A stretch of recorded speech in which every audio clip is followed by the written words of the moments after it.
Game 3. Game 3 is the equivalent in the Western Canadian Baseball League to Game 7 in hockey or Major League Baseball or the NBA playoffs. It is do or die for the two teams that are involved. And tonight, that means it is the Moose Jaw Miller Express and the Saskatoon Berries. Good evening, Les Lazaruk with you from Next Gen Patch at Cairns Field in Saskatoon. Game 3 of the best of 3 East Division semifinal series between these two teams. The winner will face the Regina Red Sox in the East Division final starting tomorrow in all likelihood. If the Berries win, it'll be tomorrow night here at Next Gen Patch at Cairns Field, and I would assume it would be tomorrow night in Regina as well. To say that this series is weird, and if you include the regular season, hey, just take a look at how it's gone this year. In Moose Jaw, the Berries have won all 5 games against the Miller Express by a total score of 70-26. The closest game was 8-5. There was a 22-4 Berries win in Moose Jaw. 5-0 and 70-26, the total score in Moose Jaw. Here in Saskatoon, totally different. The Berries have won 3 of 5 games against Moose Jaw here at Next Gen Patch at Cairns Field, but all the games have either been a 1-run or 2-run margin of score, and the Berries have outscored Moose Jaw 30-29. 30-29, that's it in the 5 games here at Next Gen Patch at Cairns Field. So it would stand to reason that tonight's game is going to be a close one, probably right down to the final at-bat of the ball game. And here we come with the beginning of Game 3 momentarily. Here come the head coaches out to bring the lineups out to the umpires. And we have ourselves an interesting ball game tonight. Basically the same lineups as we have. And for the Berries, it'll be Matthew Whitney pitching tonight. A start against Jacob Glazner starting for the Moose Jaw Miller Express, as the starting lineups are being announced here to the crowd at Next Gen Patch at Cairns Field. They were supposed to play this last night, but of course the rain that happened all day yesterday and into this morning forced postponement last night, but they've done a lot of work on this diamond in order to get it ready for tonight. So we're just moments away from getting this one underway. Again, during the regular season, the Berries had a 46-9 record. They were 25-3 here at Next Gen Patch at Cairns Field, and they won 8 of 10 head-to-head meetings against Moose Jaw. Moose Jaw 27-29, fourth in the East Division. They were 16-13 on the road, and they finished off the year with an 8-2 record in their last 10 games. In fact, they won their last 5 games in a row. All right, we're going to be back in a moment, because first up, it's going to be the national anthem, which yours truly is going to be singing.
Your umpires for tonight's game behind home plate, it's Trevor Drury. He's the crew chief of this three-man crew. Scott Mills is the first base umpire, and Scott Mostaway is down the third base line. Your starting defense for the Saskatoon Berries in the outfield from right to left. In right field, it's Ethan Murdoch. At center field is Carter Beck, and the left fielder is Jalen Freeman. Around the infield from left to right, it is Mason Rell at third base, Nathan Houston the shortstop, Abia Medina the second baseman, and at first base is Ethan Menard. Balin Sorensen is the catcher, and the starting pitcher tonight is Matthew Whitney. Matt Whitney out of Plantation, Florida. Had himself a very good year. Was 7-0 during the season. A 3.68 earned run average. Started 10 games out of his 10 appearances, 53 and 2/3 innings, 63 hits allowed, 29 runs, 22 of them earned. He struck out 48 and walked 10. Matthew Whitney from Plantation, Florida, 6'5", 205-pound left-hander coming off his senior year at West Texas A&M, where he was a reliever for the most part. He pitched in 14 games for West Texas A&M this past year. Made just 2 starts, had a 1-0 record. That was it. A 3.34 earned run average over this past college season, which again was his senior year. And Matt Whitney will have a big task in the first inning. Thomas Soto, William Edwards, Austin Gurney. They are the three guys that kind of set the tone for Moose Jaw.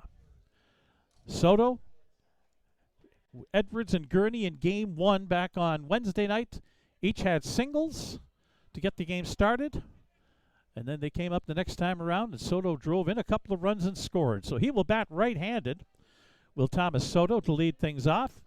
4 for 10 in the playoffs is Soto.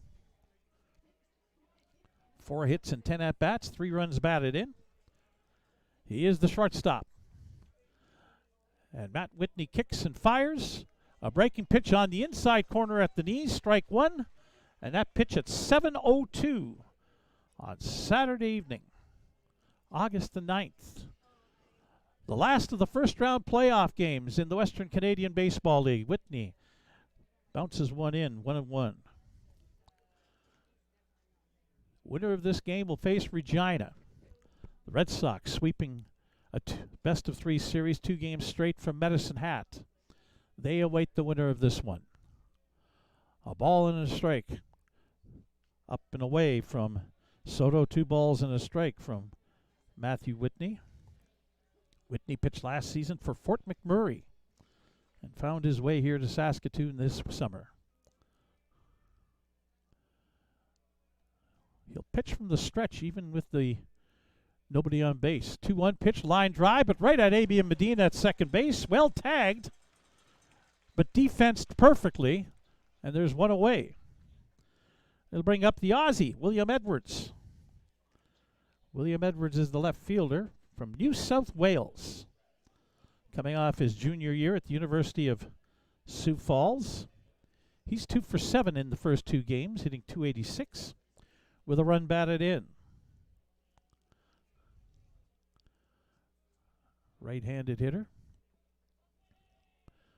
Whitney kicks and fires, breaking pitch in there for a strike. Actually, it was more like a changeup than a breaking ball. It didn't have much in the way of up and down or side-to-side movement. It just basically was not thrown with the velocity of his fastball, which he throws now, and Edwards taps it towards the mound. Whitney bobbles, gets back up, though, with the ball and able to throw him out. Ball was hit to the first base side of the pitching mound, and Whitney got over to it, bobbled it briefly, but able to recover and make the out. So 2 away, and it brings up the center fielder tonight, Austin Gurney. Gurney was the first baseman in each of the first 2 games. Head coach Eric Marriott's changed up his lineup a little bit as to where they're playing. Pacey Phillips moves from center field to second base. Gurney from first base to center. Eduardo Saenz from third base to first base. There's a breaking pitch outside to Gurney, ball 1. Ben Wallachek moves from second base to third base. You get the idea that there's a lot of differences on the Moose Jaw defense for tonight's game. 1-0 pitch to Gurney, and again they're breaking ball down low and outside this time. 2-0 from Whitney. Gurney from Campbell River, BC, a fourth-year veteran of this team. 4 for 9 in the series, hitting .444 with 3 runs batted in. Just a solid hitter. 2-0 pitch. Fastball on the outside corner, strike 1.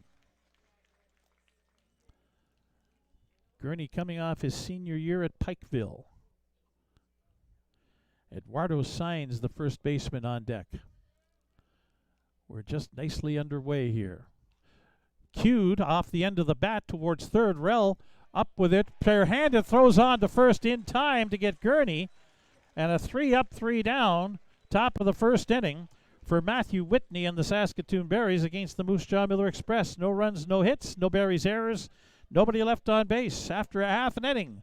Moose Jaw nothing, and the Saskatoon Berries coming to bat as you're watching Berries baseball on FloCollege.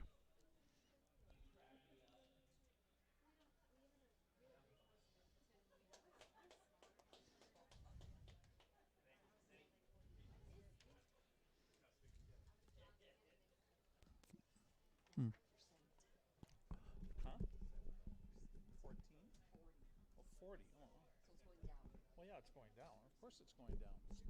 No, it's going to go down. It's the battery. The battery's screwed. So you can have anything charged up, it's not going to matter.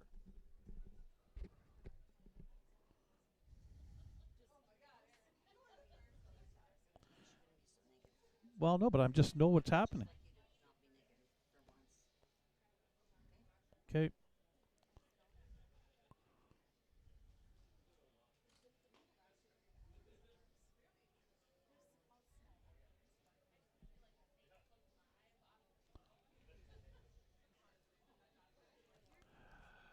Bottom of the first inning coming up here at Next Gen Patch at Cairns Field, and Jacob Glazner is the starting pitcher for the Moose Jaw Miller Express tonight.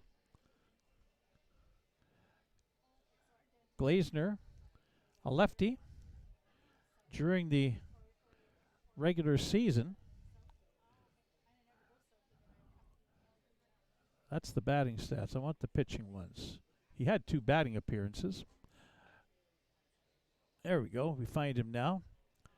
This is during the regular season. He had 2 wins, 1 loss, an 8.01 earned run average. Made 8 appearances, 6 starts. He pitched a complete game. 21 in the third innings otherwise. 40 hits allowed, 19 runs, all earned. Struck out 16 and walked 6. Did Jacob Glazner from Apache Junction, Arizona, coming off his sophomore year at College of the Desert. 6'2", 185-pound left-hander. He'll face the first 3 of the Berries order. Center fielder Carter Beck, first baseman Ethan Menard, and second baseman Abia Medina. Here in the bottom of the first inning. Beck coming up, 4 for 11 in the playoffs, hitting .364. Had a home run game 2, part of the 15-6 Berries victory. 4 RBI for Beck in the 2 games so far. First pitch from Glazner is a strike. Looked like a cut fastball. Had a little movement away from Beck. Glazner, like Whitney, going to go from the stretch. Beck shows bunt, pulls it back, and takes it up high, ball 1.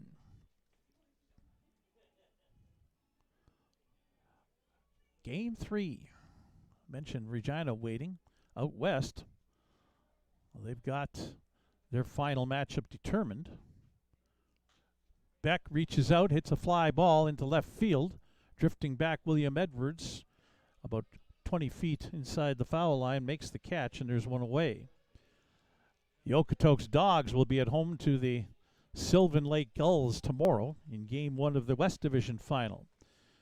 Here's Ethan Menard, who for the series is 2 for 9 with 2 RBI, hitting .222 for the series. Right-handed hitter from Opelousas, Louisiana. Hello to all the folks down there who are tuning in. First pitch, a slow breaking pitch on the outside corner, strike one. Barry's wearing their baby blue Sunday jerseys on a Saturday night. Swing and a miss. Strike two. As Menard took a big healthy cut at the one strike fastball from Glazner. It's a little on the hazy side here. We've got some smoke in the air tonight from the wildfires north of us. Been a northerly wind the last day and a half as Menard fouls that off at the plate, stays alive at 2 strikes. There are air quality warnings in effect for Saskatoon and for a lot of the province, in fact, because of the wildfire smoke. Smoky conditions, 21 degrees Celsius, 70 degrees Fahrenheit. No wind really to speak of, northwest at 4 kilometers per hour. 2-strike pitch. Menard on the ground, speared by Wallachek, gets up and throws in time. Very nice play defensively by Ben Wallachek, who had been playing second base, now playing at third. Dove to his right towards the foul line and speared the ball backhanded and got up in time to throw Menard out. So 2 away here in the bottom of the first. And it'll bring up the second baseman, Abiam Medina, who's 3 for 8 through the first 2 games. All 3 of the hits coming in game 1 here at Next Gen Patch. No RBI for the series, 375 of his average for the series. First pitch high with the slow breaking ball, ball 1.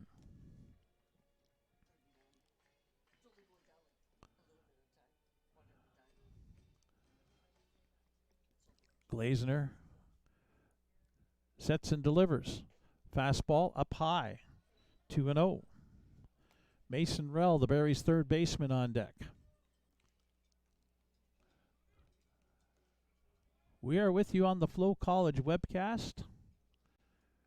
We apologize. We lost our signal late in game 1. Foul back onto the screen, 2-1 now the count on Medina. And I must tell you that we're likely to have an issue with that at some point this evening as well, from the looks of it. Hopefully not, but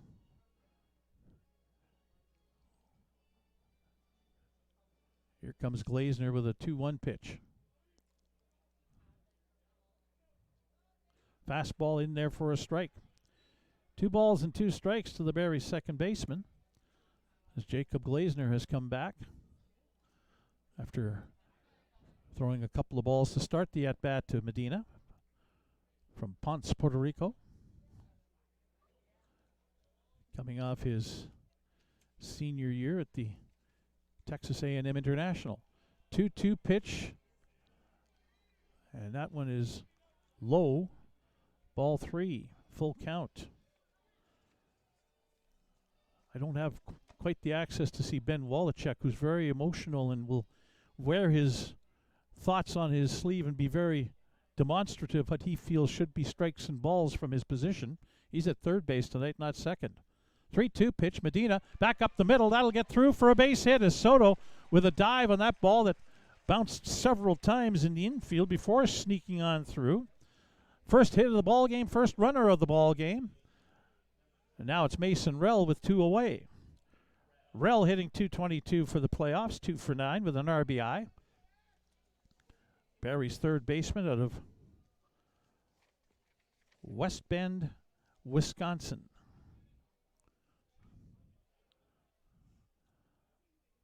Right-handed hitter for the Barries. First pitch foul. Look out in the stands down the first base side. That had folks diving, as that was a line shot with some velocity on it into the stands, but everybody appears to be okay. I think so. Looks like it. 1 strike.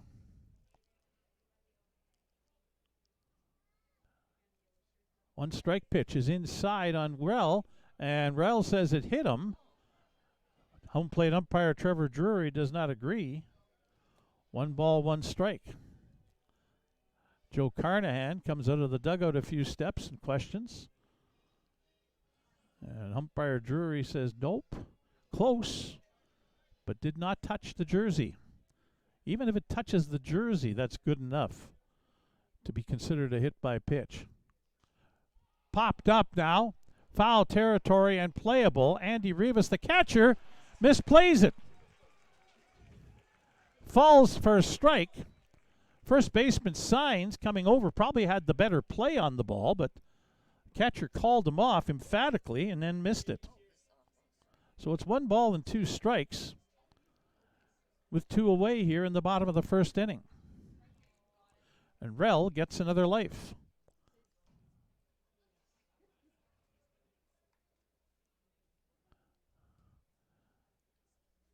Now in some areas, some people might be tempted to score that an error on the catcher just because it should have been an out.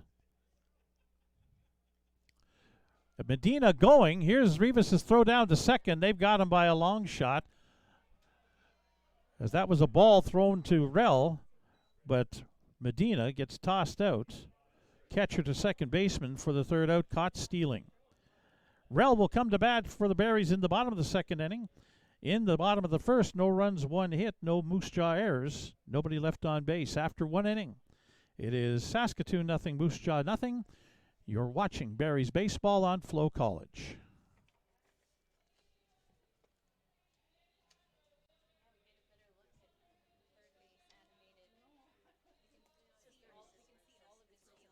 Yeah.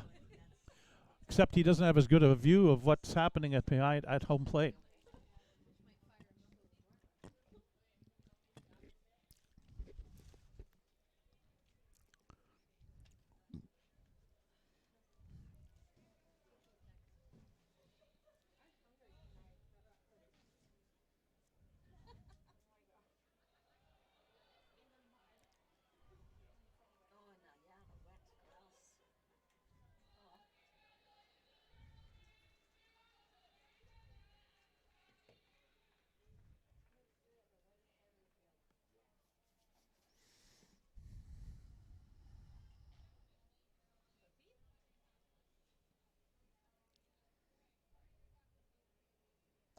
Heading from the top of the second inning here at Next Gen Patch at Cairns Field.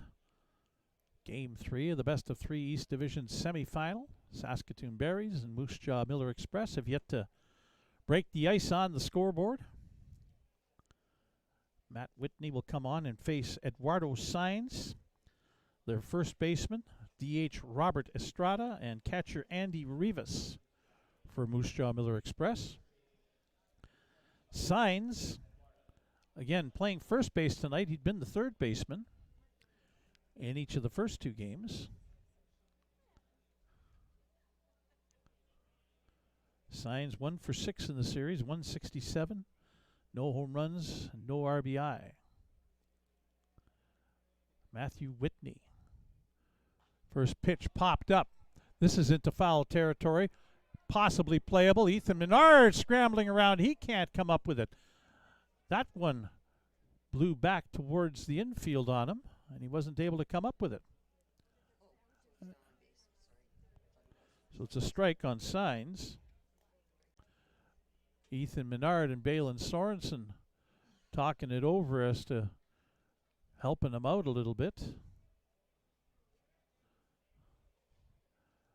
That's a strike on Signs. So that department is even, 1-1 now. Both teams have had a chance to make it out in foul territory between home plate and first base, and have been unable to do so. Up high with a fastball from Whitney, 1-1.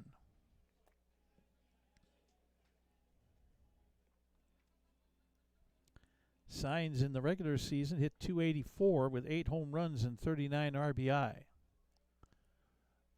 Right-handed hitter.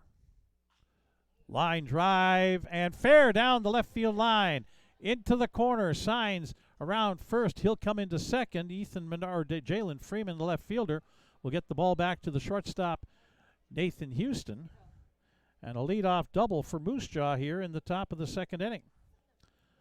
It'll bring up the designated hitter, Robert Estrada, who's hitting .500 for the series.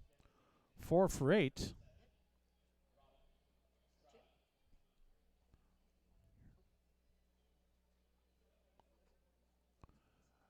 Estrada with an RBI as well to go along with those 4 hits and 8 at-bats.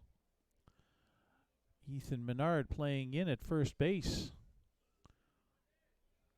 Estrada, even Mason Rell in. First pitch to Estrada is a strike. Rell playing on the edge of the infield grass as well. So the Berries think that Moose Jaw might try and bunt Signs over to third or do some such thing like that. He does show bunt, bunts it up the third base side. Whitney with it, turns, fires, and it's wide of the mark at first base and down the line. In to score is Signs, and Estrada advances to second base on the throwing error. So it's a sacrifice, and the run scores on the throwing error by Matt Whitney, and Moose Jaw opens the scoring. And have a runner on second base as they lead 1-0.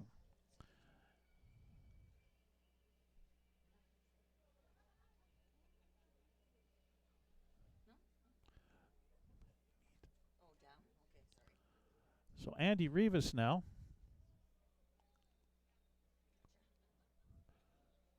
Moose Jaw catcher, right-handed hitter, breaking pitch in for a strike.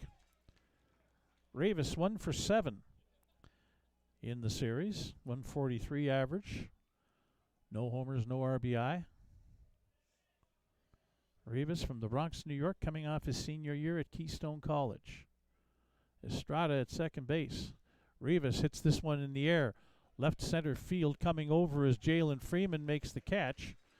And he'll get the ball back into the infield, and Estrada holds his ground at second base. So 1 away here in the top of the second. Right fielder Tanner DeGrazia coming to the plate. DeGrazia is 0 for 8 in the series with an RBI.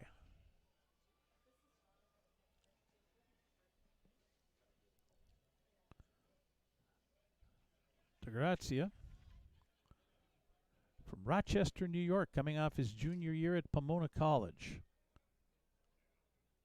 Another right-handed hitter to face the lefty throwing Matthew Whitney, who pitched his first pitch down low, ball 1. A double by Signs, and he comes in to score on the sacrifice bunt by Robert Estrada that turns into an error, throwing error by the pitcher Whitney. On the inside corner, strike 1. Second baseman Pacey Phillips on deck for the Miller Express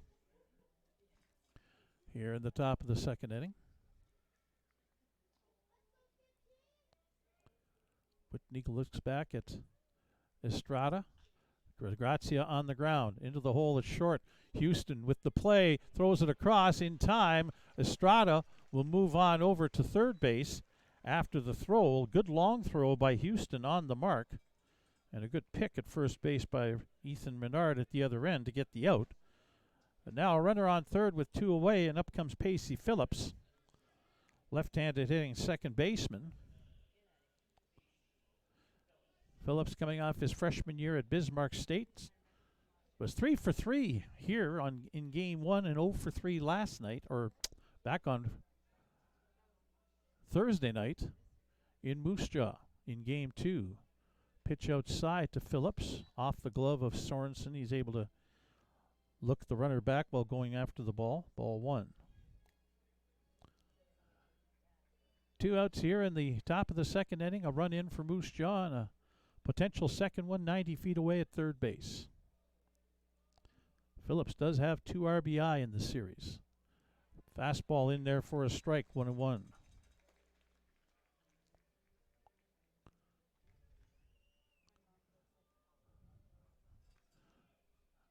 Matthew Whitney. A 1-1 count. Bounces one in. Blocked by Sorensen towards third base. Estrada holds 2 balls, 1 strike on Moose Jaw's number 8 hitter. The number 9 hitter, Ben Wallachek, is on deck. He is the third baseman tonight. Pacey Phillips, a late comer to the team this year, hit .316 during the regular season with a home run and 7 RBI. 2-1 pitch now, Down low, 3-1. The umpires behind home plate thought that was a strike, or at least a few of them, not very many. I did hear a come on blue. 3-1 pitch on the outside corner for strike two. Full count now to Pacey Phillips with 2 away here in the top of the second inning.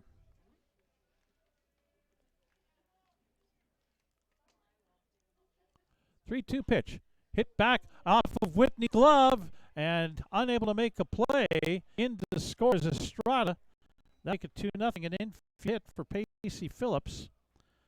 And an RBI to make it 2-0. It was hit back up the middle. Whitney swung and got a glove on the ball in behind him, but didn't grab it cleanly, and it deflected towards second base. But ABM Medina was already playing and heading towards fielding the ball up the middle, so with the deflection, he had no chance to get Phillips at first. Whitney's first pitch is a strike to Ben Wallachek, who's 0 for 4.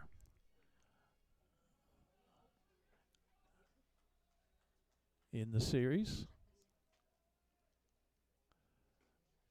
On the inside corner at the knees, strike two, and Wallachek shows visible disgust with the call, as he is prone to do. Not just disgust, he'll show happiness too if he likes what he's getting. Phillips takes off. Wallachek hits this one along the ground, squibs it. Menard maintains it, and a safe call at first. Wallachek hustling up the line, dives to the bag. Menard was able to underhand it to Whitney covering, but Wallachek beat it out. And Phillips on second. Wallachek at first. Still 2 away, and up comes Thomas Soto now, the top of the order for the Miller Express.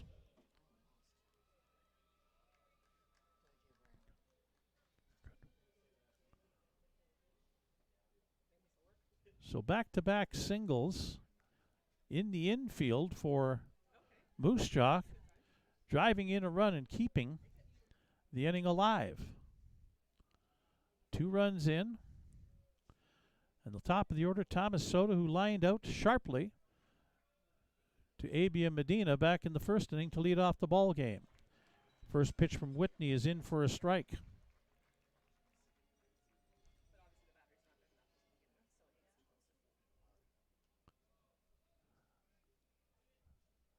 Pacey Phillips at second, Ben Wallachek at first. The 1-strike pitch to Thomas Soto. This one's hit into center field, will get down for a base hit. Phillips around third. Beck with the throw home. That's wide of the mark, and coming around to third is Wallachek. Meanwhile, the ball is retrieved at the backstop by Matt Whitney, the pitcher. Beck's throw wide of the mark. Didn't hit the cutoff man. And so Soto with a base hit and advances to second on the throw home. Phillips scored, and Wallachek around to third, and suddenly the Miller Express with a 2-out rally here have put up 3 runs on the board here in the top of the second inning. Soto with his 4th RBI of the series, as out comes Joe Carnahan to have a little discussion with his team and try and settle everybody down. The Miller Express have put together 4 hits and a couple of errors here on the Berries to get 3 runs on the board here in the top of the second inning. So now the meeting on the mound is done, and up comes William Edwards, who squibbed one back to Matt Whitney in the first inning.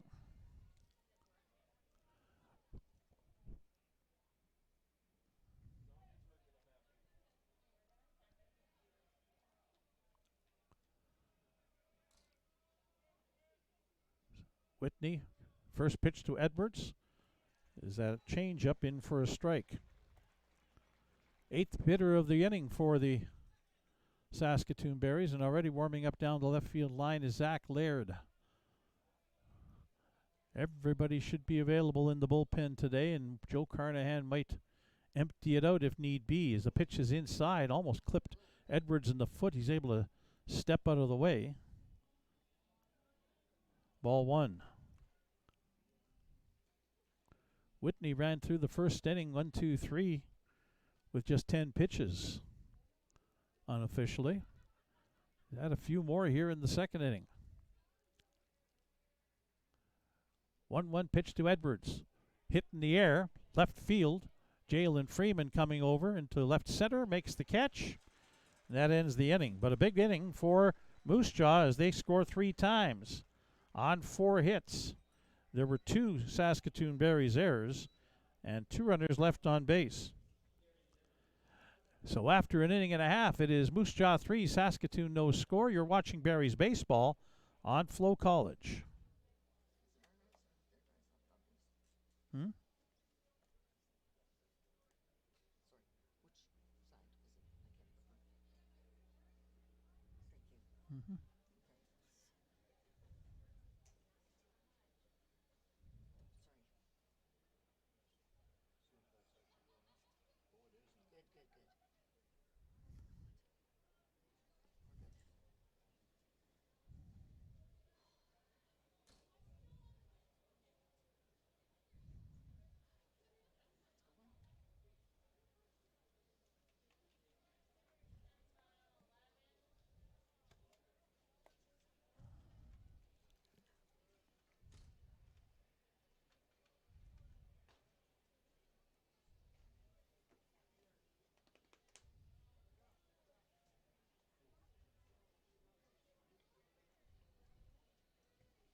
Jacob Glazner's been staked to a 3-run lead by his offense in the top of the second inning, so he comes out in the bottom of the second to face the middle third of the Berries order. Well, actually, it's not the middle third.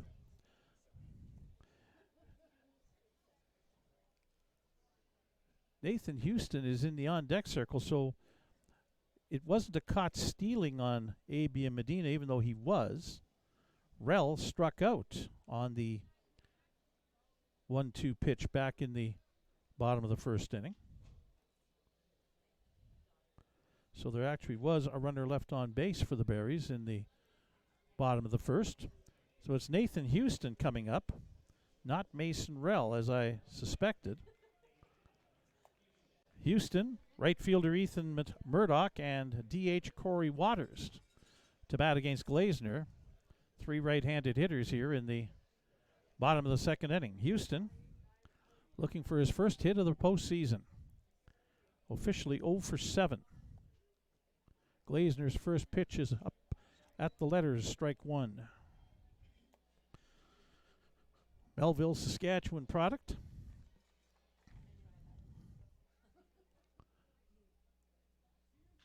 Hits it on the ground. Big hop off of Soto's shoulder. The throw over to first, not in time.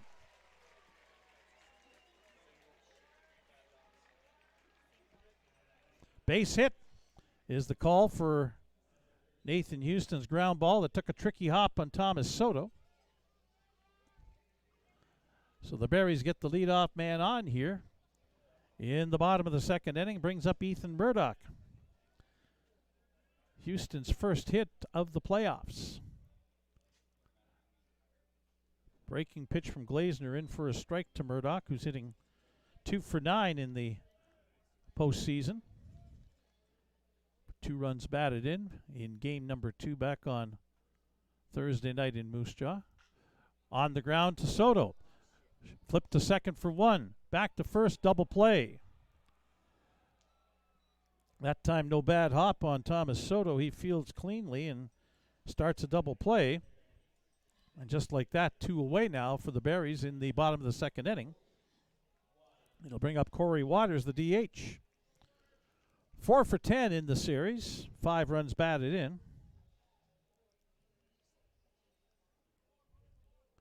Right-handed hitting Corey Waters.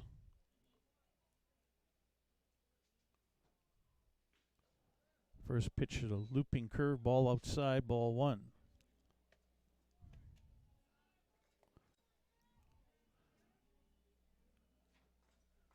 Jacob Glazner sends another changeup in. That's for a strike, 1-1.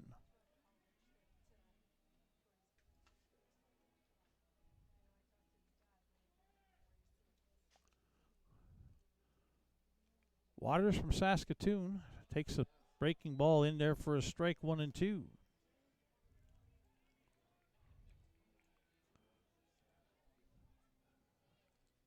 Glazner pitched against Saskatoon a couple of times this season, both times here at Next Gen Patch.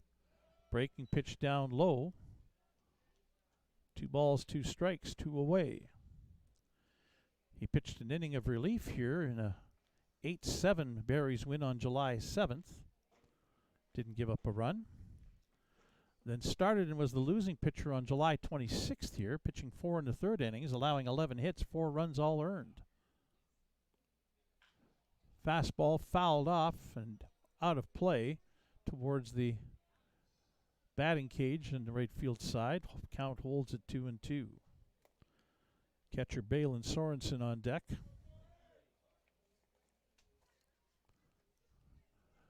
Nice sized Saturday evening crowd here at Next Gen Patch. Bounced in, full count to Waters.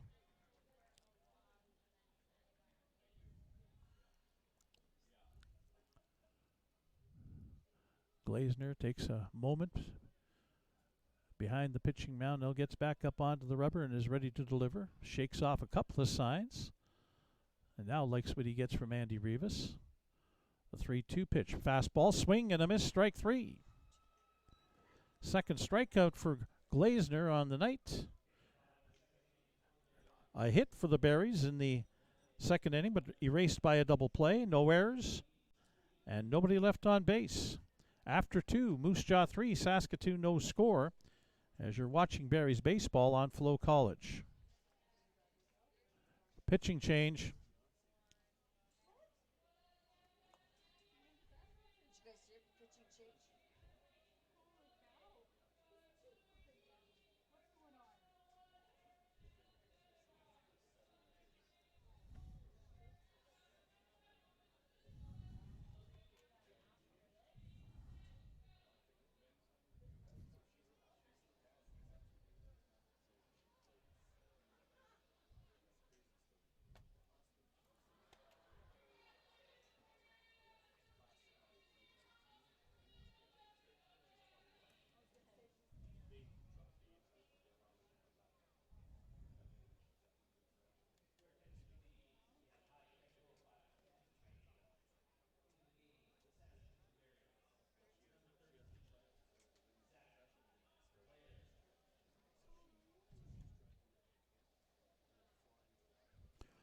So as we come back for the top of the 3rd inning, Moose Jaw leading 3-0, and we're getting a pitching change from the Berries.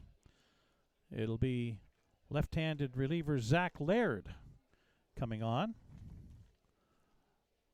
Laird had a busy season out of the bullpen.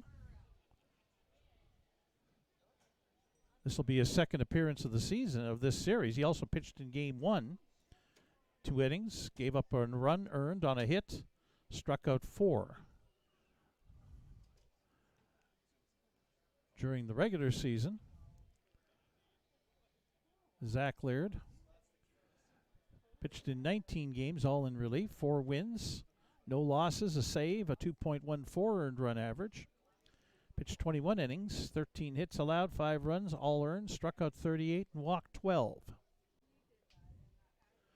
He'll face the meat of the order for the Miller Express. It'll be Austin Gurney, the center fielder, then first baseman Eduardo Saenz, and DH Robert Estrada.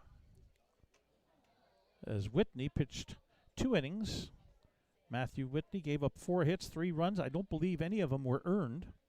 Didn't strike out anybody, didn't walk anybody. Faced 11 batters and threw 34 pitches. A short night. So top of the 3rd inning now.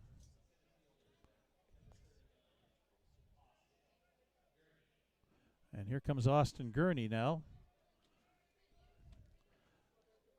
A .364 hitter during the regular season with 6 home runs and 61 runs batted in. Again, facing a lefty like Matt Whitney. This time it's Zach Laird, a lefty. First pitch swinging up the middle, and Houston can't get to it. It's into center field, a base hit. So a leadoff single for Gurney. It'll bring up Eduardo Saenz, who doubled down the left field line into the corner and scored the first run of the ball game last inning.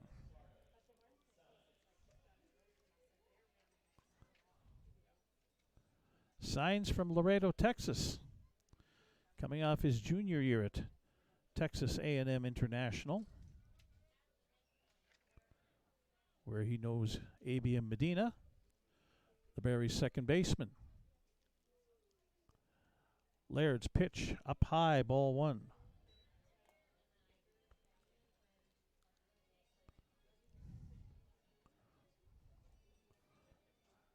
Gurney at first base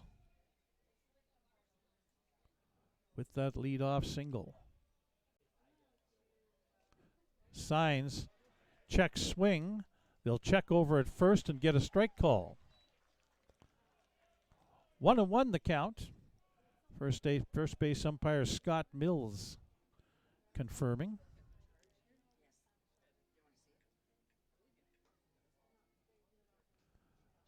Gurney has a couple of stolen bases so far in the playoffs, and Laird keeping that in mind with a check over at first base.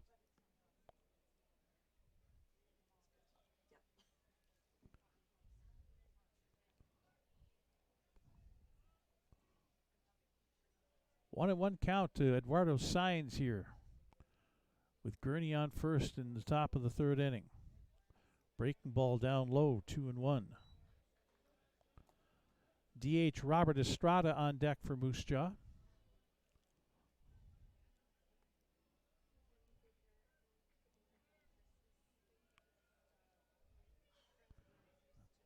(3-0) Miller Express, thanks to 3 runs in the top of the second inning. Swing and a miss at a high fastball.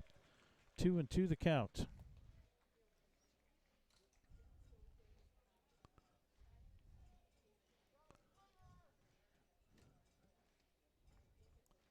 Berries have a couple of hits. They need to bunch them together and need to get them earlier in the inning. Up high, and Saenz able to hold off. Not swinging. It's a full count, 3-2. Let's see if Eric Marriott sends Austin Gurney on the 3-2 pitch with nobody out.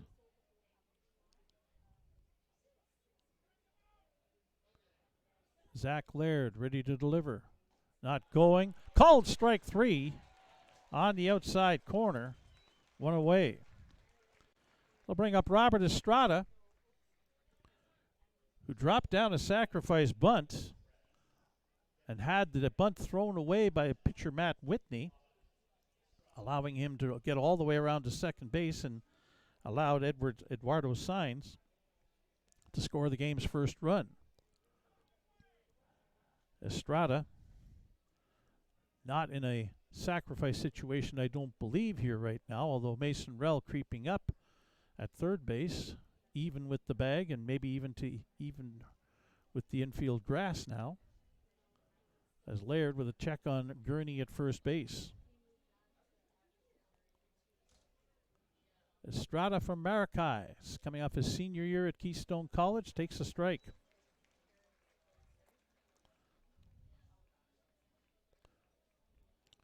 Estrada hit .310 in limited action during the season after he arrived, with a home run and 11 RBI.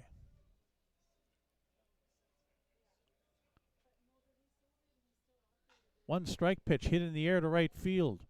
Halfway is Gurney. Murdoch makes the catch, and Austin Gurney, watching it all the way, easily returns to first base. 2 away for Moose Jaw in the top of the third inning. It'll bring up Andy Rivas, the catcher, who flew out to the left fielder Jalen Freeman back in the second inning. Andy Rivas, during the regular season, hit .245 with 5 home runs, and 295 with 5 home runs and 20 runs batted in.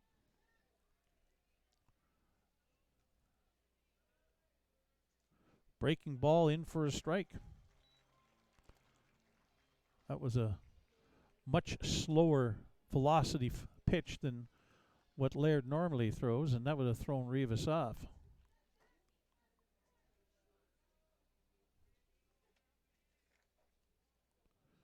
One strike pitch. Fastball swing and a miss, strike 2.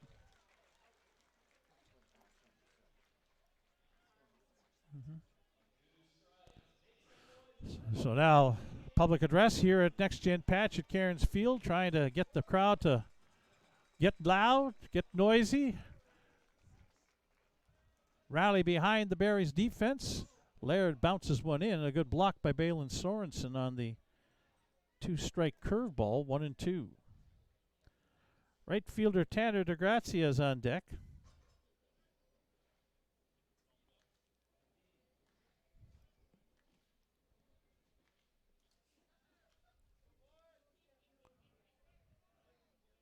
One-two pitch upcoming with Gurney on first. Fastball high and away, ball 2. 2-2 the count now.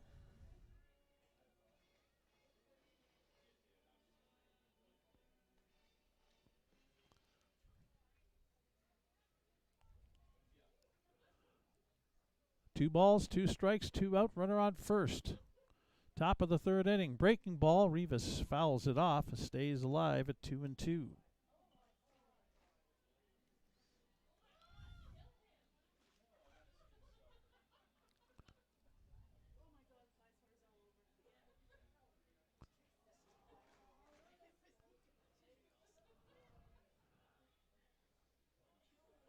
Same situation, 2-2 with 2 away.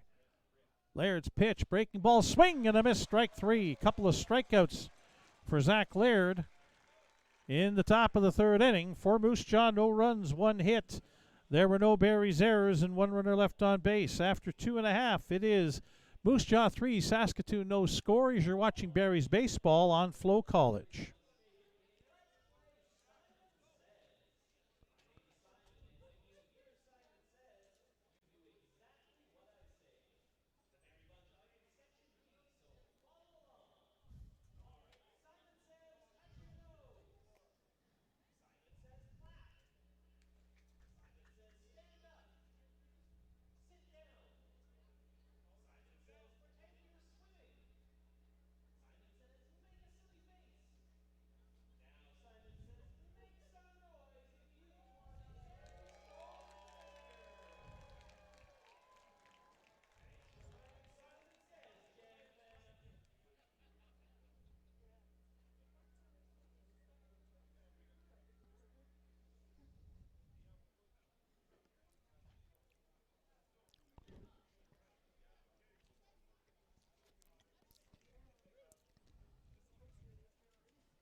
Back for the bottom of the 3rd inning, Jacob Glazner on for the Moose Jaw Miller Express.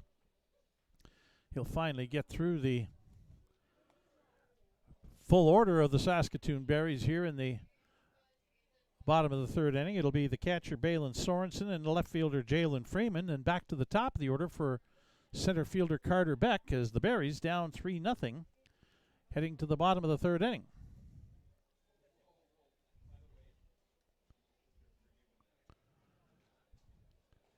Sorensen, like Ethan Menard from Louisiana, and hoping to get something going here for the Berries. They got a leadoff single last inning, but ended up hitting into a double play. So we'll see what happens here in the bottom of the 3rd. Jacob Glazner fist bumps with 3rd baseman Ben Wallachek and then 1st baseman Eduardo Sainz. Sorensen 1 for 8 in the series. No home runs or RBIs. Balin Sorensen from Monroe, Louisiana. 22-year-old takes a strike first pitch.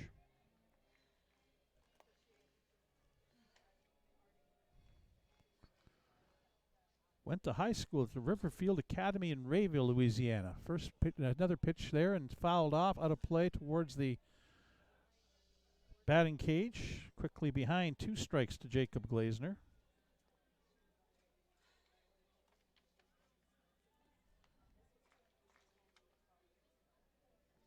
Sorensen coming off his senior year at Southeastern Louisiana. That pitch bounces away from the catcher, down low. Ball 1.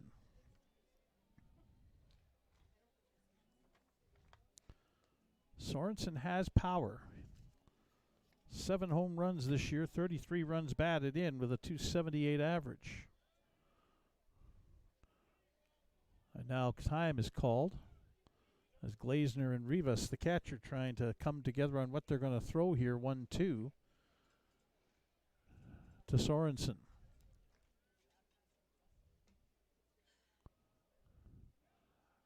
Now they have it together. Glazner's 1-2 pitch is outside, a change up 2-2.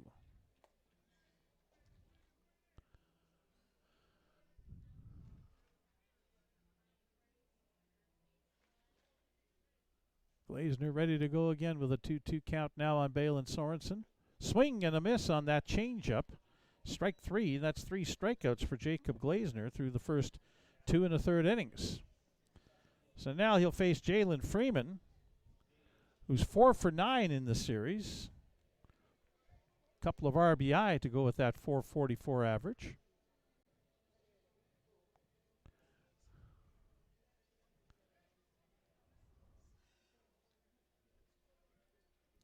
Left-handed hitting Freeman against lefty pitching Glazner. He'll hit a line drive into center field for a base hit. Taken on the 1 hop by Austin Gurney and returned to the infield. 3rd hit of the ball game for the Saskatoon Berries.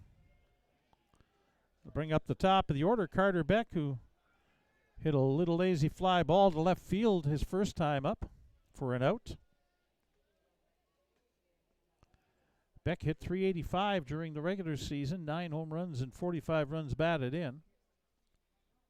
First pitch is in for a strike. No, they call it down low. Ball 1. I thought that was at the knees. Looked like Trevor Drury was going to make the indication and then decided no. 1-0 pitch. This time he follows through and calls a strike. And that looked to be like the pretty same spot.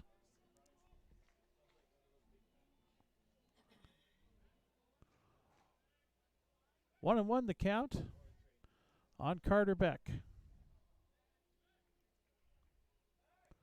And now Glazner with a gentle toss over to first is Freeman, who's got 3 stolen bases in the series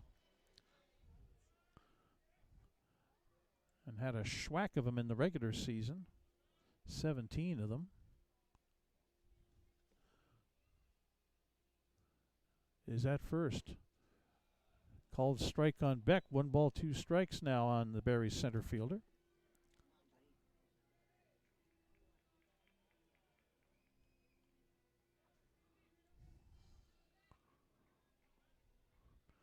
Glazner back onto the rubber. Taking his signs from catcher Andy Rivas. 1-2 pitch. Breaking ball. And they're going to call strike 3, saying that Beck went too far with his check swing and gets called for the strikeout.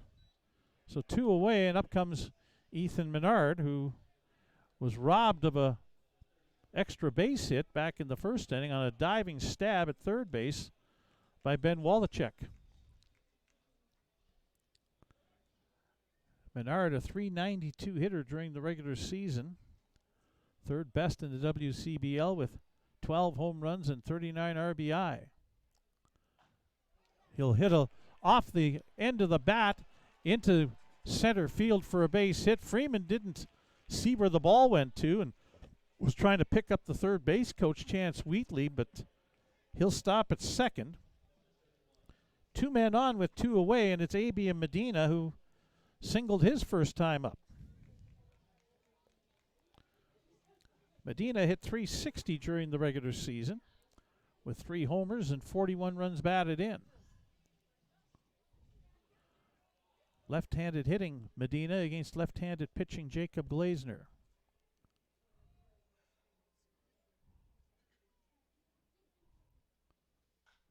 This one's hit in the air to left field, but William Edwards is there on the line drive and makes the catch. Berries get a couple of singles and leave a couple of runners on base. Do not score a run with no Moose Jaw errors, and after 3 complete, Moose Jaw 3, Saskatoon no score, as you're watching Berries baseball on FloCollege.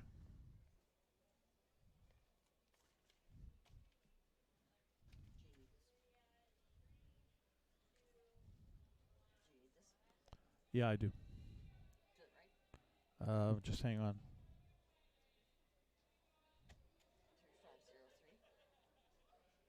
Yeah, you're right, but leave it. I'm going to use it here right away.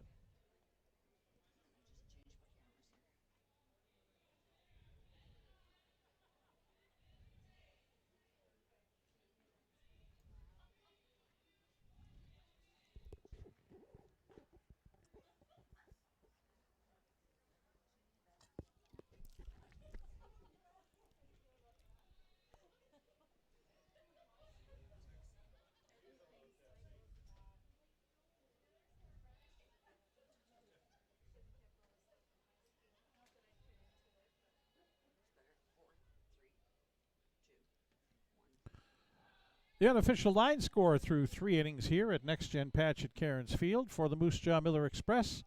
3 runs on 5 hits. No errors and 3 runners left on base. For the Saskatoon Berries, no runs on 4 hits. They've committed 2 errors and they've left 3 runners on base. Those 2 errors leading to 3 unearned runs for Moose Jaw back in the 2nd inning, which is where the game is at. 3-0 Miller Express lead heading into the top of the 4th.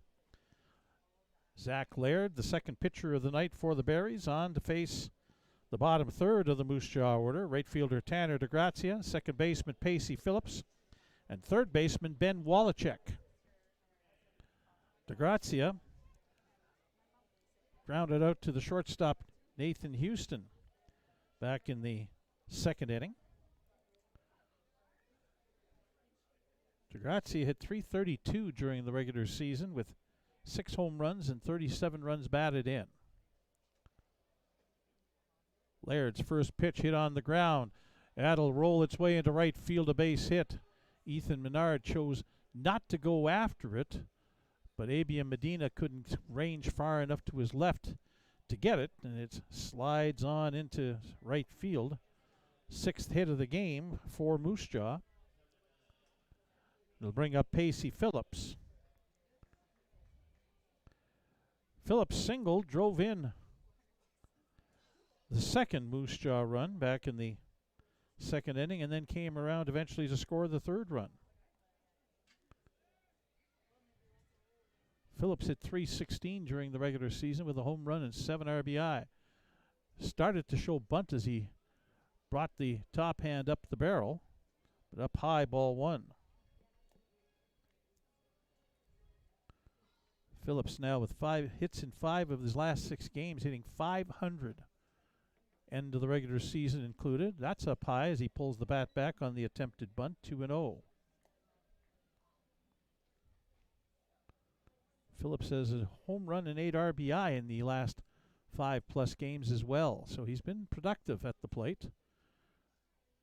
Changed positions a little. He's at second base tonight. 2-0 pitch. Bunted, almost caught. Laird throws on to second for 1. Back to first. They got him. Double play. Phillips thinks he's there safely.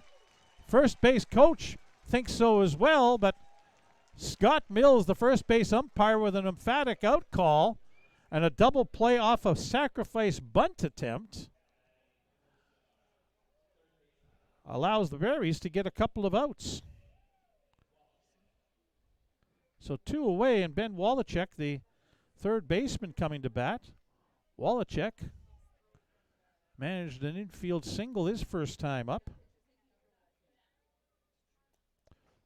First pitch from Zach Laird, up high, ball 1. It's the first time that Wallachek is facing Laird tonight. He got his base hit against Matt Whitney back in the second inning. Check swing foul back to the screen, 1-1. Wallachek hitting during the regular season. Hit .317 with a home run and 25 runs batted in. In for a strike. 1-2 the count on the Moose Jaw third baseman. Zach Laird looking to get out of the inning without having to face the top of the order. Thomas Soto is on deck. 1-2 pitch, down low, 2-2. Not sure what Laird has for a pitch count, but again, tonight, do or die, you go for as long as you can, give as much as you can, and you hope your offense comes through for you. The Berries have scattered 4 singles so far, but not been able to push a run across. Wallachek, a check swing. He tried to hold up on a pitch that was up and away and fouls it off. Count holds at 2-2.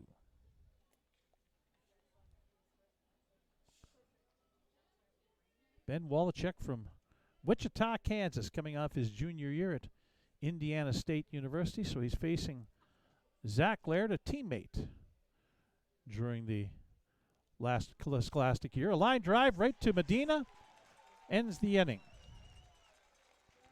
No runs for Moose Jaw in the top of the fourth inning on 1 hit. No Berries errors and nobody left on base after 3.5. It is Moose Jaw 3, Saskatoon nothing. You're watching Berries baseball on FloCollege.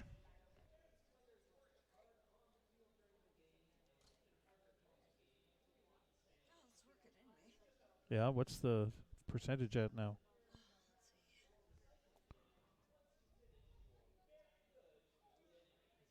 That time is going down, so that means it's charging. Mm-hmm. I don't know what the actual percentage is. It doesn't tell me.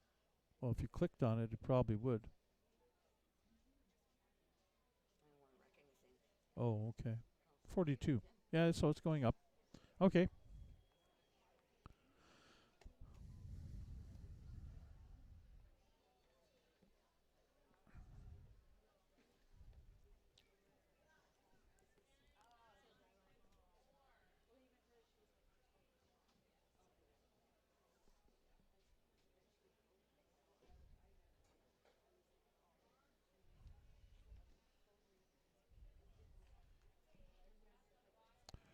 Bottom of the fourth inning.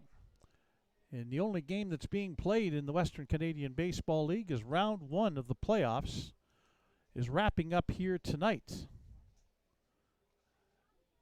Elsewhere, Regina won 2 straight from Medicine Hat to advance to the East Division Final. They'll play the winner of tonight's game in the East Division Final, starting tomorrow, either here or in Regina. And starting tomorrow night will be the West Division Final. Okotoks Dogs, the 2-time defending champions, at home to the Sylvan Lake Gulls. Both Okotoks and Sylvan Lake won their division semifinal series with back-to-back wins. Okotoks over the Brooks Bombers and Sylvan Lake over the Lethbridge Bulls. Middle third of the Berries order coming up here in the bottom of the fourth inning against Jacob Glazner, who gave up a couple of hits last half inning, but stranded them. Unofficially has thrown 40 pitches through 3 innings. Mason Rell first pitch swinging. Little looper into right field, coming on and making the catch is Tanner DeGrazia. So 1 away here in the bottom of the fourth brings up Nathan Houston, who singled his first hit of the postseason back in the second inning, but was erased on a double play. Each team has turned couple of twin killings so far in this game tonight. First pitch to Houston, down low, ball 1. Right fielder Ethan Murdoch on deck. Inside to Houston, 2-0.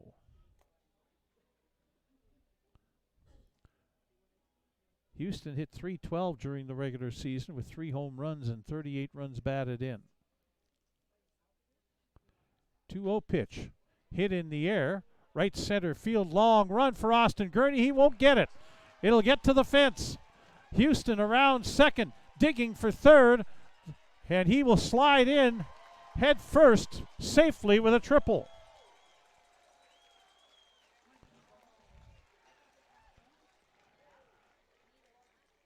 A triple for Nathan Houston. 2 for 2 in the ball game. He had 1 triple during the regular season, and now has 1 in the playoffs. And now it's time for Ethan Murdoch to come to the plate.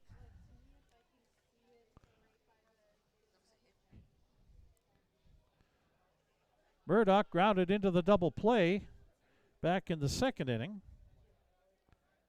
Hit .325 with 10 home runs and 53 RBIs, did the Swift Current product during the regular season. First pitch fastball down and in, ball 1.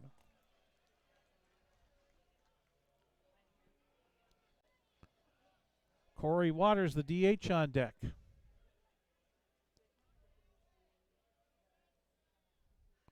.1-0 pitch, change up, inside and low, 2-0. Hitters count. Murdoch will look for something that he can drive in a certain area on a certain kind of pitch. If he doesn't get it, lets it go, and it's a strike, yeah, big deal. 2-0 pitch. Hits it in the air, center field. Gurney coming on, will make the catch. Throw home. Houston coming in from third. The throw is up the first base line, and Houston scores to make it 3-1 on the sacrifice fly to center field, so 2 away. 3-1 the score, and now Corey Waters coming to the dish. Waters struck out against Glazner back in the second inning. Waters has power, hit 12 home runs, 45 RBI during the regular season with a .363 batting average. And Waters has been good down the stretch. First pitch outside, ball 1. Trevor Drury has faked me out a couple of times. I thought he was going to go and call a strike and didn't. Now Waters pops that one up high over top of the backstop screen and foul. 1-1.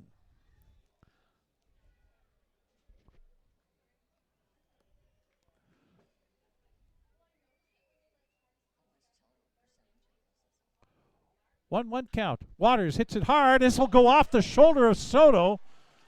That was a rocket and a base hit there for Waters. Hard hit ball. Soto didn't judge the bounce. It came up high, but it was hit hard.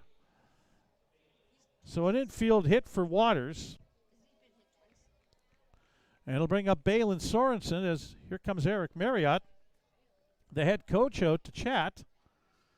And heading down towards the bullpen is Ethan Merck, who got the last 5 outs for Moose Jaw back in Game 1 and may be called upon earlier to protect the lead.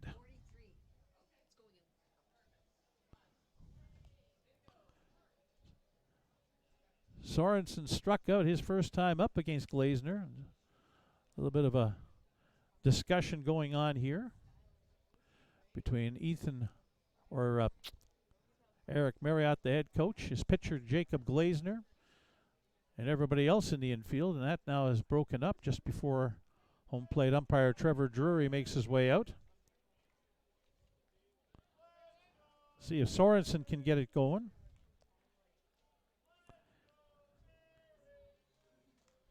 During the regular season and playoffs combined against Moose Jaw, Sorensen is 7 for 34, so just over a .200 average. First pitch is inside, ball 1. 206 average for Sorensen. 2 home runs and 5 RBI head-to-head against Moose Jaw. That pitch is on the inside corner for a strike, 1-1.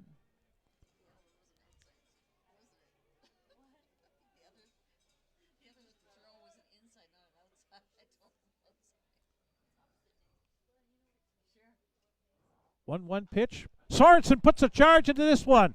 Left field, and you can kiss that baby goodbye. Home run, Balin Sorensen. We're tied up at 3-3.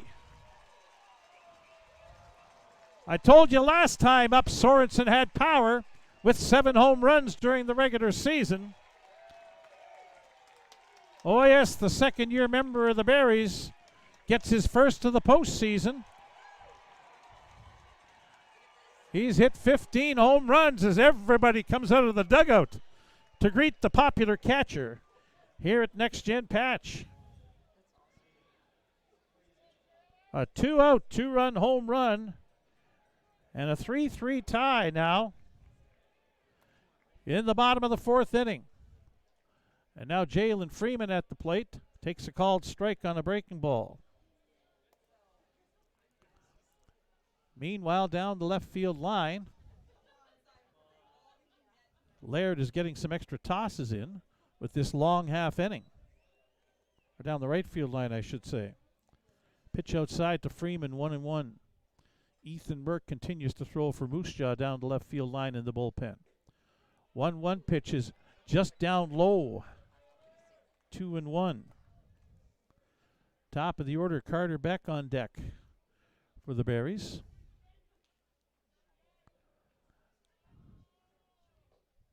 Fastball down and away, ball 3-1. Freeman during the regular season hit .268 with 2 home runs and 28 RBI. He singled his first time up, so he's 5 for 10 in the series. 3 runs in here in the bottom of the 4th. A change-up, a big swing and a miss by Freeman, and the count is full. 3 balls and 2 strikes.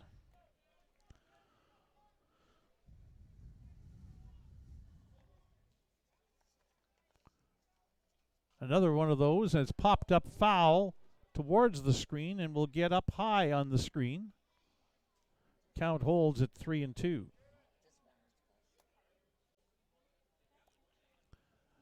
Jacob Glazner came all the way back to the screen along with Andy Rivas to help him with determining whether they had room to make the catch, and the ball caught the screen about halfway up. So it's a long walk for the pitcher back to the mound. Gives him some time to think about how he wants to approach this full count pitch to Jalen Freeman. 3-2 pitch is outside, ball 4.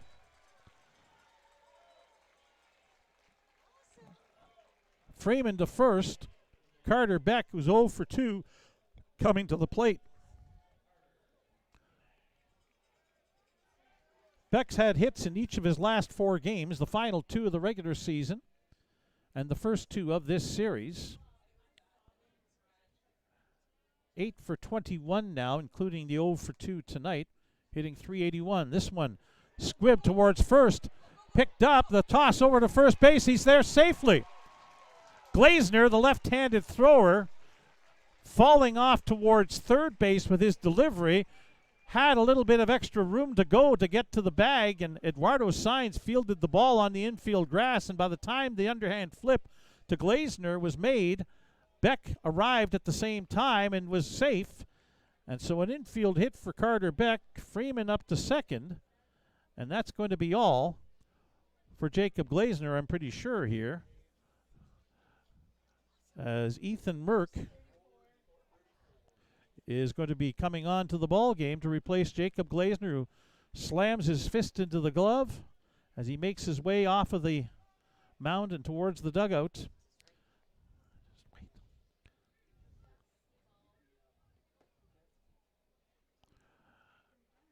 And on comes Ethan Merck, who was the hero in the save in Game 1 back on Wednesday here. Merck only pitched 3 times during the regular season.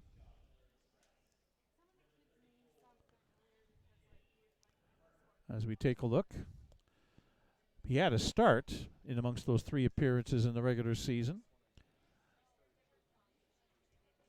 I don't believe he had any decisions. Pitched 6 2/3 innings. Allowed 4 hits, 1 run earned, struck out 5, walked 1, had an ERA of 1.35.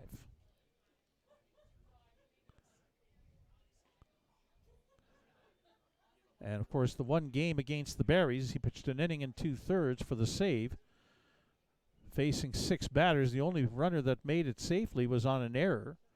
No hits, no runs, 4 strikeouts. So Ethan Merck comes on to pitch. Sophomore out of Duane University. Calls Regina, Saskatchewan home. 6'1", 180-pound right-hander. So now the both starting pitchers are out of the ball game, and the game is in the hands of the bullpens now. Bottom of the 4th, and a 3-3 tie. Glazner in 3 2/3 innings gives up 8 hits. Is responsible still for 2 runners on base. He struck out 4 and walked 1. So now Ethan Menard will face Ethan Merck. Menard singled his last time up, I should say. An infield hit, 1 for 2. Combined postseason and regular season head-to-head against Moose Jaw. Ethan Menard is hitting .444. First pitch swinging. A slow roller towards short, and Soto can't come up with it. Jalen Freeman kind of delayed in front, trying to distract, and it may have worked. Pretty sure that's going to be an error, though, on Thomas Soto. It is. And it loads the bases up for A.B. and Medina. Medina singled in the first inning, flew out to left in the third.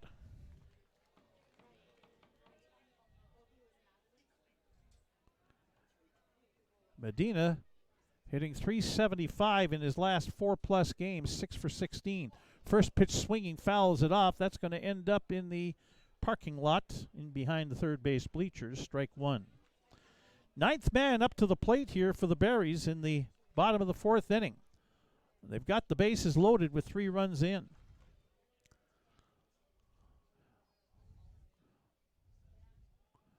Ethan Merck up 1 strike on A.B. and Medina. Berry's second baseman hits this one on the ground. Pacey Phillips throws to first in time, and that ends the inning. But the Berries get back to a tie situation. 3 runs in the inning. On 4 hits, there was 1 Moose Jaw error and 3 runners on base. After 4 complete, we're back to even Steven. Saskatoon 3, Moose Jaw 3. You're watching Berries baseball on FloCollege.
Top of the 5th inning, as we're tied up at 3-3 here at Next Gen Patch at Cairns Field in Game 3 of the best of 3 East Division semifinal between the Saskatoon Berries and the Moose Jaw Miller Express. Moose Jaw coming to bat here in the top of the 5th. It'll be the top of the order. Thomas Soto, shortstop. Then the left fielder William Edwards, and center fielder Austin Gurney. Soto singled his last time up, extended his hitting streak to 9 games, regular season and playoffs combined. He's hitting .400 in that time, 16 hits and 40 at-bats, and has 10 RBI in that time. First pitch from Zach Laird, who's on for a 3rd inning of relief, is up high, ball 1. Soto from Round Rock, Texas, playing in his 3rd year in Moose Jaw with the Miller Express, coming off his junior year at the University of Texas at Dallas. Ball 2.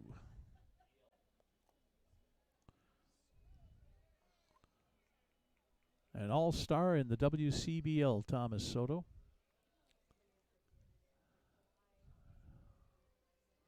.2-0 pitch, hit foul, and that's going to find its way out of play down the right field side. Strike 1. Well, we're back to square one, except we played 4 innings of this game.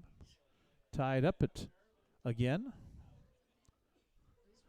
Still smoky skies here in Saskatoon. Breaking ball in for a strike. 2-2. 18 degrees Celsius now. Wind out of the west-southwest at 12 kilometers per hour. Picked up a little, but no real big deal as far as this game is concerned.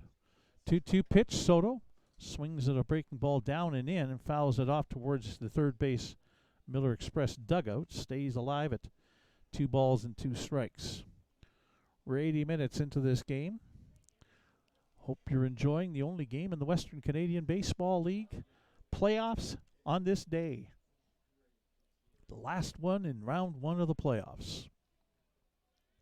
And fittingly, we're tied 3-3. Soto fouls that back to the screen. Stays alive at 2-2.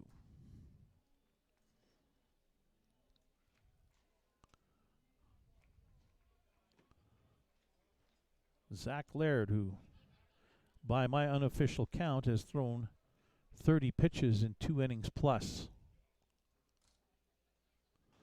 Foul ball, look out, that's over top of the Berries dugout and hits the screen, protecting the fans in the first base bleachers. So 3 straight foul balls at 2-2 for Thomas Soto,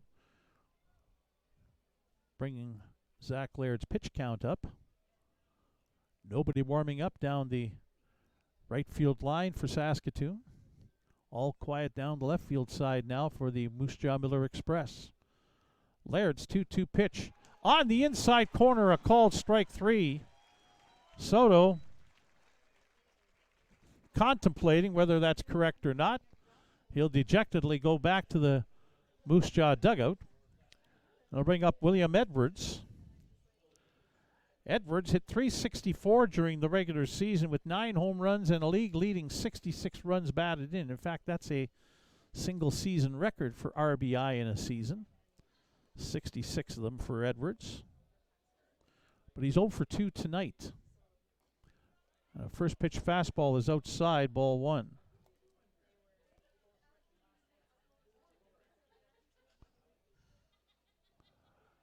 Again, if you can hold Soto, Edwards, and Gurney off the bases and from doing damage, you have a good chance of beating the Moose Jaw Miller Express. Curveball in for a strike, 1-1. So far tonight, the trio are 2 for 7, with Edwards and Gurney to hit here against Laird this inning. At the knees, strike 2.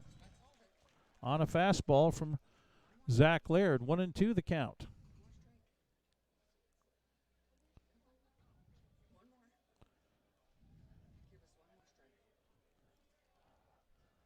Zach Laird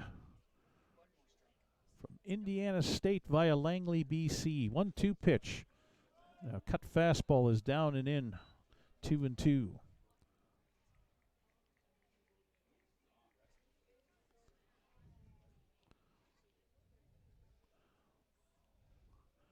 Lights are on as they have the entire game, but you can tell now as it starts to get darker, as a breaking ball, Edwards started to swing and then held off. They'll appeal at first and do not get it, and it's a full count. But you can see the haze now with it being getting darker, and with the lights you can see the haze a little bit. Smoky skies. Again, wildfire smoke. Millions of acres of forest have been burnt in Alberta, Saskatchewan, BC. Here's a pitch hit up the middle. Medina picks, throws to first in time. 2 away.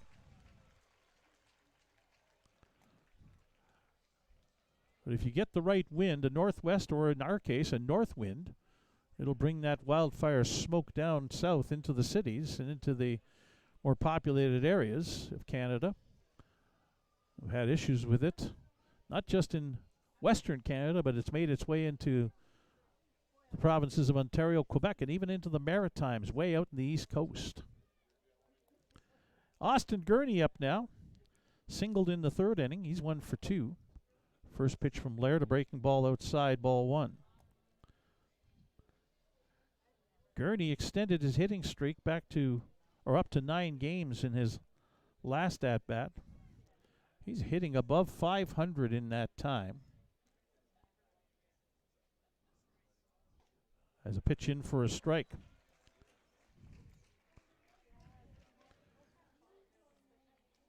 Including tonight's 1 for 2, Gurney is 17 for 31, which is .548.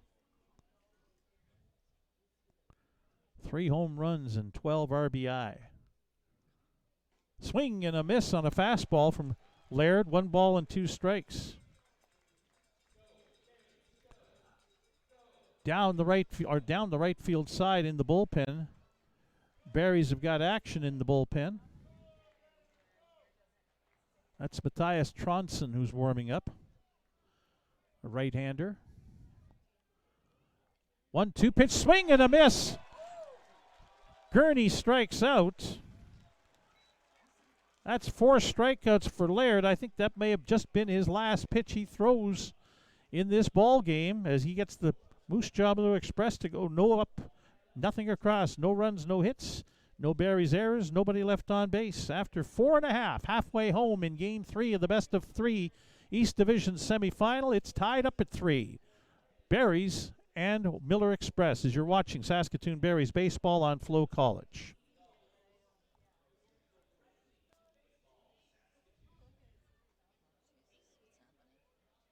Hmm?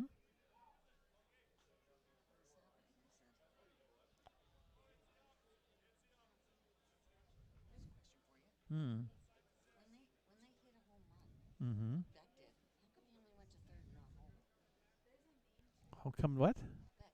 Beck didn't hit a home run. He did. No, Sorensen hit a home run. But somebody went to 3rd and did go to home. Well, because the ball was in the play. It wasn't out of play. Anyway, it's up to. Just check. I'm just really happy that I told Alma to tell you to do it. Mm-hmm. Yeah, it's up to 48, and it was 33. Yeah. So yeah, it's really good. I'll leave it here just in case you guys don't get one. Okay. Yeah, Yeah. Okay. sure. Okay. All right, bottom of the 5th inning coming up here. Ethan Merck on to pitch for Moose Jaw. Got the final out of the bottom of the 4th inning. He'll face the middle third of the Barry's order. They were the ones that got things started last inning, although Rell flew out to right field against starting pitcher Jacob Glazner. He's 0 for 2 tonight. 3 for his last 17. But he does have a hit in each of his last 3 games. Breaking ball in for a strike.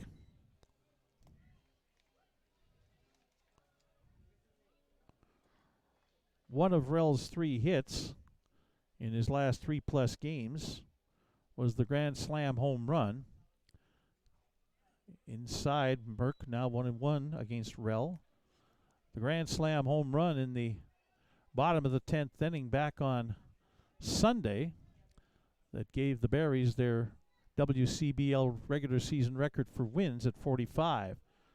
Slider in for a strike, 1-2.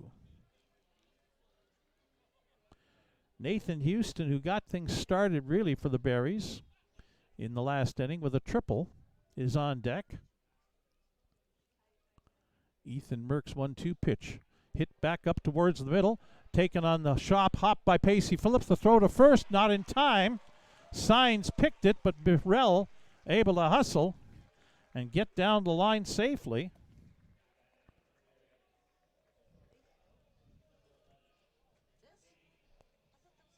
It was. 9th hit of the night for the Saskatoon Berries. Leadoff single for Rel. Extends his hitting streak to 4 games. And now Nathan Houston with that triple the last time up. He's 2 for 2 tonight. Outside ball 1. Again, Nathan Houston is very familiar with the Moose Jaw Miller Express, as he played a full season last year with them and was an affiliate player, as there's a swing and a miss. Strike 1.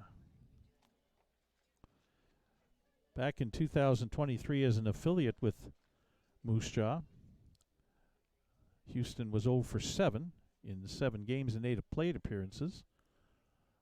But last year, as a regular with the Miller Express, he had a good season. Now time called as Merck holding the baseball, trying to come together with Andy Rivas. Houston last year had 4 home runs, 43 RBI, and a .385 average playing for the Miller Express. 67 hits and 174 at-bats. He'll foul that back to the screen. 1 ball, 2 strikes. Mason Rel on first base.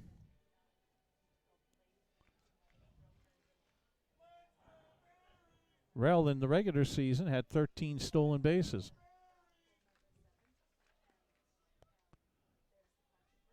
One-two pitch. Houston gets it in the air. Shallow center field. Coming on and under it is Austin Gurney. He'll make the catch, and there's 1 away. It'll bring up Ethan Murdoch, who hit into a double play in the 2nd inning and then drove in the 1st run, driving in Houston from 3rd base last inning with a sacrifice fly to Gurney in center field. Ethan Murdoch is 13 for 41 on the year head-to-head against the Moose Jaw Miller Express. First pitch in for a strike. .317 hitter head-to-head between regular season and playoffs for Ethan Murdoch, with 4 home runs and 16 RBI. Rel at first, Murdoch at the dish. Fouls a pitch right back to the screen, 2 strikes.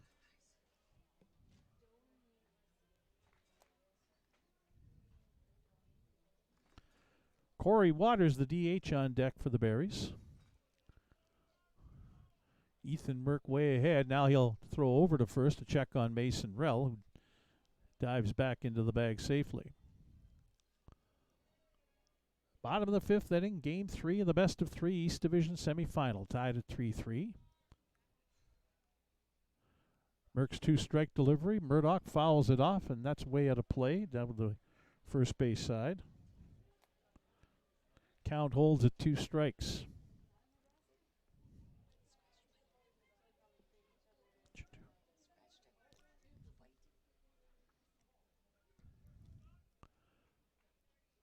Rel takes off. Murdoch hits a line drive, left center field. This one is up, and away. A home run for Ethan Murdoch. A line drive over the left center field fence. That puts the Berries ahead for the first time tonight by a score of 5-3. The home run ball coming in huge for the Saskatoon Berries. Last inning, it was Balin Sorensen. This time, Ethan Murdoch. And now it'll be Corey Waters with one away.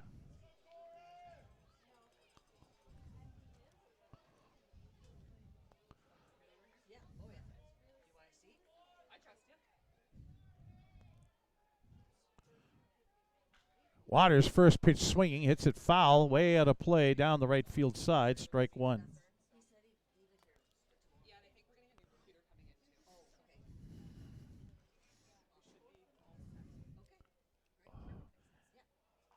Another foul ball towards the Berries' first base dugout this time, kind of fisted out that way by Corey Waters. He's behind 2 strikes. He singled and scored last inning.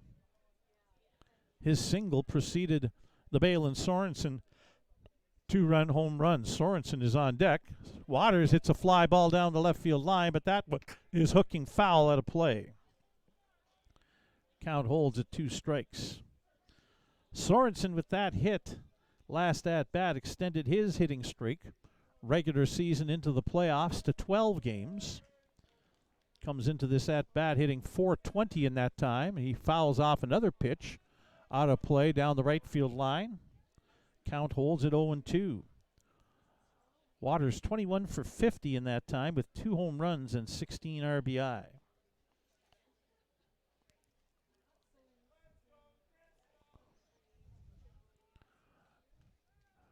(5-3) Berries now with the lead here in the bottom of the 5th inning.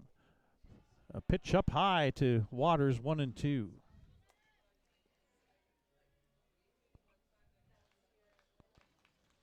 Corey Waters 5 for 12 in the series. .417 average. Hits this one on the ground. Picked by Thomas Soto. He'll throw on to first in time and get the second out. Soto had to right the ship and throw across his body, but he did so effectively to get the out. And now Balin Sorensen, who hit the 2-run home run last inning, 1 for 2. That hit, just his second in the last 5+ games, 2 for 20 in that time for Balin. So he's in a little bit of a funk, but that home run should help.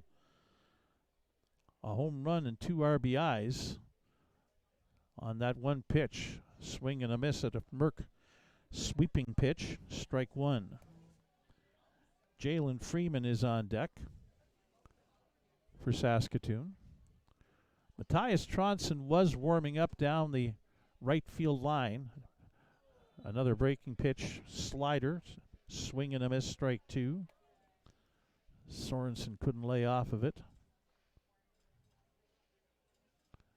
He'll settle back into the right-hand batter's box. Ethan Merck, 2-strike pitch, fastball, swing and a miss, strike three. That winds up the inning, but not before the Berries score 2 runs on the 2-run homer from Ethan Murdoch. 2 hits, there were no Moose Jaw errors, and nobody left on base. After 5 complete, Saskatoon 5, Moose Jaw 3. You're watching Berries baseball on FloCollege. Pitching change, Tronson, number 40.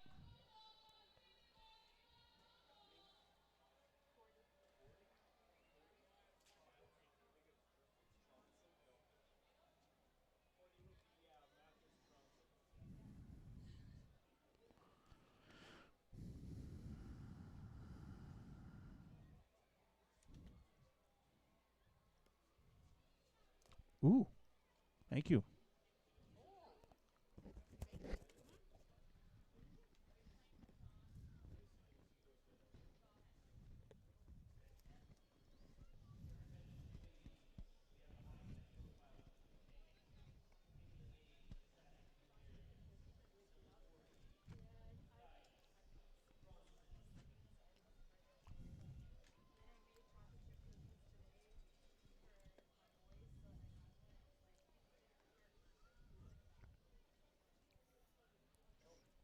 Back here at Next gen patch at Cairns Field. Excuse me while I take a bite of cookie and try to finish it off. You can't put chocolate chip cookies around us and expect that I'm not going to have a bite. Come on. Top of the 6th inning. 5-3 Berries with the lead, and we have a pitching change for Saskatoon. Coming into the ball game is Matthias Tronson for the first time in the postseason. During the regular campaign, Tronson had a pretty good go of it. Made 11 appearances, 8 of them out of the bullpen. Had a 3-0 record, a 3.90 earned run average. Pitched 27 2/3 innings, allowed 20 hits, 13 runs, 12 of them earned. Struck out 31 and walked 13. Matthias Tronson coming on. He is from Toronto, coming off his sophomore year at Eastern New Mexico University, meaning he's a college teammate of Barrie's left fielder Jalen Freeman. Tronson, 6'5", 220-pound, right-handed pitcher, is in, and he'll face the middle third of the Moose Jaw order here in the top of the 6th inning. First baseman Eduardo Sainz, DH Robert Estrada, and catcher Andy Rivas. Sainz 1 for 2 tonight. Doubled and scored in the 2nd inning, struck out in the 3rd. Sainz is 2 for his last 12 in 3+ games, hitting 167 in that time.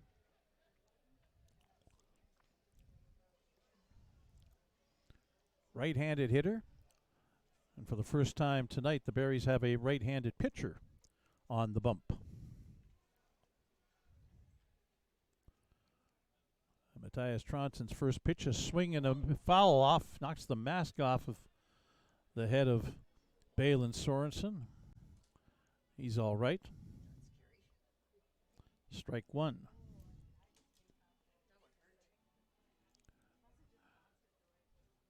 Sorensen shaking it off pretty readily. Squats back behind home plate and gives Tronson the sign. Matthias ready to deal. Breaking ball. Sainz hits it the opposite way into right field for a base hit. So a leadoff single for Moose Jaw in the top of the 6th inning, trailing by 2. It'll bring up Robert Estrada. Sacrifice reached on an error and eventually scored in the 2nd inning. Flew out to right field in the 3rd. 0 for 1. Estrada bringing a 4-game hitting streak into the game, as there's a first pitch strike to him from Matthias Tronson. Estrada 6 for his last 16 over 4+ games, 375 with 4 RBI.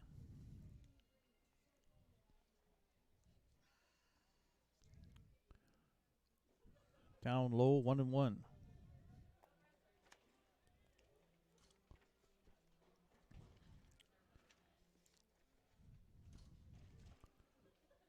Tronson coming off his sophomore year, as I mentioned. In 2023, as Estrada hits it, Menard stabs it on to second for 1, back to first, and not in time. Estrada beats out the relay of Nathan Houston to first, so a fielder's choice puts Estrada on first. Ethan Menard throwing out Sainz at second base to Nathan Houston, the shortstop. So 1 away, and it'll bring up Andy Rivas, the catcher, who's 0 for 2. Flew out to left and struck out against Zach Laird. Tronson is coming off some arm issues, has hardly pitched in the last couple of seasons, as his breaking ball inside clips Rivas on the helmet. And so Rivas is on, and moving up to second is Estrada. It'll bring up Tanner DeGrazia. who singled his last time up for his first hit of the series. 1 for 10. 4 for 16 or 250 in his last 4+ games, with a couple of runs batted in. He does have a duck on the pond here now with one away.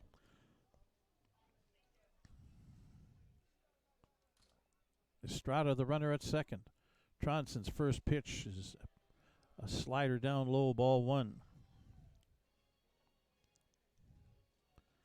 In 2023 at Northeastern Oklahoma A&M College in Miami, Oklahoma, Tronson pitched in 9 games, started all 9, a 1-1 record with a 6.19 earned run average.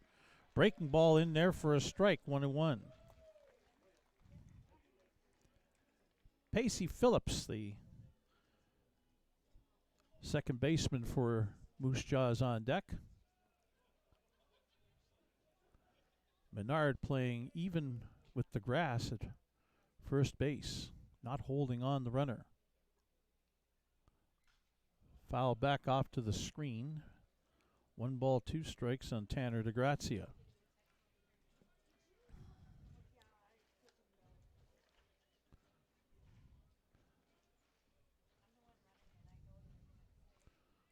Right-handed hitting DeGrazia.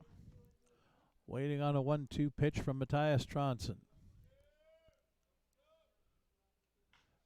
Line drive, slicing foul down the right field line. Foul. Count holds at 1-2.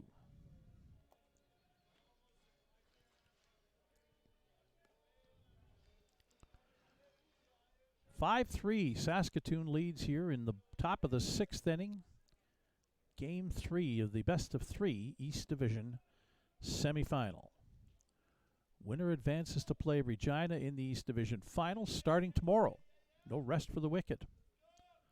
1-2 pitch. It's down low with the slider, 2-2.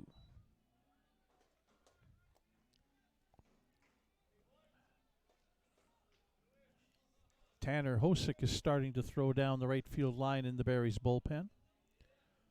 Nobody throwing down the left field side for Moose Jaw. This is probably Ethan Burke's game now.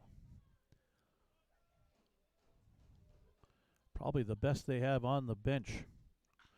DeGrazia, line drive into center field. Beck up with it on one hop, gets it into second base. Holding at third is Robert Estrada, and the bases are loaded with one away here in the top of the 6th inning, bringing up Pacey Phillips. And now here comes Joe Carnahan, the head coach, out of the Berries dugout.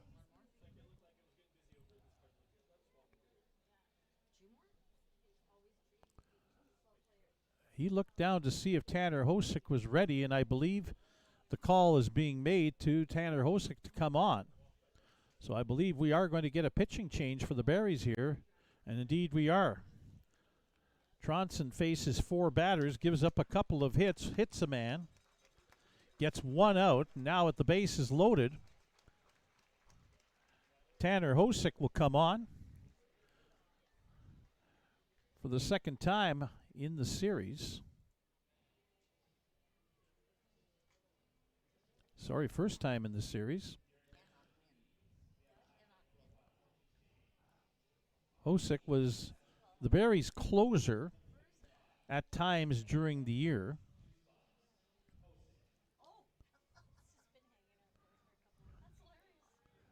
During the regular season, Hosick made 16 appearances out of the bullpen.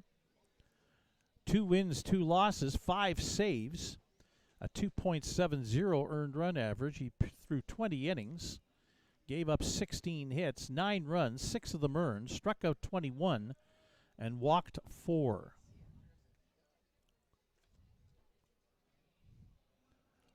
Hosick from Bellevue, Nebraska, coming off his freshman year at the University of Nebraska at Omaha, will come into the ball game to pitch.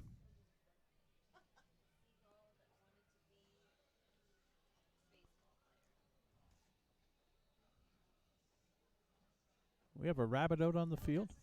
Was seagull out on the field?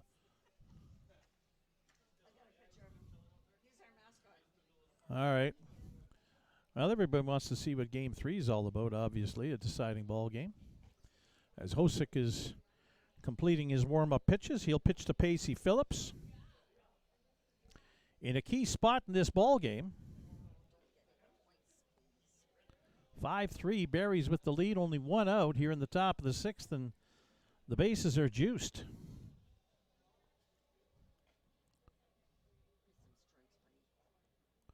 The hit by pitch was the first non-hit issued by Barry's pitching.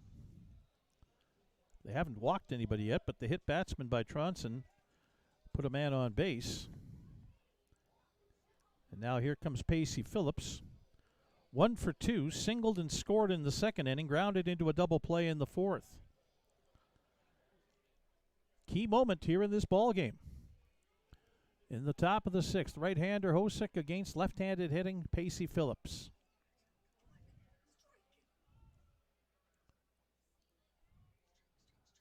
First pitch is outside, ball one.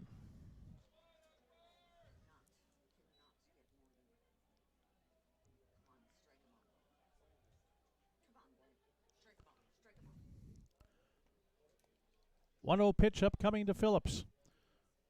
Estrada trying to distract, coming down the third baseline. Pitch in there for a strike, 1-1.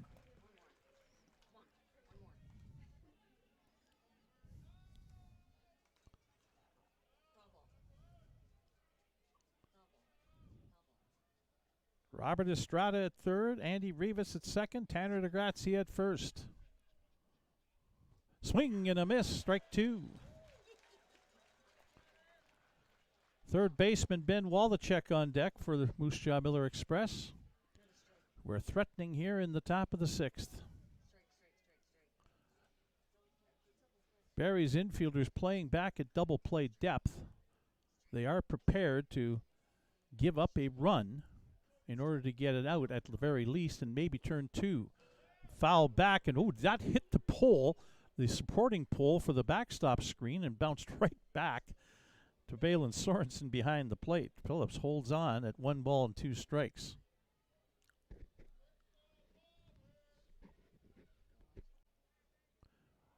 One ball, 2 strikes on Pacey Phillips. Called strike 3 on the outside corner on a fastball. Phillips throws his head back and says, "You got to be kidding me," but home plate umpire Trevor Drury is not kidding. That's 2 away. So now Ben Wallachek will make his way to home plate, right-handed hitter. Singled in the first and back in the second inning, I should say, and lined out to second baseman Abian Medina in the fourth. Wallachek, his single in the second inning was his first hit of the series. He's 1 for 6. First pitch down low, fastball, ball 1.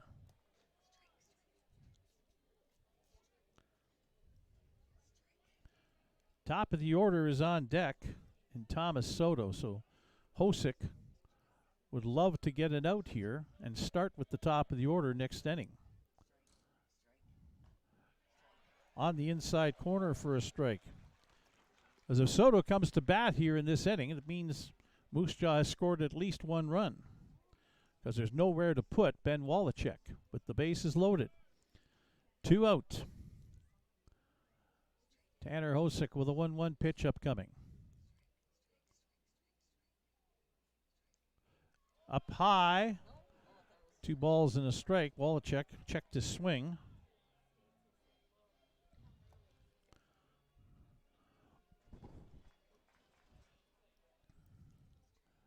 Good sized crowd on hand, as always, here at Next Gen Patch at Cairns Field. Most on the edge of their seats, taking this one in. 2-1 pitch. Breaking ball in for a strike. Count even at 2-2.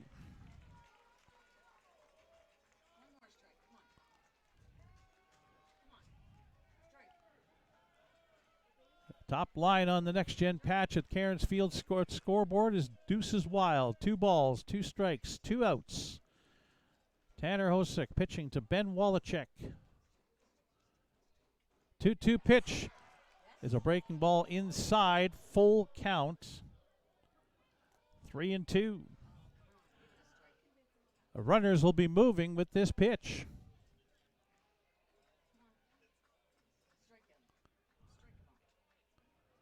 Hosick ready to go. Strike 3 called. Wallachek not happy at home plate. He was starting towards first base. Back-to-back strikeouts by Tanner Hosick coming out of the bullpen in the top of the 6th inning. Wallachek still staying out there to argue with Trevor Drury. If this were the major leagues, he'd have been gone by now.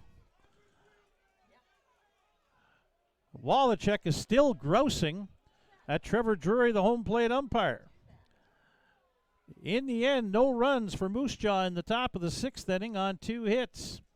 There were no Barry's errors and 3 runners left on base. After 5.5, it is Saskatoon 5, Moose Jaw 3. You're watching Barry's baseball on FloCollege.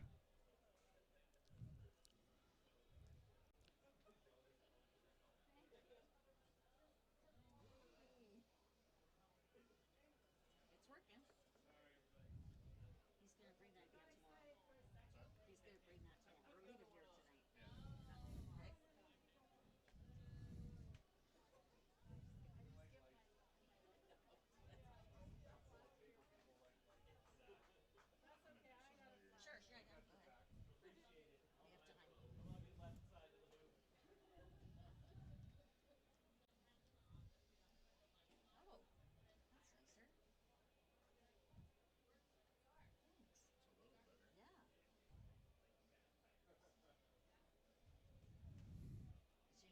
Yeah. Change this one a bit because it was too noisy. Or like close up. But these guys here, they were so faded. 3. Go. Head to the bottom of the 6th inning here at Next Gen Patch at Cairns Field. Ethan Merck back on to pitch for the Moose Jaw Miller Express. Saskatoon Berries with a 5-3 lead as we are into the 3rd and final game of an East Division semifinal series. The Berries, with a victory tonight, would host Game 1 of an East Division final with the Regina Red Sox tomorrow night at 6 o'clock. We'd be getting the webcast started at 5:55. Merck's first pitch is outside. Ball 1 to Jalen Freeman, who's been on base twice tonight. Singled in the 3rd inning, walked in the 4th. On the outside corner, strike 1.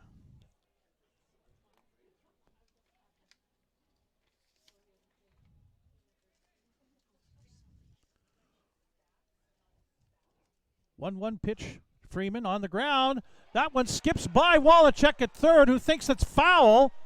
He's jumping around like a jumping bean. Meanwhile, Freeman has hustled his way into second base.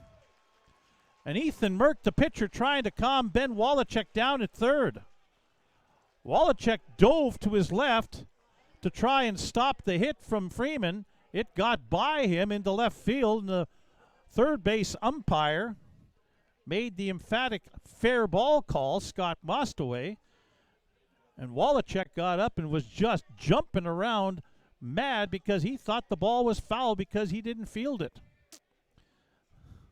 So a leadoff double for Jalen Freeman here in the bottom of the 6th inning. It'll bring up the top of the order in Carter Beck. An infield single his last time up. He's 1 for 3. First pitch from Merck up high, ball 1.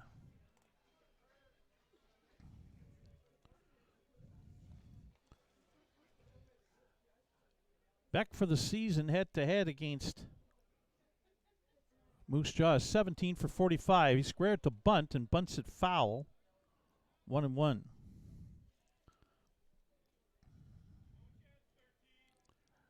Beck against Moose Jaw hitting .378 on the year. Regular season and playoffs combined. with 5 home runs and 16 runs batted in. 1-1 pitch upcoming from Ethan Merck. Freeman takes off for third. Beck hits a line drive into center field. Freeman will come around easily to score as Beck drives in a run to make it 6-3.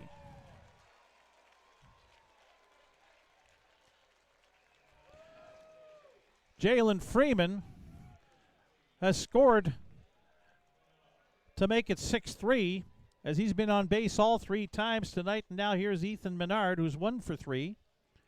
Reached on an error his last time up. Menard 3 for 19 in his last 4+ games. Looking to get himself back going again. As Beck first pitch going, and Menard line drive left field. That one's down and all the way to the fence past the left fielder Edwards. Beck heading around third. He'll be stopped up there as Edwards gets the ball back to the infield. A ringing double to left field for Ethan Menard. And with nobody out, maybe the Berries have figured out Ethan Merck, who befuddled them in game 1 for the final 5 outs of the ball game, to get a save. And now you've got action down the left field line, and Nathan Pichot is starting to throw. And here comes Eric. We'll make that an assistant coach for Moose Jaw coming out to chat. Pitching coach Dustin Mulliken is not with the team tonight. So this would be one of the assistant coaches, either Michael Gonzalez or Michael Hunt. I don't know who they are, but I'm assuming that's who it is because Eric Marriott, the head coach, I've seen enough times over the course of the year to know who he is, and that's not him. That's come out to the mound to chat things over with the entire group, with the exception of the outfielders who stay out where they are. A run in, runners on second and third with nobody out here in the bottom of the 6th inning, and A.B. Medina, the second baseman, coming to the plate. Medina, 1 for 3, singled in the first inning. For the season against Moose Jaw, playoffs and regular season combined, he's 14 for 41. That's a .341 average, with 6 runs batted in.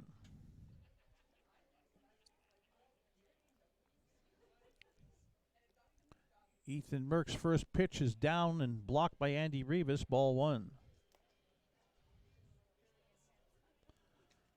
Medina coming off his senior year at Texas A&M International.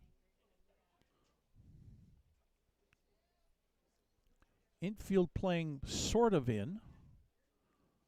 Not quite to the edge of the grass. Medina hits a high fly ball down the right field line.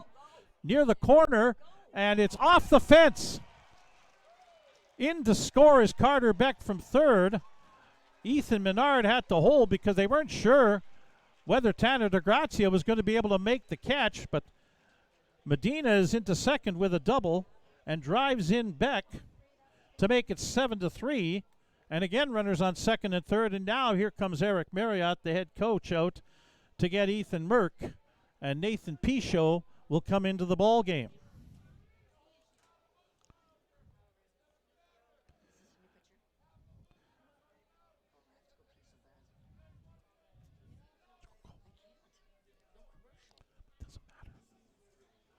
So Merck coming out of the ball game.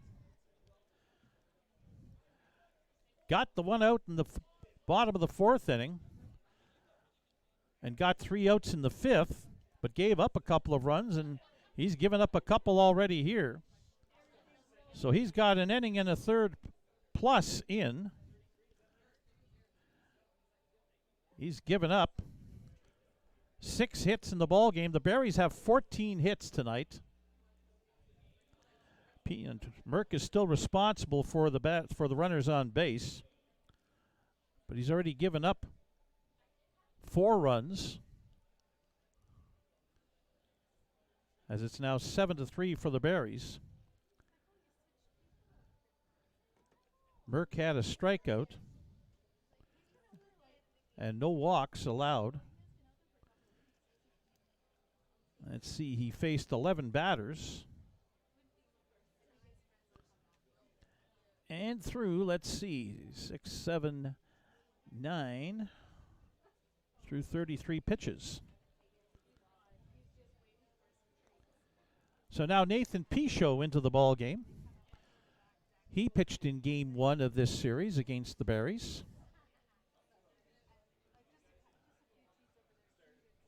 Pichot pitched an inning that night, gave up 2 hits, no runs, struck out 1, walked 1. In the regular season, he was effectively their closer. 3 wins, 2 losses, 6 saves in 18 appearances, all out of the bullpen. He pitched 24 and 2/3 innings, allowed 21 hits, struck out 27, and walked 14. Nathan Pichot is from Moose Jaw. Hometown boy, right-hander. 6 foot, 190-pounder from Central Collegiate High School. He'll face Mason Rell, who singled in the 5th inning to lead off and scored on the 2-run homer by Ethan Murdoch. Takes a strike from Pichot. Nobody out here in the bottom of the 6th inning. 2 runs in and 2 men on base. Ethan Menard at third and Abia Medina at second. Again, the infield kind of playing in. Pichot, a slow breaking curveball up high to Mason Rell, 1-1. Rell 1 for 3. He's hitting .300 combined regular season and playoffs this year against Moose Jaw. Pitch bounced in, blocked by Andy Rivas. 2-1 the count on Rell, with Nathan Houston, the shortstop, on deck.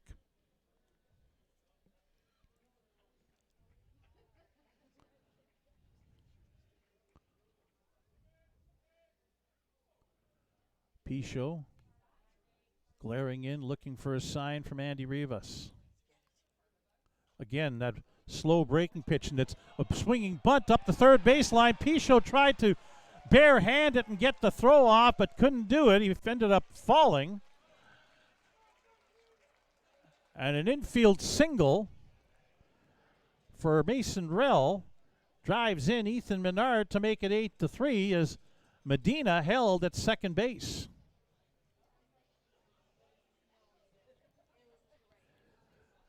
Five batters to the plate in this inning for Saskatoon, and 5 hits, 3 runs, nobody out.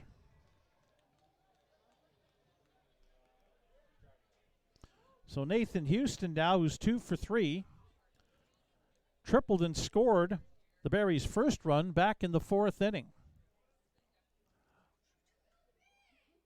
First pitch is blocked by Rivas, gets away up the first base line, and Medina will scurry on down to third base on the wild pitch.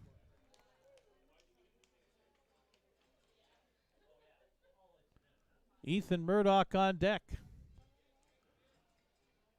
Berries are up to 15 hits in the ball game here in the bottom of the 6th. And now Moose Jaw has to start looking. They've only got 9 outs of offense with which to work with. Try to come back in this game. They're definitely capable. They've got the offense. Their problem has been pitching all season long, and it's caught up to them in games 2 and now possibly 3 as Pichot with a check on first base, the runner Mason Rell.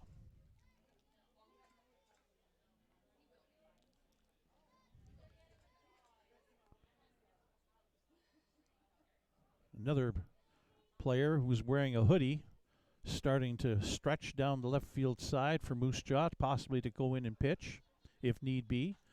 Houston hits a fly ball to center field. Coming on in is Austin Gurney. He'll make the catch, throws, and Signs cuts it in the infield, but Medina comes in from third to score. A sacrifice fly that makes the score 9-3 now for the Saskatoon Berries. 4 runs in. Rell holds it first. That's the first out of the bottom of the 6th, and brings up Ethan Murdoch, who hit a 2-run homer his last time up last inning. Murdoch has 3 RBI tonight. He also had a sacrifice fly that brought in Houston in the 4th inning. 1 for 2 for Murdoch. 4 for his last 18 as a pitch down low blocked by Rivas. Got behind him a bit, but not very far, and so Rell holds his ground at first. Murdoch 4 for 18 in his last 4+ games with 2 home runs and 7 RBIs. Played for Swift Current in 2023.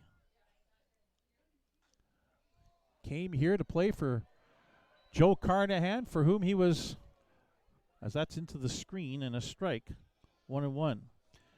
When Joe Carnahan was a head coach in Swift Current a few years back, Ethan Murdoch as a youngster was the bat boy for the Swift Current 57s.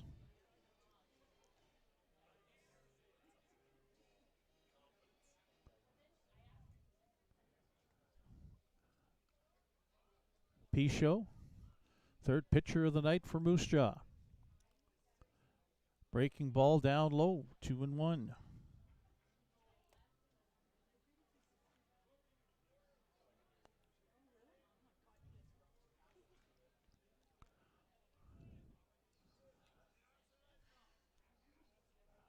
Berries have taken over the bats in the middle third of this game.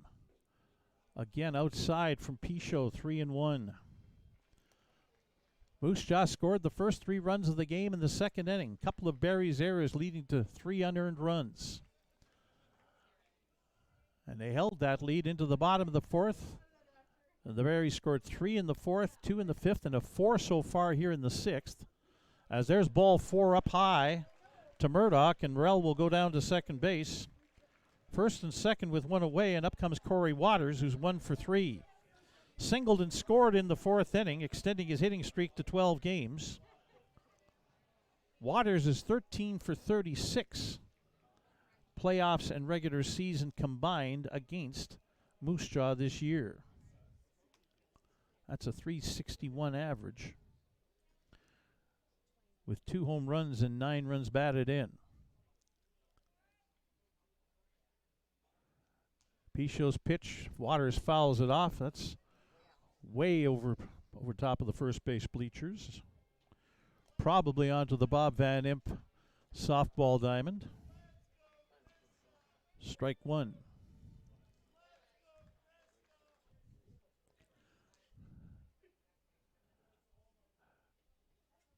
Runners at first and second, 1 away. Breaking pitch in for a strike.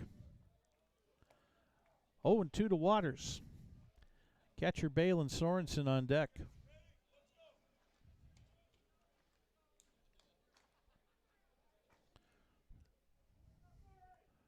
Pichot with a big advantage in this count, puts that one into the dirt. Bounces it up, 1-2. 8 hitters to the plate so far for the Berries here in the bottom of the 6th inning. 4 runs in, extending the lead to 9-3.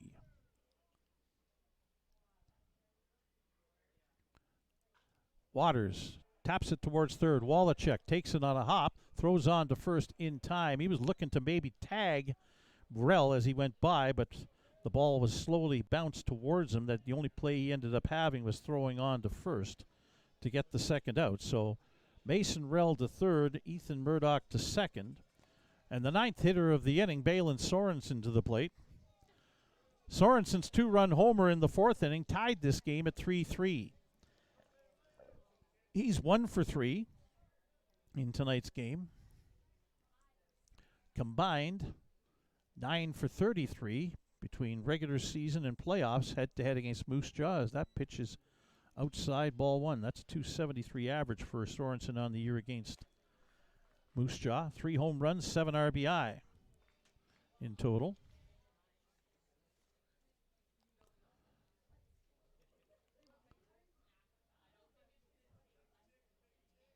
Mason Rell at third, as that pitch is down and away to Sorensen, ball 2. Ethan Murdoch's at second base. Jalen Freeman, who started it off with a somewhat controversial double, at least in the minds of the third baseman, Ben Wallachek, to lead off this inning, is on deck. 2-0 pitch, Breaking ball stays up high. 3-0 the count on Sorensen. Up 6. I'd almost give Sorensen the green light here. Now, Pichot has got problem with his pitching arm, it seems. He may have to require somebody to come in. He made a gesture to the dugout that something was wrong in his right shoulder. And I think that's going to be it for Nathan Pichot. He's going to take himself out of the ball game. And we'll have a different pitcher coming on, and that pitcher will have as many warm-ups as required coming in to make sure he's ready to go. So coming into the ball game for the Moose Jaw Miller Express will be Rodolfo Guardiola, who was the starting pitcher in Game 2 back on Thursday night. Guardiola only pitched an inning and 2/3 in the start on Thursday. Gave up 4 runs, all earned on 4 hits, struck out 1 and walked 1, and was tagged with the loss. His postseason ERA is a little bit inflated at 21.6 as a result of that start, in which the Berries got 4 runs on him in the second inning. In the regular season, Rodolfo Guardiola pitched a fair amount for Moose Jaw.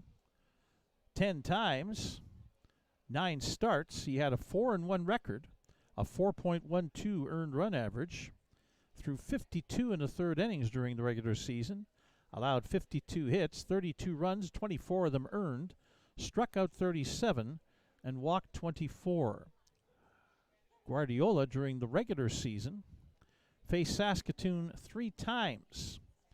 Here at Next Gen Patch in an 8-7 loss, he pitched 5 innings. In a 9-8 win, he got the win, pitching 6 innings, and then took the loss in the start back in Game 2. So Rodolfo Guardiola with 2 away coming on in place of Nathan Pichot, who is injured in the midst of an at-bat against Balin Sorensen.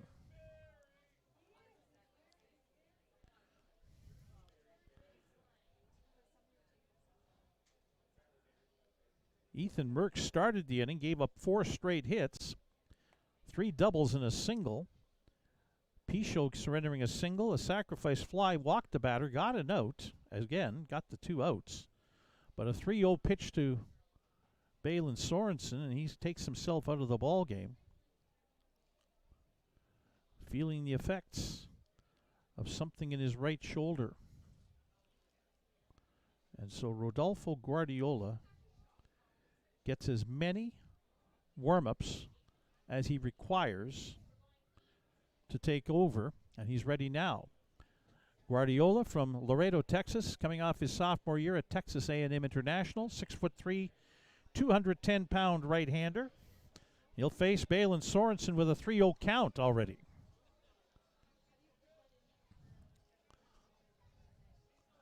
Let's see how he comes back from this.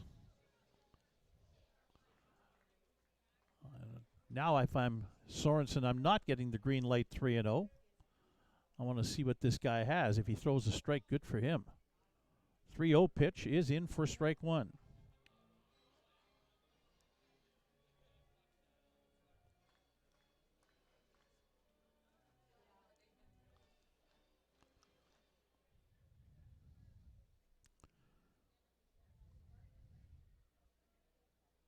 Guardiola with a 3-1 pitch to Sorensen, and that's in there for strike 2. So now a full count with 2 away.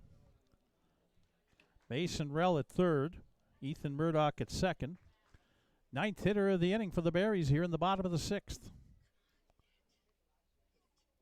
And that's outside ball 4. And so the bases are loaded for Jalen Freeman, who's had a perfect night. 2 for 2 with a walk. He scored a run. It was his double down the third baseline that got this started. And Moose Jaw with their third pitcher of the inning and fourth of the game in Rodolfo Guardiola. All these runners on base belong to Nathan Pichot.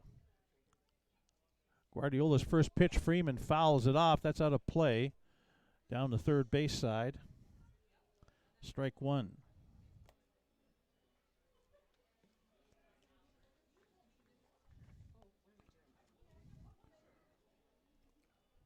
Freeman having a great postseason so far. 6 for 11, hitting over 500. Swing and a miss, foul tip, 2 strikes. Guardiola throws a 3/4 overhand and threw a good fastball there that Freeman got a piece of and upset with himself that he didn't drive that. So now Rodolfo Guardiola with a 2-strike pitch up coming to Jalen Freeman. Bounces it in, that gets away from Rivas. Coming down the line is Rell, he'll score. Dives into home plate with the 10th run for the Berries on a wild pitch. Murdoch to third, Sorensen to second. A ball and 2 strikes to Jalen Freeman.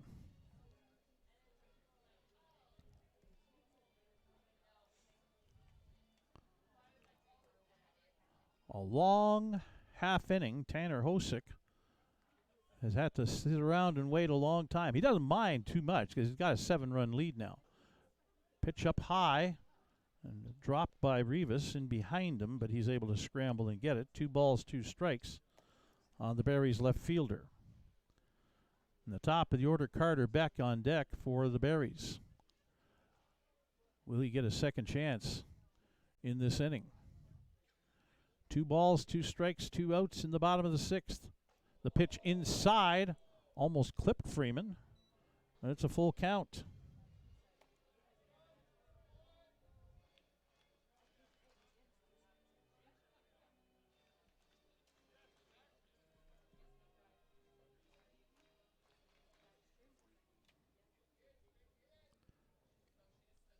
Full count to Jalen Freeman. Guardiola hit back to the mound. Guardiola takes it on 1 hop. He'll throw on to first in time to retire the side, but not before the Berries score 5 runs. And they did it on 5 hits. There were no errors and 2 runners left on base. After 6, it is Saskatoon 10 and Moose Jaw 3 as you're watching Berries baseball on FloCollege.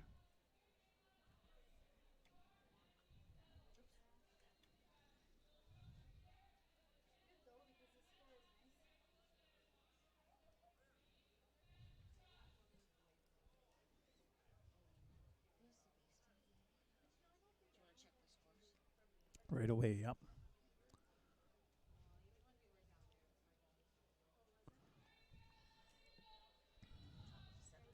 Yep.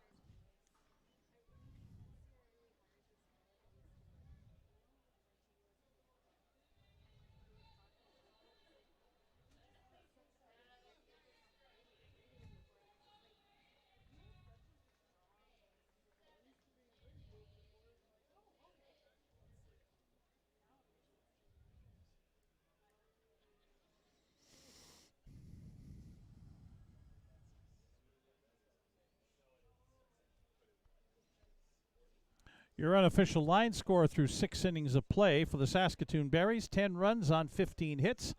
They've committed 2 errors. They've left 8 runners on base.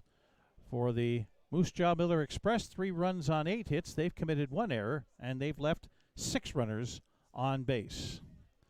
Tanner Hosick on to face the top of the order for Moose Jaw in the top of the 7th inning. Thomas Soto, the shortstop, left fielder William Edwards, and center fielder Austin Gurney, all coming up to face the Berries here in the top of the 7th as we're 2 hours, 23 minutes into this ball game. Cooling off some, but it's still smoky and hazy in the sky here. It's Next Gen Patch at Cairns Field. 15 degrees Celsius. That's 59 Fahrenheit. Southwest wind at 10 kilometers per hour. Tanner Hosick's first pitch to Thomas Soto is a swing and a miss, strike one. Soto 1 for 3, singled in the second inning. He's 12 for 41 on the season against the Berries. Playoffs and regular season combined. Ball one to Soto.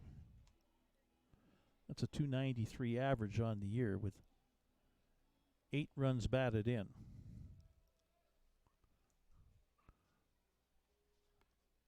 Hosick ready to deliver. 1-1 pitch on the outside corner, strike two. Soto looks back at home plate umpire Trevor Drury and says, "Really? Are you kidding?" That's been consistent all game long. 1 ball, 2 strikes on Thomas Soto.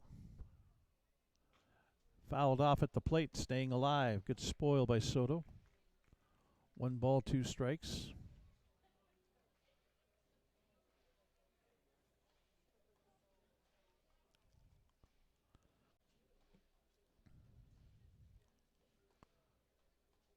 Soto, for the first time tonight, hitting left-handed against a right-handed Berries pitcher.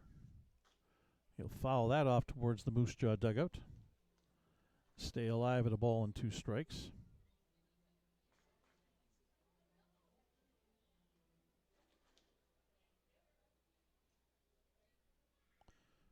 Hosick comes set at the belt. 1-2 pitch. Down low. Bounces away from Bale and Sorensen. Nobody on plate or on base, though, so 2-2.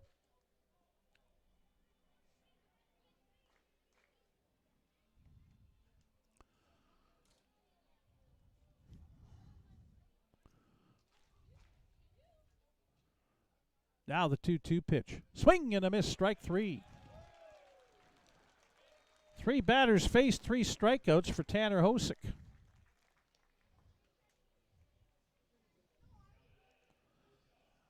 William Edwards, the left fielder, now coming up. He's 0 for 3. Edwards came into tonight on a 13-game hitting streak. During the streak coming into tonight, he was hitting .426, 23 for 54 with a home run and 18 runs batted in. He'll foul the first pitch off, slicing foul towards the Berries bullpen down the right field line, strike 1.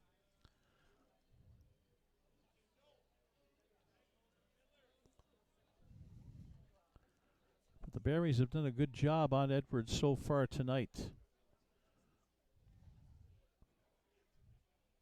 Hosick's 1 strike pitch is upstairs, ball 1.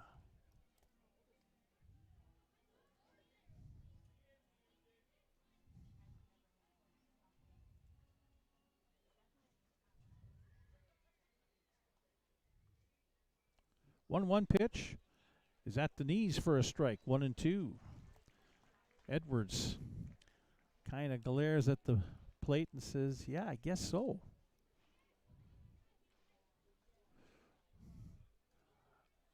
Moose Jaw needs to swing the bat and get balls in play, see if they can make something happen.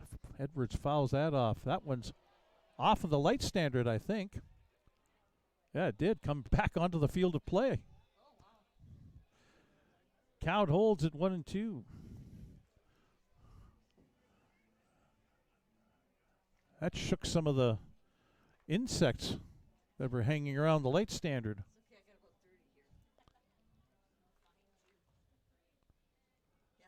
1-2 pitch upcoming to William Edwards. On the ground and fielded by Rell at third. The long throw and in, but it was a called foul ball. Third base umpire calls it a foul ball, and Eric Marriott, the third base coach, says, "Well, now you're 1-1 on calls at third base." Is still upset about the double that Jalen Freeman hit to start the 6th inning. That was called fair. And Ben Wallachek especially, and the entire Moose Jaw dugout supported him, thinking it was foul, but It was called fair there and called foul just now to the detriment of the Berries. The first one, though, certainly to the advantage of the Berries. 1-2 pitch coming again to Edwards. And fouled off again. This one's onto the screen up high. 1 ball, 2 strikes. Your official attendance tonight here at Next Gen Patch at Cairns Field is 1,759. Pretty decent considering it was a Game 3, and the tickets only went on sale yesterday at 10 in the morning. 1-2 pitch, not strike 3. Balin Sorensen thought they'd gotten it, but inside, according to home plate umpire Trevor Drury, and the count's 2-2.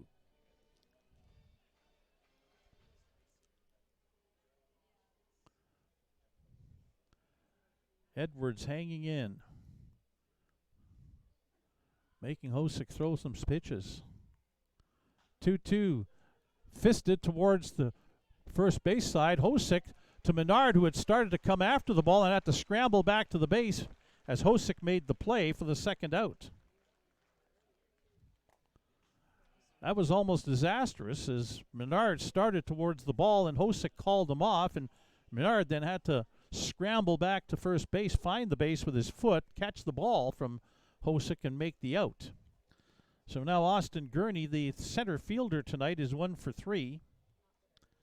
Singled in the third inning to extend his hitting streak to 9 games. Takes the first pitch strike from Hosick.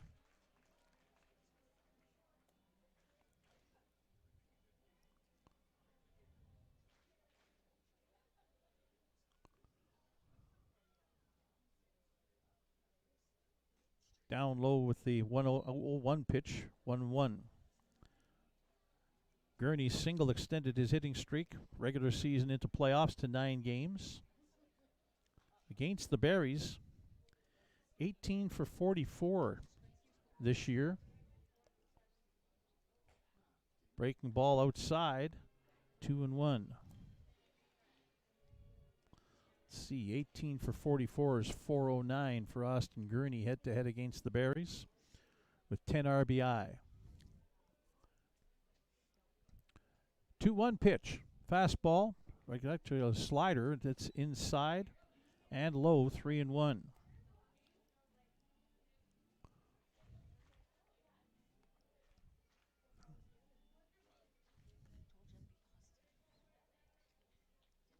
Mm-hmm. 3-1 pitch. Gurney hits a line drive into left center field. It'll get down, and Freeman will take it on the hop and get it back into the infield. Gurney's second hit of the night. 9th of the ball game for Moose Jaw. And now Eduardo Saenz, the first baseman, coming up. Saenz has had a productive night, 2 for 3. Doubled and scored in the second inning, singled to lead off the 6th. And now we've got Joe Carnahan coming out to check in on Tanner Hosick, as there is action down the right field line in the Berries bullpen. We'll see if this is going to be the end of the line for Tanner Hosick, or does Joe Carnahan say, hey, get one more out here, and then we'll bring a new guy in for the next inning. Trying to catch what the number is down the right field line. He's going to stay in and face Eduardo Saenz. Meanwhile, down the right field line, if I can ever get the player to kind of turn a little bit, there's 47 for the Berries, which is Michael Saul warming up. Saul has been a starting pitcher for the Berries in the last half of the regular season, but will come out of the bullpen possibly tonight to help try and finish this one off. 10-3 Berries lead in the top of the 7th inning. 2 away, and Austin Gurney on first base after a base hit. Eduardo Saenz up. First pitch, a slider down low, ball 1. Saenz 10 for 38 head-to-head against the Berries this year with a home run and 9 RBIs between regular season and playoffs. It's a .263 average.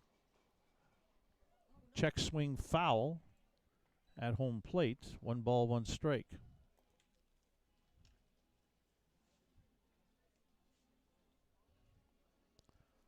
On deck is DH Robert Estrada.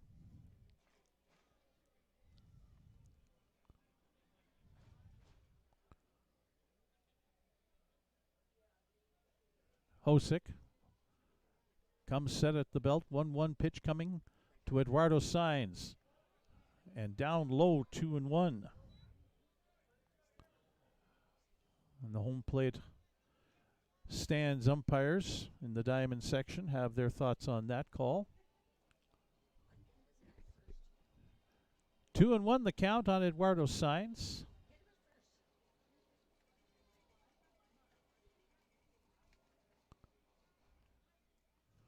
Fouled off and out of play over top of the first base bleachers. 2-2. Sainz is a big boy, 6'3", 225 pounds. If he gets a pitch he likes, he's going to hit it a long way. Carter Beck in center field is playing pretty shallow. 2-2 pitch, swing and a miss, strike 3. 4 strikeouts in an inning and 2/3 for Tanner Hosick. Gives up a hit here in the 7th inning. No Berries errors and 1 Moose Jaw runner left on base as we head to the 7th inning stretch. It is the Saskatoon Berries 10 and the Moose Jaw Miller Express 3. You're watching Berries baseball on FloCollege.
Bottom of the 7th inning for the Saskatoon Berries against Rodolfo Guardiola.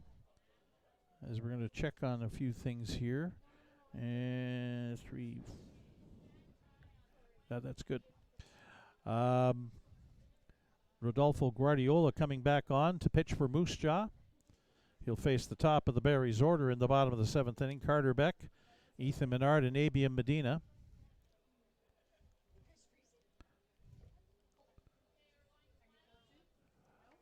So Carter Beck singled and drove in a run in the 6th inning. He's 2 for 4 tonight.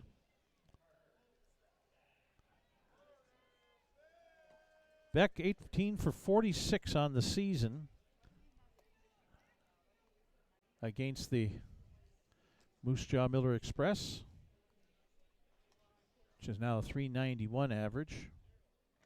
And for the postseason, 6 for 15, which is .400. Swing and a miss at the first delivery from Guardiola, strike 1.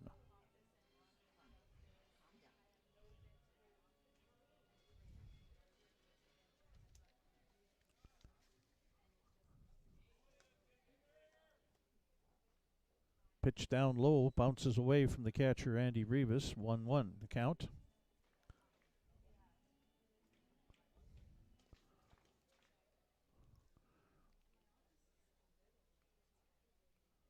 Ready to go again. 1-1 pitch. Beck hits a line drive into left center field. That's between the outfielders and gets all the way to the fence. Chasing it down, Austin Gurney. Beck will stop at second with a double to lead off the bottom of the 7th inning as he's 3 for 5 tonight. It'll bring up the first baseman, Ethan Menard, who doubled in the last inning, is 2 for 4 tonight. And now 4 for 13. Hitting over 300 for the postseason. Right-handed hitting Menard against the right-hand pitching Guardiola. First pitch upstairs, ball 1.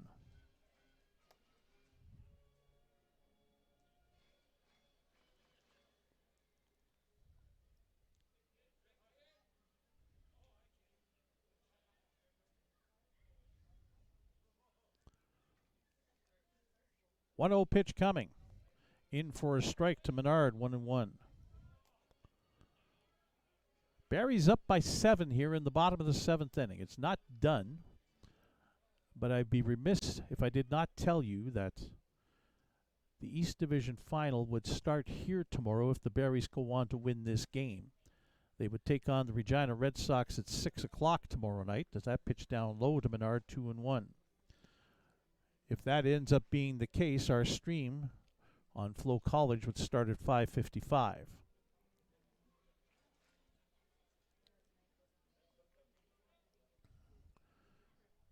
Two balls, one strike on Ethan Menard. Slider outside, 3-1.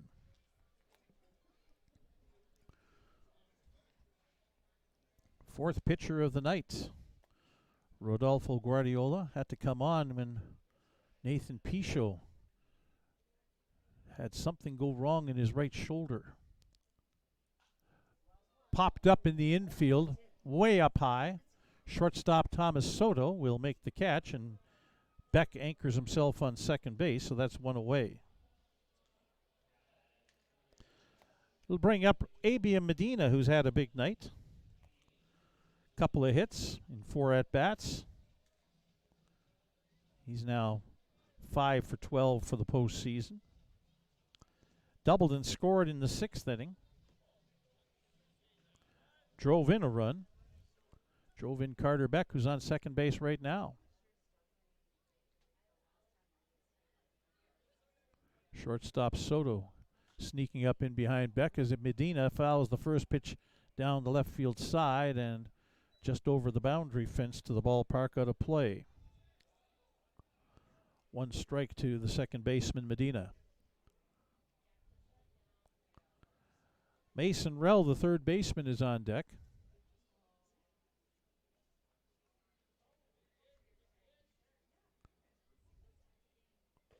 Up and in with the pitch to Medina, 1-1.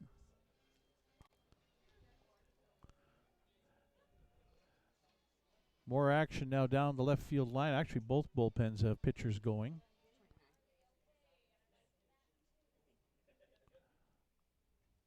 We'll catch a number for you here momentarily.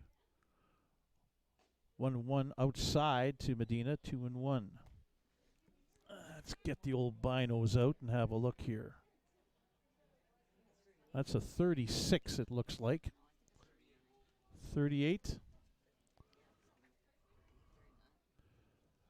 Well, it may be Fernando Medina warming up, 38. There's not 36 on. Well, there is a 36, Jordan Bauer, but it's one or the other.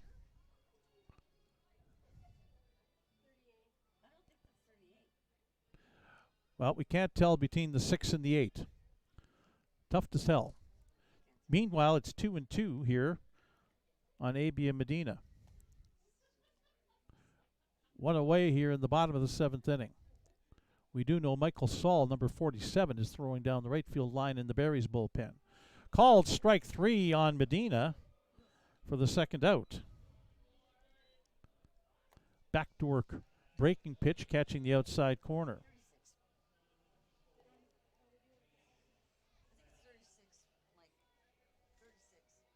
Mark. Mason Rell.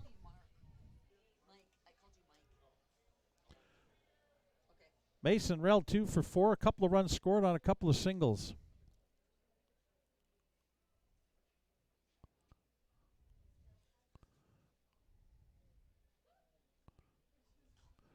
Fouled off into the screen, strike one.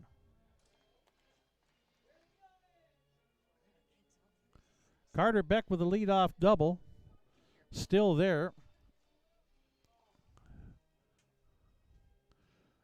2 away now. Menard popped out. Medina struck out. Now Mason Rell has a strike on him against Rodolfo Guardiola. He'll squib one in front of the mound. Guardiola, bare hands, throws to first in time, and that retires the side. The Berries don't score in the 7th inning, ending a streak of 3 consecutive innings in which they scored runs. Get 1 hit, no Moose Jaw errors, 1 runner left on base. After 7 innings complete, it is Saskatoon 10, Moose Jaw 3, as you're watching Berries baseball on FloCollege.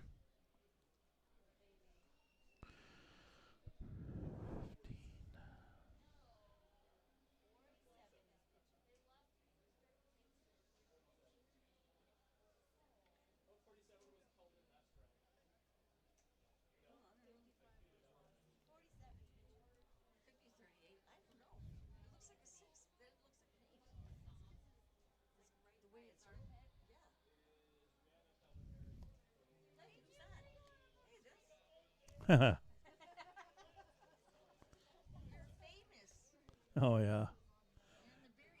Infamous, maybe.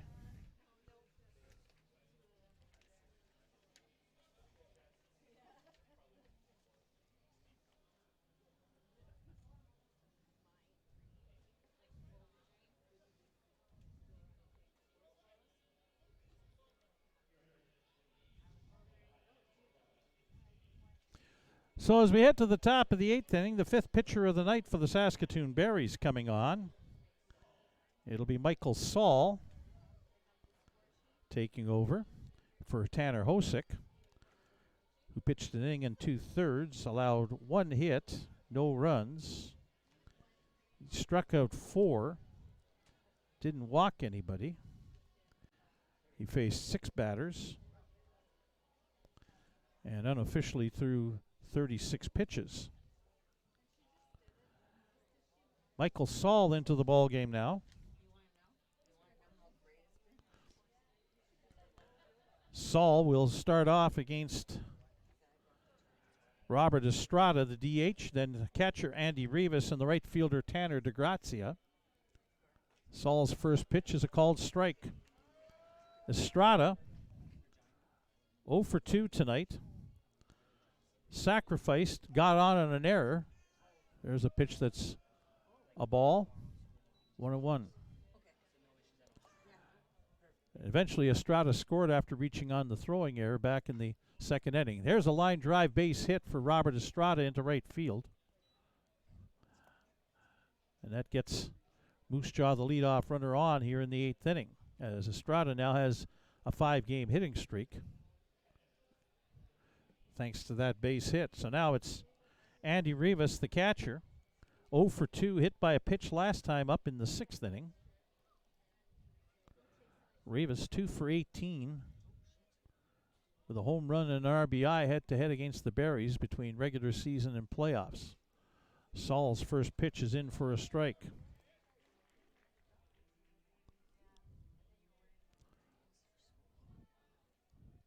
Saul's first playoff appearance. Bounces that one into Rivas. 1-1. Good catch by bat catcher Balin Sorensen.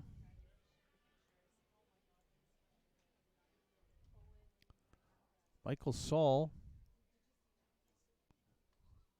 Swing and a miss on a breaking ball, 1-2.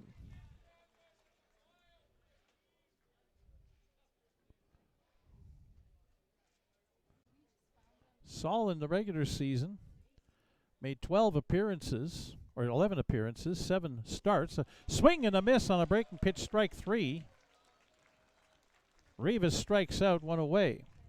Saul had a 1-1 record of 4.66 earned run average from his 11 appearances, 7 of which were starts, 36 2/3 innings pitched. He allowed 31 hits, 25 runs, 19 of them earned, struck out 39 and walked 14. Michael Saul from Omaha, Nebraska, coming off his freshman year at the University of Nebraska. First pitch to Tanner DeGrazia, outside, ball 1. Saul is 6'2" and 205 pounds.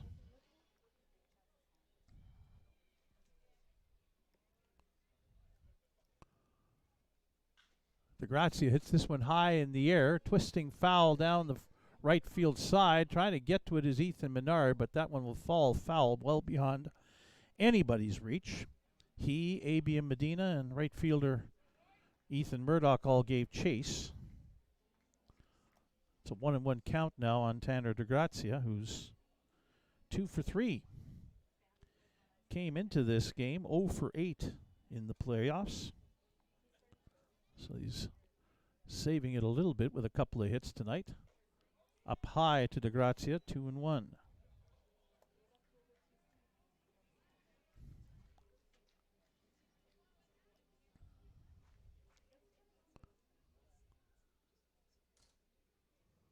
Two-one pitch is inside, backed DeGrazia up.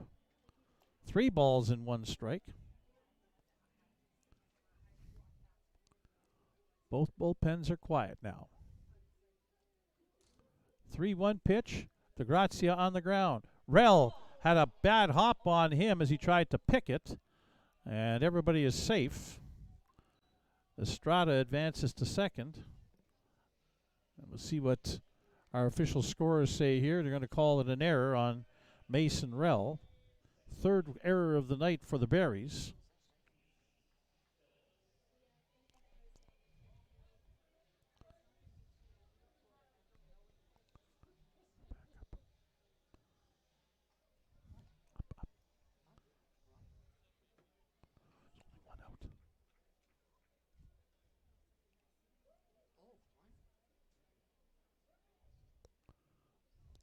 So now up to the dish is Pacey Phillips, and the pitch gets away from Sorensen to the backstop. And the runners advance.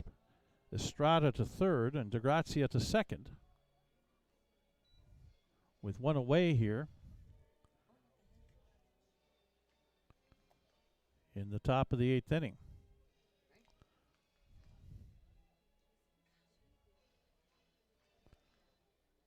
Phillips is 1 for 3, singled and scored in the 2nd inning. Grounded into a double play in the 4th and struck out in the 6th. Saul's pitch down low. Ball 2, 2-0.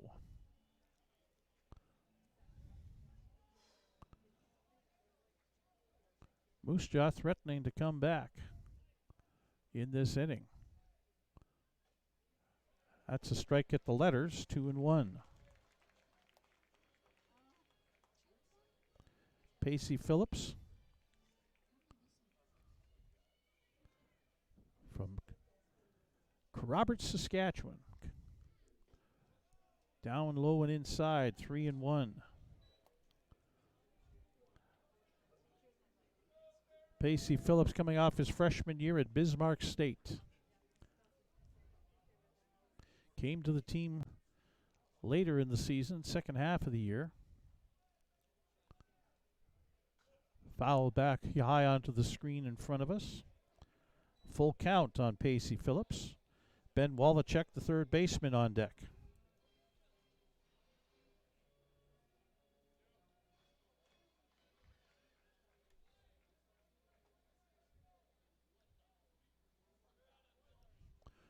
Full count pitch is inside, ball 4 to load the bases. So now it'll bring up Ben Wallachek. Ball 4 for a walk. So bases loaded with 1 away. And up comes Ben Wallachek. And out comes Joe Carnahan slowly. As down the right field line, Clavert Martinez starts to warm up. And this is a super slow walk from the head coach, giving Martina every opportunity to get as many warm-up pitches in as he needs before they bring him in. Carnahan says, hey, get 1 more out here. get out of this inning, and we can get Martina in for the 9th. But if you give up another hit and another run, we may have to pull you before I want to. It's kind of the message here right now, as meeting on the mound is done. Number 9 hitter Ben Wallachek to the plate, and the leadoff man Thomas Soto on deck. And you don't want to bring those top people to the plate with runners on base and a chance to come back. Wallachek's 1 for 3 tonight, singled in the 2nd inning. That was his first hit of the postseason. As Saul's first pitch to the third baseman is up high, ball 1.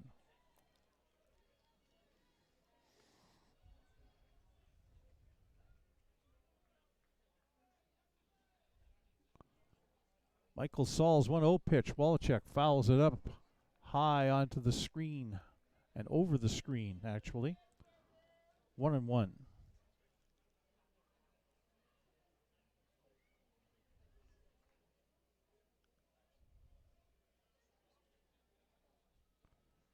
One pitch. Wallachek hits it on a fly ball to right, but that's slicing foul in the bullpen area. 1-2. Now the count on the Moose Jaw third baseman,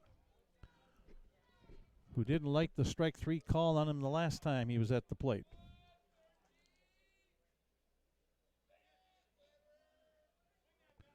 Wallachek chokes up on his bat. 1-2 pitch up high, 2-2.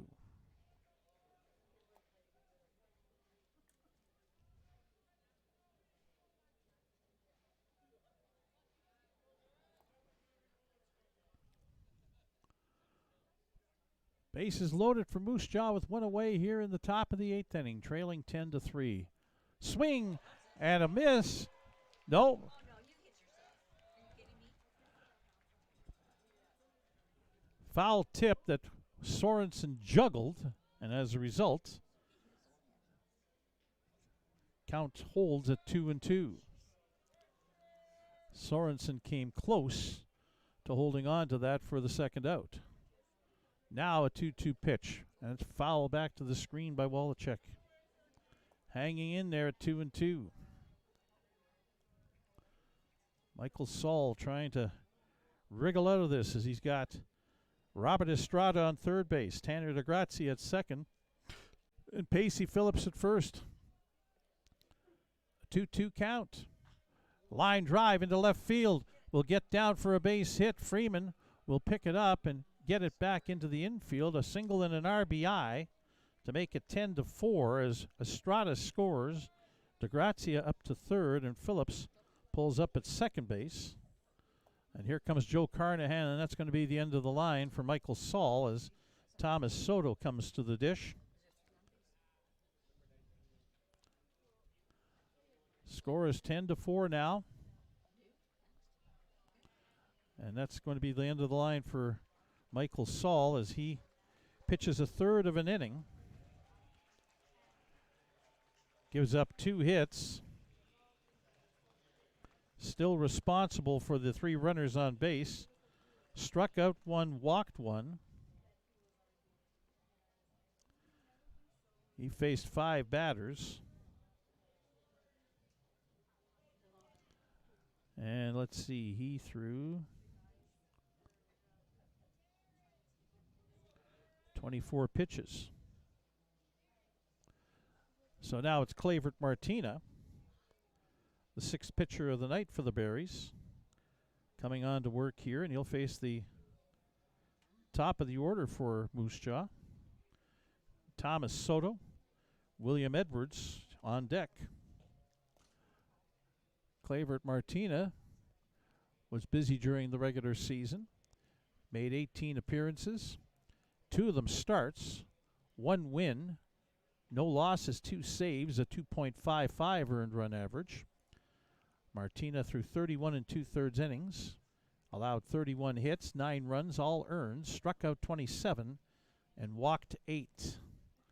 Clavert Martina from Kanga in Curacao, coming off his senior year at Eastern New Mexico University. 6'2", 200-pound right-hander. Clavert Martina taking his warm-up tosses here in the top of the 8th inning for the Saskatoon Berries. As Joe Carnahan wants to make sure that this top of the order for Moose Jaw, very dangerous group, doesn't make anything happen, get them back into this ball game.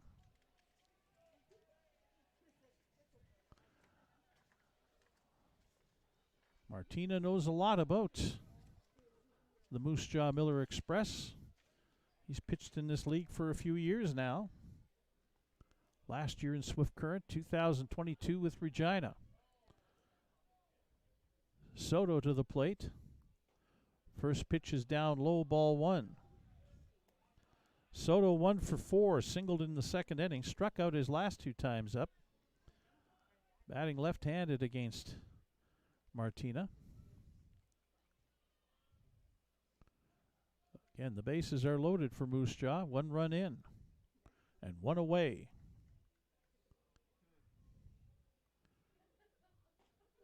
Inside, 2-0. Fans starting to get a little restless. Team's got a 6-run lead, but there's a lot of guys on base and not a lot of outs in this top of the 8th inning. 2-0 pitch is a called strike.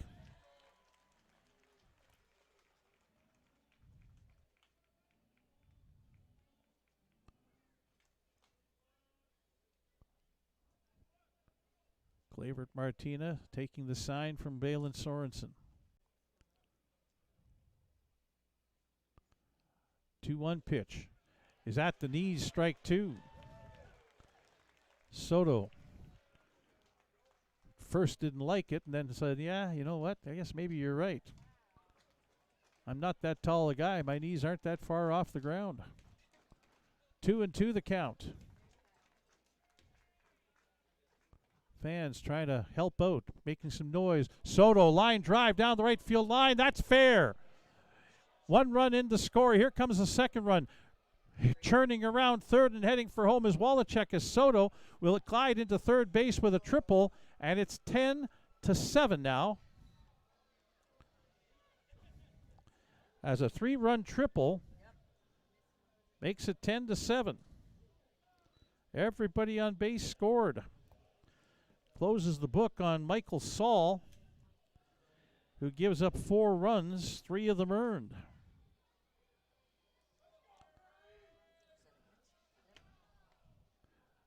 A 3 RBI triple for Michael Saul, or for Thomas Soto, I should say, off of Clavert Martina. And now William Edwards at the dish. First pitch down and away, ball 1. And Austin Gurney is on deck. These are the guys, the top 3 for the Miller Express, who can do some damage.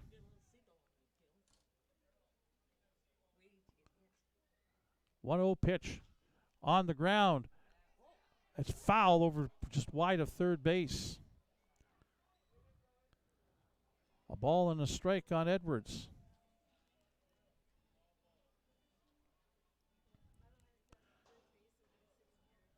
Edwards is 0 for 4 tonight.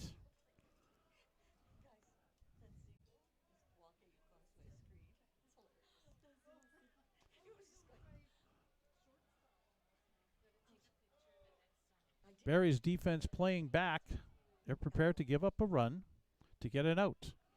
Pitch outside. 2-1 to Edwards. And now Clay Mixon is starting to throw down the right field line for the Berries.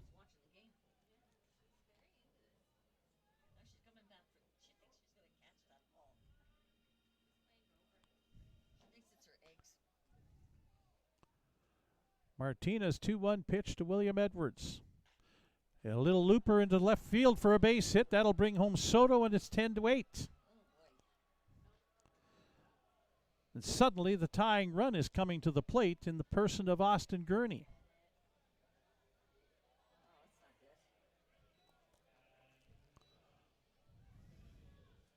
good. 5 runs in for Moose Jaw in the top of the 8th.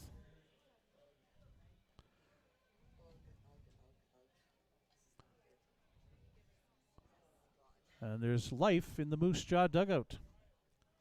Yeah, they're feeling pretty good there. Every game played at Next Gen Patch at Cairns Field has been decided by 1 or 2 runs this year between these teams. First pitch to Gurney is in for a strike. Guess where we are right now? We got a 2-run difference in the ball game. Can I mention that Seagull on the field was? We're going to call him. Inside to Gurney, 1-1. Austin Gurney 2 for 4 tonight.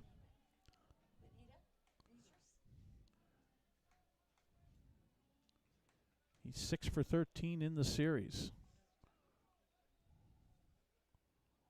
1-1 pitch to Gurney. Change up, swing and a miss, strike 2, 1-2. Eduardo Signs on deck.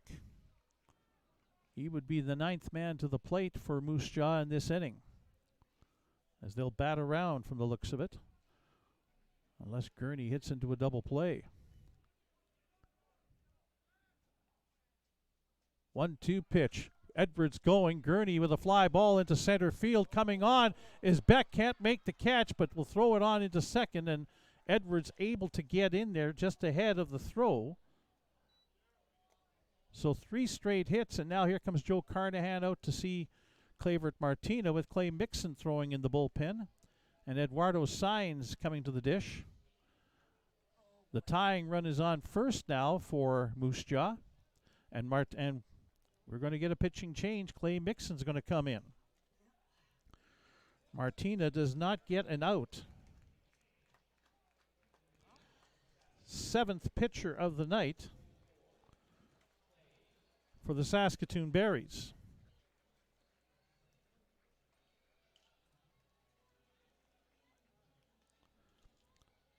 The 3 guys at the top of the order for Moose Jaw, Martina was entrusted with, and unfortunately for him, he could not get them out. They all get on base with hits. And coming in is Clay Mixon. Mixon in the regular season made 14 appearances, all in relief. 3 wins, 1 loss, 2 saves, a 3.48 earned run average. He pitched 20 2/3 innings during the regular season, allowed 18 hits, 10 runs, 8 of them earned, struck out 28, and walked 4.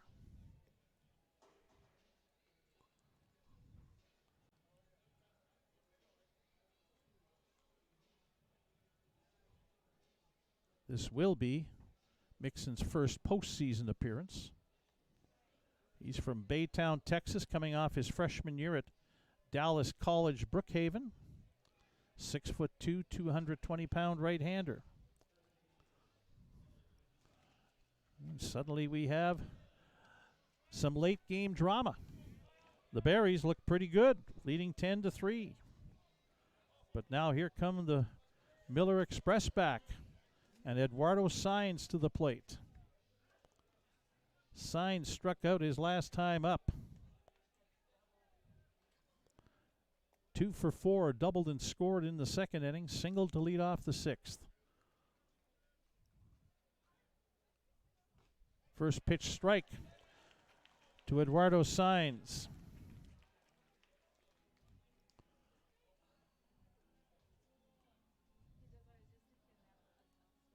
Signs is 3 for 10 in this series. 1 strike pitch. Mixon, Signs hits it high in the air, left field, well back, and that one is gone. And just like that, the Moose Jaw Miller Express have taken the lead. A 3-run home run by Eduardo Signs makes it 11-10. as Moose Jaw have scored 8 runs here in the top of the 8th inning.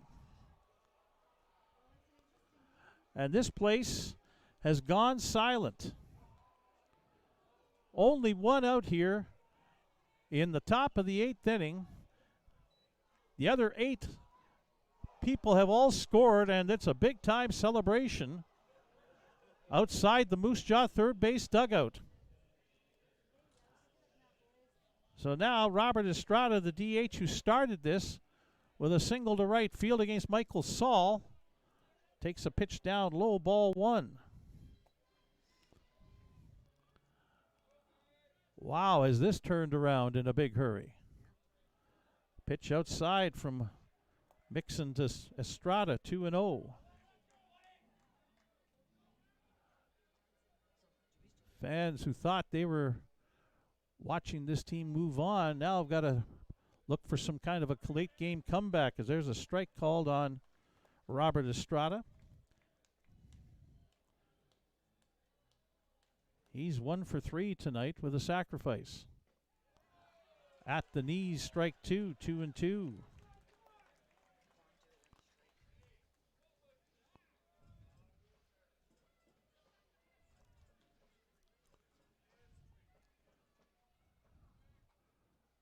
Two pitch, foul back onto the screen, up high.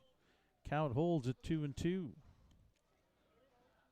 For the Berries in the bottom of the 8th now, Nathan Houston, Ethan Murdoch, and Corey Waters coming to the plate. Hitters 5, 6, and 7 in the lineup. On to behind second base and unable to make the play is Abiam Medina on the ground ball. Throw wide of the bag, but Estrada beats it out for an infield hit. Still 1 away, and now it's catcher Andy Rivas, who has made the only out of this inning for Moose Jaw, striking out back when Estrada singled and it was 1 away.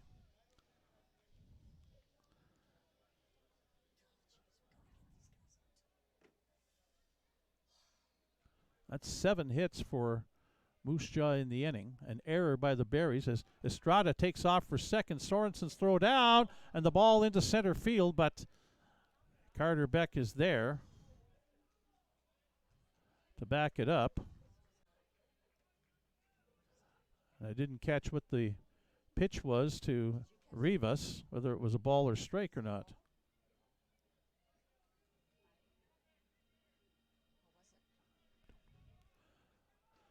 Waiting to see if Trevor Drury will indicate for us whether it was a strike or a ball or not in the first pitch. But Estrada has stolen second base. It's a strike. So 1 strike on Andy Rivas. Breaking pitch foul back to the screen. 2 strikes on Rivas now, with Tanner DeGrazia, the right fielder, on deck.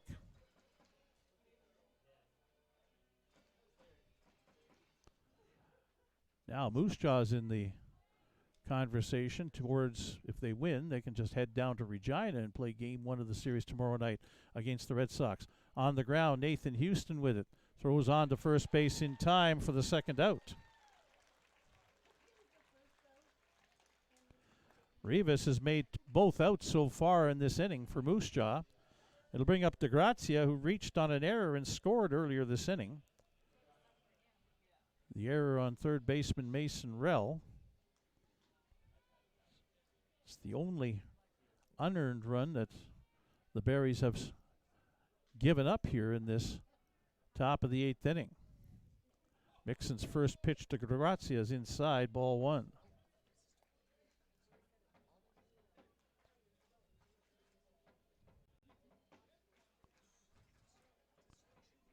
Clay Mixon, 7th pitcher of the night for the Saskatoon Berries. Strike at the knees, 1-1. 12th batter of the inning for Moose Jaw.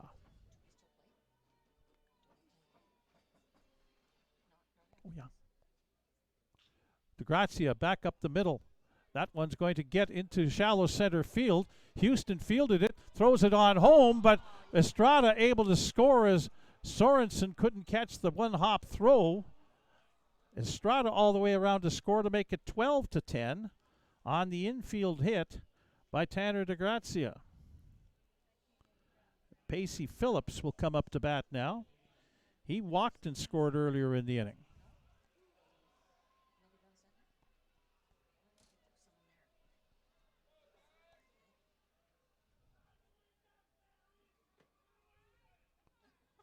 A 9-run top of the 8th inning for Moose Jaw. DeGrazia shows bunt, pulls, or make that Phillips showed bunt, pulled back, ball 1.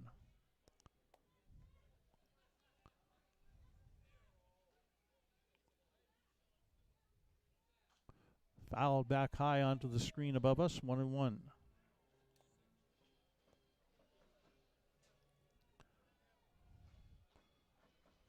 See what Moose Jaw does pitching-wise here now for the bottom of the 8th. This one's hit softly along the ground. Houston up with it, throws on the first. In time, bang, bang play at first to get Phillips to finally end the top of the 8th inning. But Moose Jaw scored 9 runs in the top of the 9th on 5, 6, 7, 9 hits. The Berries committed 1 error, and 1 runner was left on base. After 7.5, it's now Moose Jaw 12, Saskatoon 10, as you're watching Berries baseball on FloCollege. I'm going to look at it here right away. Hang on.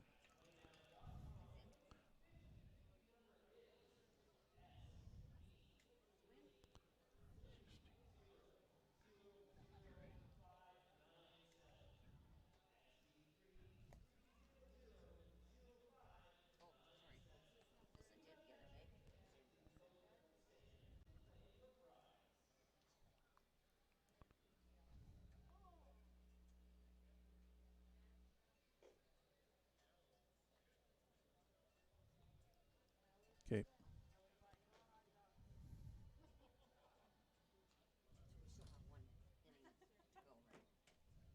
Well, yeah, it's an inning and a half left to go. Well, yeah, it's the bottom of the 8th, top of the 9th, and then maybe if need be, bottom of the 9th.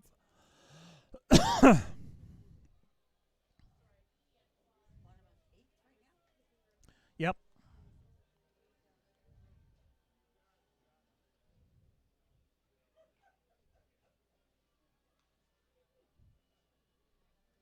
So here we go to the bottom of the 8th inning. Rodolfo Guardiola comes back out for the Moose Jaw Miller Express to pitch. 4th pitcher of the night for Eric Marriott and the Miller Express. He came on after Nathan Pichot left with a right shoulder injury. He'll face Nathan Houston, who tripled and scored back in the 4th inning and drove in a run with a sacrifice fly in the 6th inning. 1 for 3.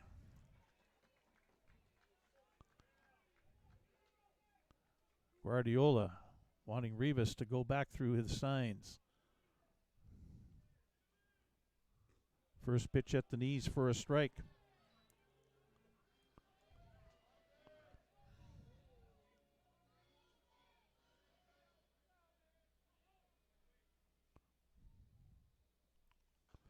Houston fouls it off at the plate.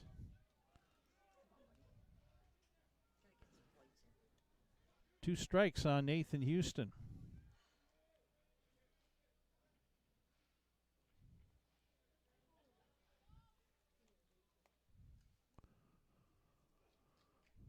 Two-strike pitch, breaking ball down and away, ball 1, 1-2.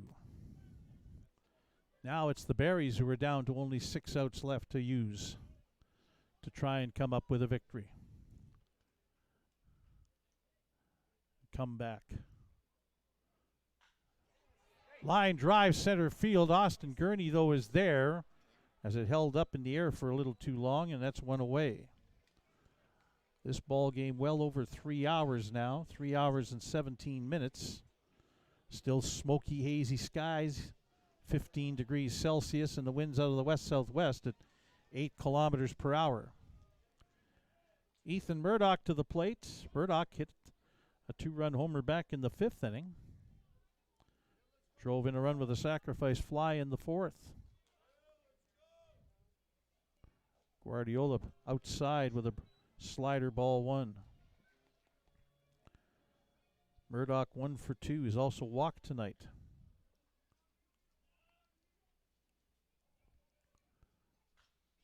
Murdoch hits it high in the air. Foul territory, racing over William Edwards in the bullpen. Can't make the catch.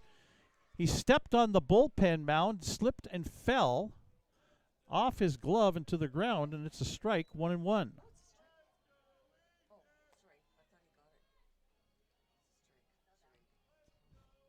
Foul ball down the left field side.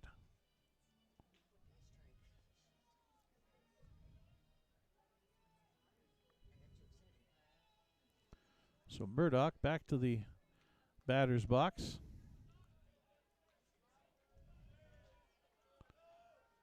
Guardiola kicks and delivers. That's a breaking pitch in for a strike. 1 ball, 2 strikes. Corey Waters, the DH, on deck.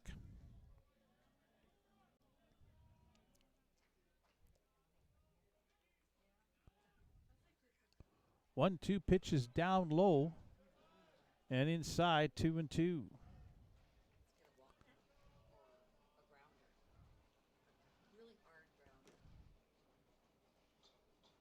Noah McCombs throwing down the right field line for the Berries.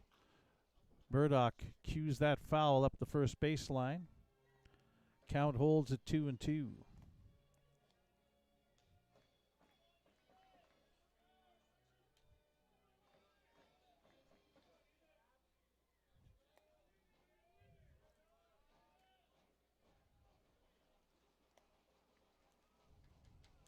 Two balls, 2 strikes on Ethan Murdoch. Cued up the first base line again, and that'll be foul. Murdoch spoiling a couple of pitches from Rodolfo Guardiola. Berries could use Murdoch to get on with only 1 away. Bring the tying run to the plate in the form of Corey Waters. 2-2 pitch, check swing. The appeal is not granted. And a full count now on that pitch that was outside.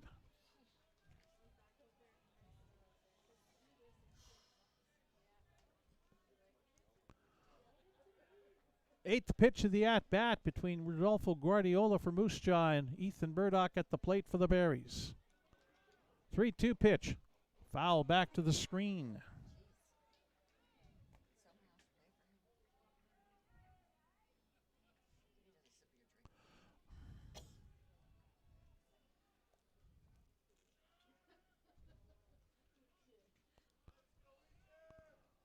Again, full count pitch upcoming. Outside, ball 4. And now the Berries will bring the tying run to the plate in Corey Waters. Waters will use Murdoch's bat that he just used. Waters 1 for 4, singled and scored in the 4th inning.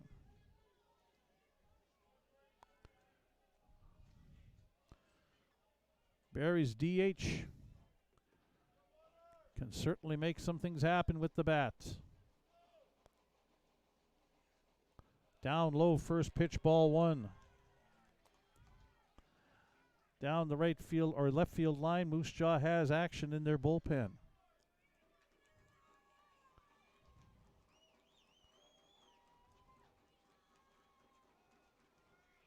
One and 0. Squibbed up towards first base. Trying to hustle. Waters will get tagged out by the first baseman Signs for the second out as Murdoch moves up to second. It'll bring up Balin Sorensen, who homered back in the 4th inning, is 1 for 3. Walked his last time up in the 6th inning. Down the left field line, the pitcher in the bullpen indicating that I'm okay, I'm ready to go if need be. And that's Weston Walls, Game 1 starter. And the workhorse of the Moose Jaw pitching staff. He's going back and forth like within 2 feet. He's anxious. Another timeout called by Sorensen. First pitch is yet to be thrown to him. Rodolfo Guardiola facing the Berries catcher. Jalen Freeman on deck. Swing and a miss, strike one.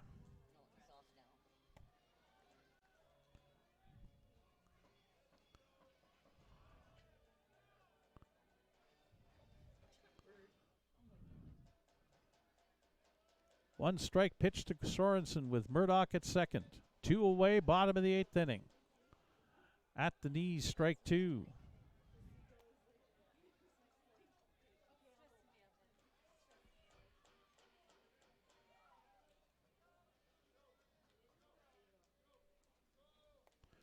Two-strike pitch coming to Sorensen. Inside. Pitcher Guardiola thought he had hit the inside corner at the knees for a strike 3. Started moving towards the dugout, but not so, according to home plate umpire Trevor Drury.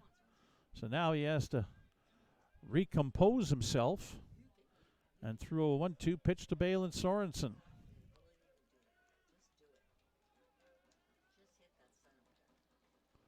1-2, outside, 2-2.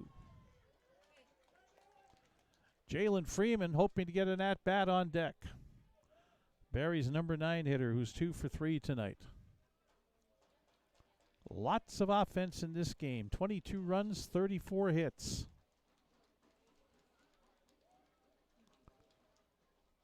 Swing and a miss, strike 3. Second strikeout for Guardiola of his appearance. Ends the inning.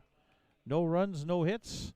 No Moose Jaw errors, 1 runner left on base. After 8, it's Moose Jaw 12, Saskatoon 10, as you're watching Barry's baseball on FloCollege.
Noah McCombs will come into the ball game now, the 8th pitcher of the night for the Saskatoon Berries, as they trail by 2 going into the top of the 9th inning. 12-10. This will be McCombs' second appearance of this series. He pitched in Game 1. 2 innings, allowed 3 hits.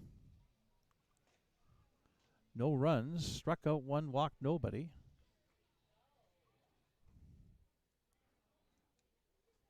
During the regular season, McCombs, 12 relief appearances, a win, a loss. 2.29 earned run average, 15 2/3 innings. Allowed 11 hits, struck out 11, walked 4. McCombs, 6'3", 205-pound Olathe, Kansas product, coming off his freshman year at Hutchison Junior College. His first pitch to Ben Wallachek here in the top of the 9th inning is a ball.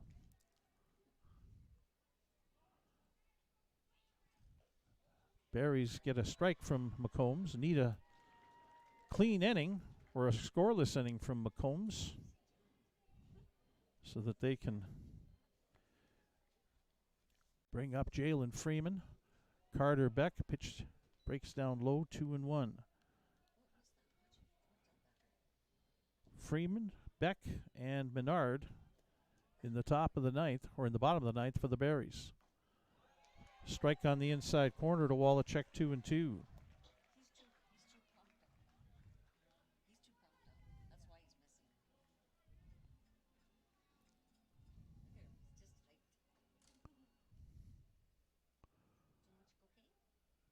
2-2 pitch.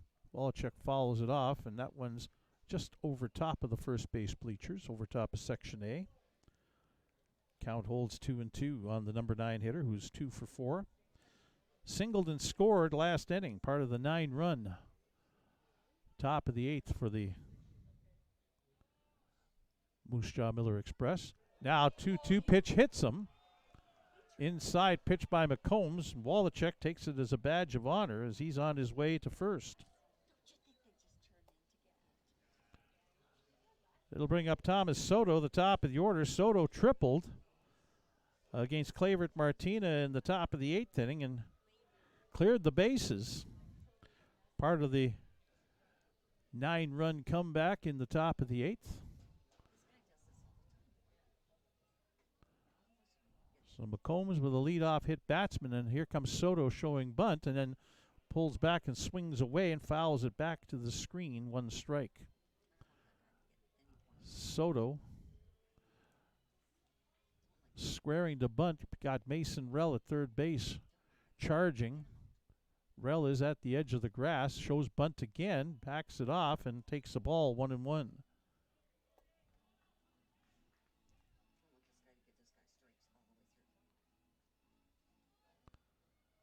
Noah McCombs, the 8th pitcher of the night for the Berries. Soto shows bunt, pops it in the air.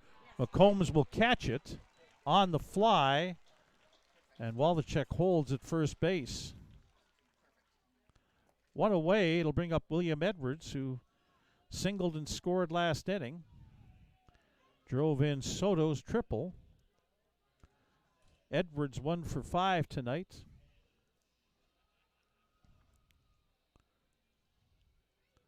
The Aussie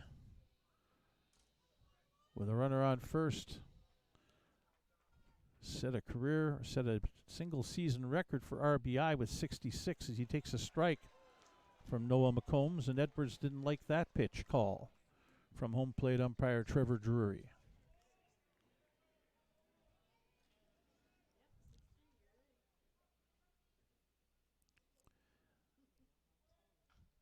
Fouled off into the screen. McCombs quickly ahead, 2 strikes on Edwards. Game 3 of the best of 3 East Division semifinal is going to go the distance.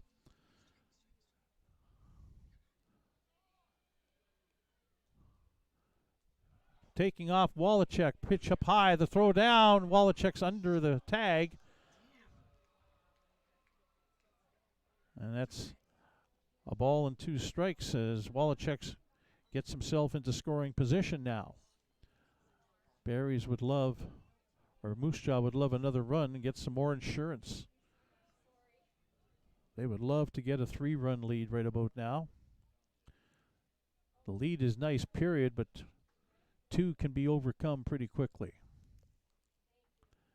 Wallachuk now taking off for third. Edwards fouls it off towards the Moose Jaw dugout. Hangs in with the count 1-2.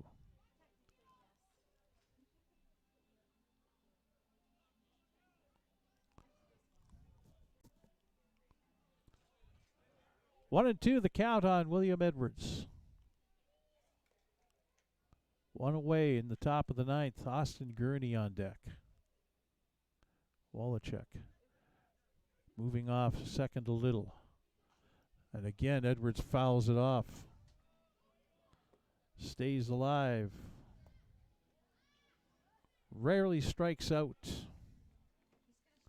Does William Edwards. He has not struck out in the playoffs. The 1-2 count on William Edwards. Noah McCombs ready to deliver. Just watching Ben Wallachuk. Check swing. They're going to call him for a full swing. Trevor Drury. Edwards says he knows the strike zone pretty well. And now here comes Austin Gurney over to escort William Edwards away and says, leave it. We're up. Don't worry about it. Edwards not happy as he strikes out for the second out of the top of the 9th inning, and it brings up Austin Gurney.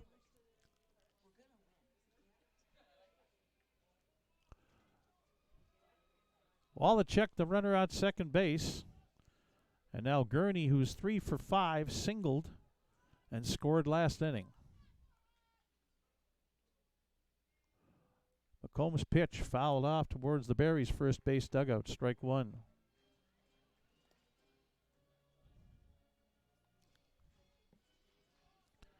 Three and a half hours we played this game tonight. It's a marathon. 22 runs, 34 hits in total put up by both teams. And we're not done yet.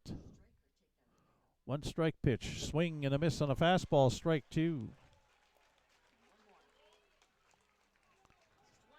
2 strikes, 2 away here in the top of the ninth.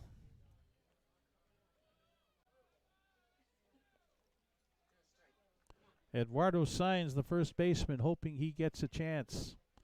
He is on deck for Moose Jaw. 2 strike pitch, fly ball center field. Carter Beck floating back, makes the catch, and that ends the inning. Good job by Noah McCombs, despite hitting the first man. Gets the top 3 hitters for Moose Jaw out in order in the top of the ninth. No runs, no hits.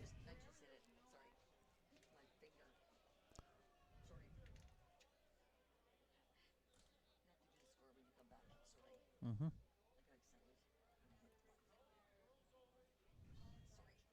It's okay.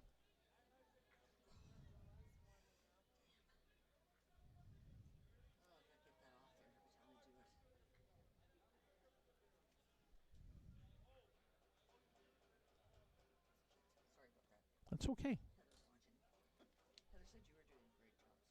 Mm.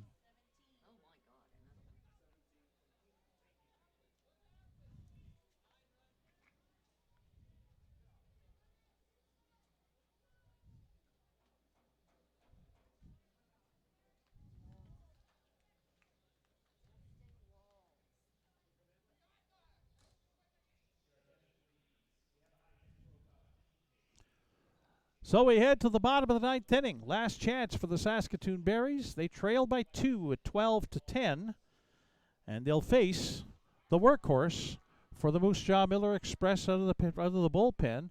The Game 1 starter, Weston Walls, is coming back out to pitch after throwing 117 pitches back on Wednesday night over 6 1/3 innings and getting the victory in Game 1. Walls gave up 7 hits that night, 6 1/3 innings, allowed 4 runs, only 1 earned, struck out 4, walked 1. His earned run average for the playoffs is 1.42. But for the season, he was a busy man. In this his second year at Moose Jaw. He made 16 regular season appearances, 13 of them starts, 4 wins, 5 losses, through 72 1/3 innings, and struck out 89. The 72 1/3 innings and the 89 strikeouts were tops in the WCBL this year. And now coming on to try and get the 3-out save in the bottom of the ninth inning. He'll face Jalen Freeman, and then the top of the order, Carter Beck and Ethan Menard. So the Berries are getting the people up that ideally they would like to have up in this situation.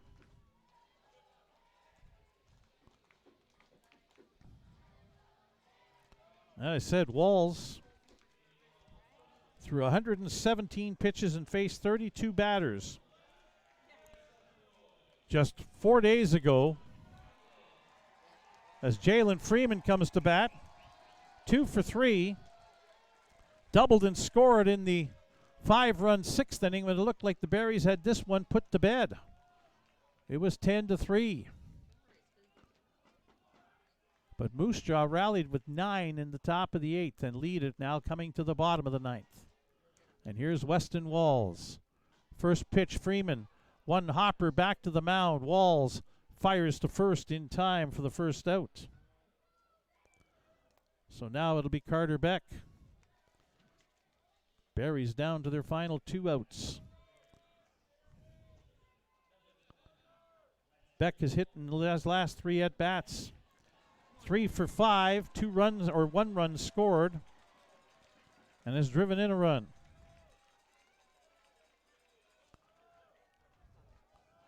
Weston Walls, first pitch is in for a strike.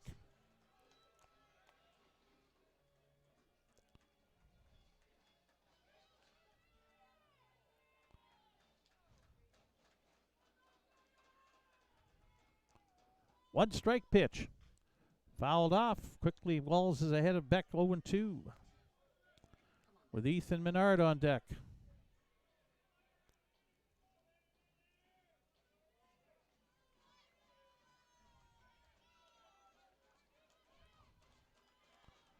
Weston Walls out of the full windup. The 2-strike pitch. Beck hits it in the air. Left field. Going back, and caught. No, it's off the fence. Off the glove of the left fielder, Edwards. And Beck is into second base.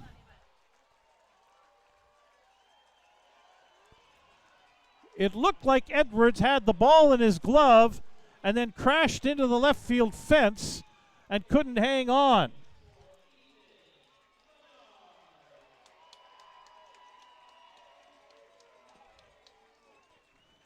A double for Carter Beck, and now the tying run comes to the plate in Ethan Menard, who's 2 for 5.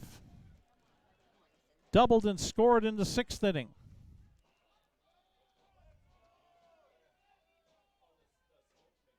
First pitch swinging, up the middle, base hit. Beck is going to turn third and head for home. It's 12-11. RBI single for Ethan Menard, first pitch swinging. And now the tying run is on first. And the winning run is at the plate in the person of Abiam Medina.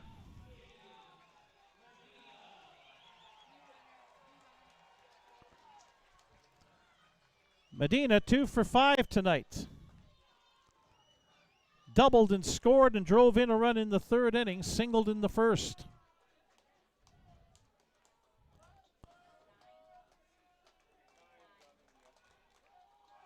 That's 18 hits for the Berries now. Into the ball game is Evan Janner to run for Ethan Menard at first base.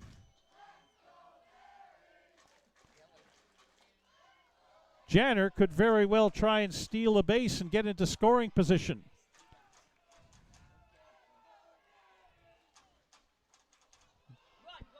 Chopped in front of the plate. Rivas on to first in time to get Medina. Janner up to second. And there's 2 away. Yeah. So 2 out. The tying run at second base, and Mason Rell, who has had a couple of recent walk-off hits, now comes to the plate. 2 for 5 tonight. 2 singles, 2 runs scored. Facing Weston Walls. First pitch down and blocked by Andy Rivas, ball 1. Evan Janner, the tying run on second base.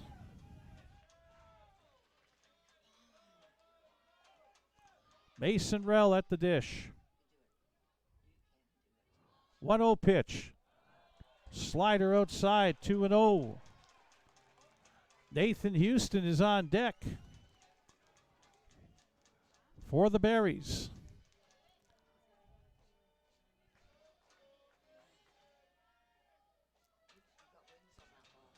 Weston Walls down 2-0 to Mason Rell. Needs to come in with a strike. And it's outside, 3-0.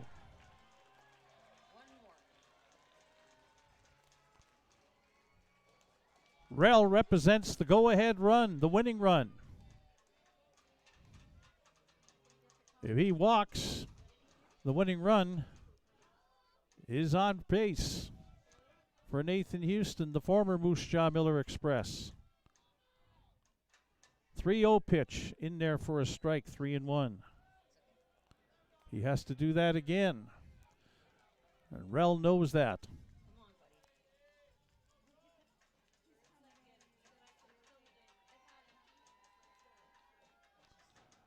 3-1 pitch. Foul back to the screen, and now it's full. Barry's down to their last strike.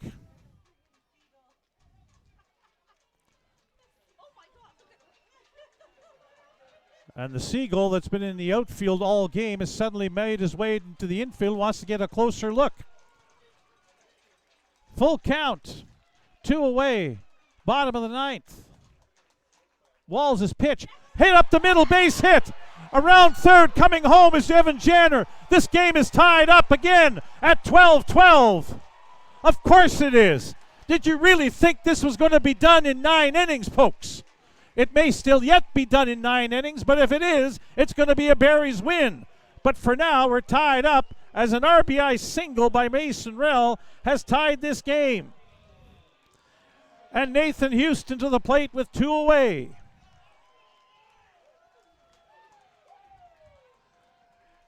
Insanity is all you can say about this.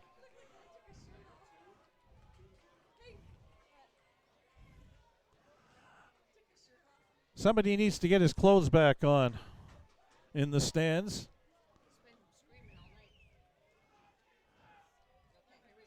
Nathan Houston, 2 for 4 with a sacrifice fly. Rell at first, the winning run. Pitch upstairs, ball 1. Houston knows Walls. They were teammates last year.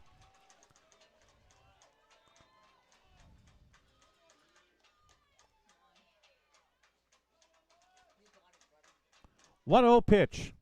In there for a strike, 1-1.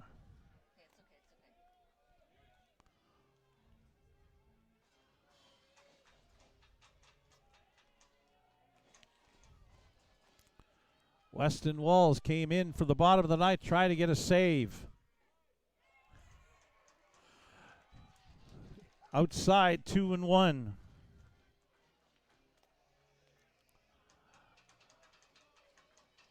Weston Walls. Game 1 winner, in relief. Can't close the door, throws this one upstairs. 3 balls, 1 strike to Nathan Houston. Ethan Murdoch is on deck.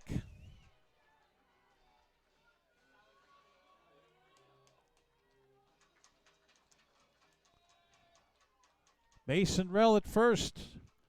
3-1 count on Houston. Fouled off, up and out of play into the stands. A full count now on the Barry shortstop.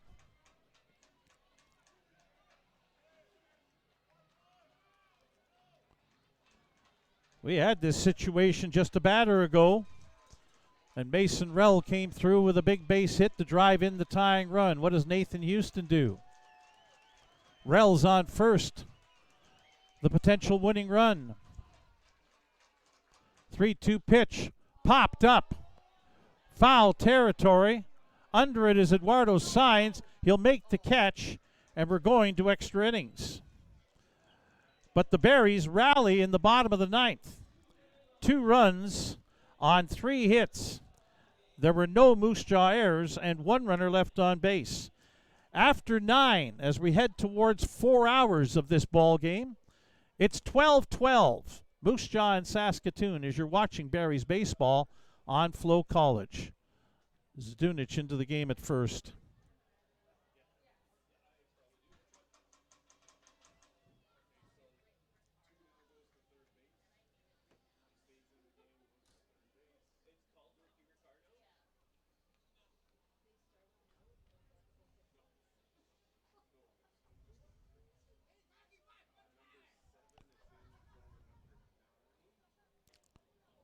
Westland's in for Rell.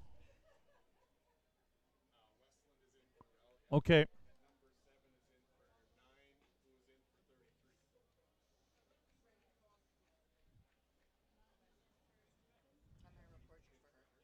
Okay. Well, don't have to do it just yet. I mean, only when the game's over and they win. Okay. Yeah, yeah.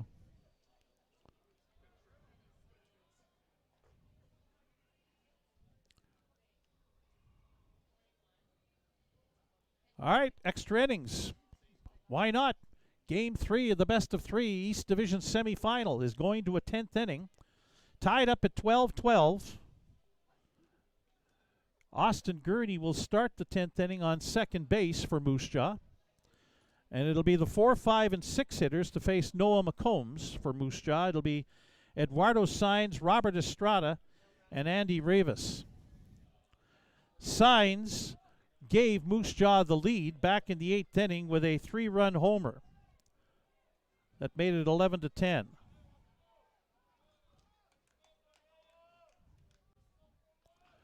Saenz check swing. McCombs able to get it. He'll run it himself over to first base for the first out. Well, Gurney's not on second. Where's the courtesy runner? No courtesy runner in the playoffs. Okay. Scrap that idea. We're playing real baseball is what we're saying. Okay, so now Robert Estrada, the DH, coming up. Estrada singled twice in the big 8th inning for Moose Jaw and scored twice. Pitch from McCombs down low, ball 1. Estrada 2 for 4 with a sacrifice and a stolen base. 1-0 pitch. Breaking ball in for a strike, 1-1.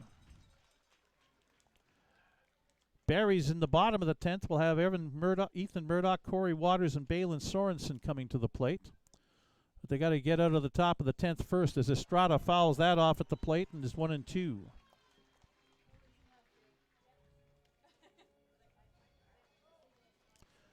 Into the ball game for the Barries defensively. Turner Zadunich is at first base after Evan Janner ran for Ethan Menard. Pitched down low, 2-2 to Estrada. And Cooper Westland comes into the game to play third base in place of Mason Rell. Here's the 2-2 pitch. Popped up, foul territory towards the Moose Jaw dugout.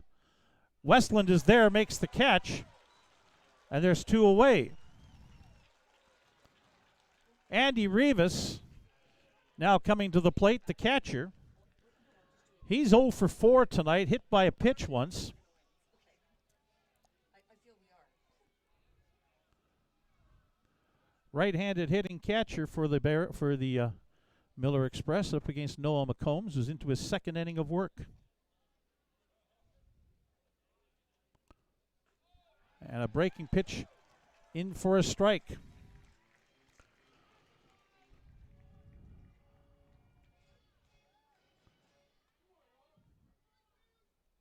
One strike pitch, up high, 1-1.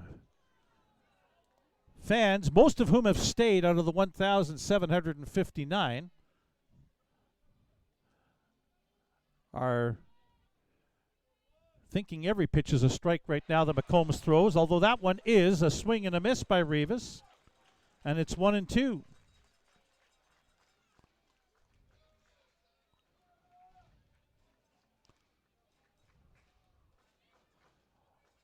McCombs 1-2 pitch. Swung on and missed.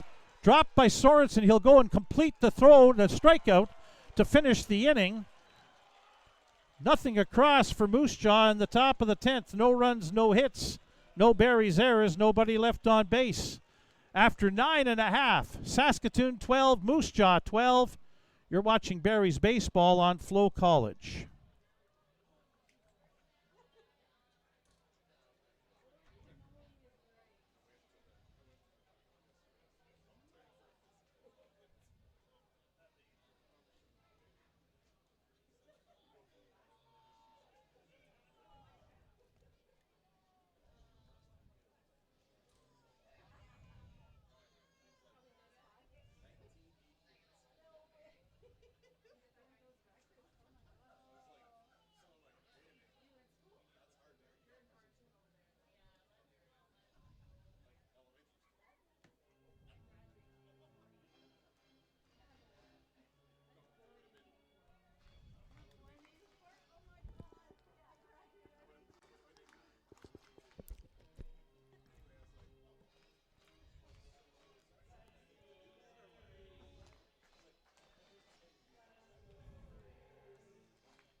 Bottom of the 10th inning.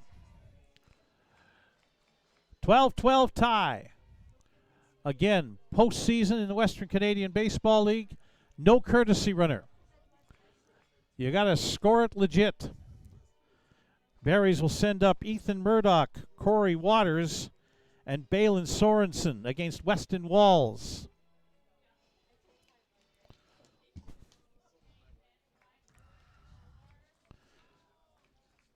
As Walls finishes his warm-up tosses.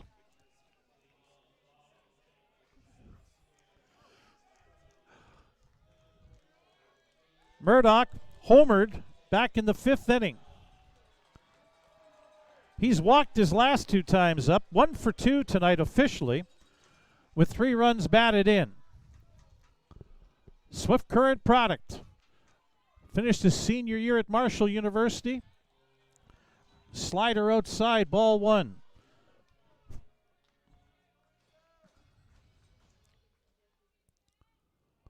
Walls 1-0 pitch. Down low, 2-0. There's nobody warming up down the left field line. This is Weston Walls' game to either get it to the top of the 11th or to lose, one or the other from a Moose Jaw perspective. 2-0 pitch in there for a strike, 2-1.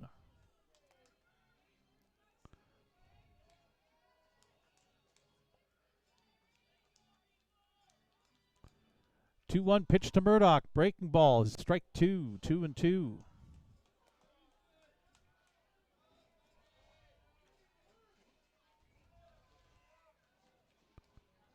Weston Walls kicks and delivers. 2-2 pitch. Fouled off at the plate. Murdoch hangs around at 2-2. Berries would love to get him on base as the leadoff man here in the bottom of the 10th inning. They'll take anybody to get on base and then bring them around somehow. 2-2 pitch, fouled off down the right field line and out of play. That's quite the moon we've got over top of the right field foul pole.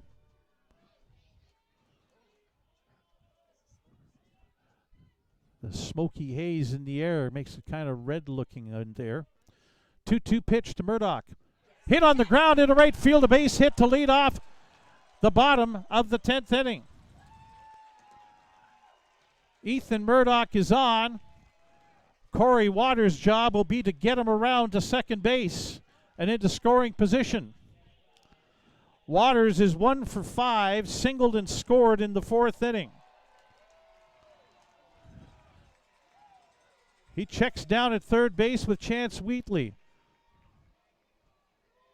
Ben Wallachek looks over at Chance Wheatley as well and says, "Is this what you're doing, bunting?" You'd have to imagine that that would be the case, as Wallachek is at the edge of the grass.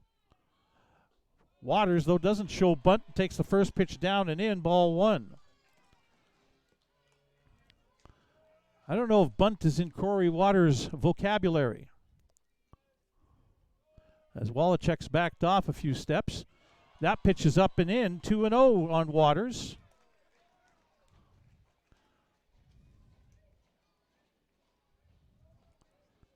Balin Sorensen is on deck.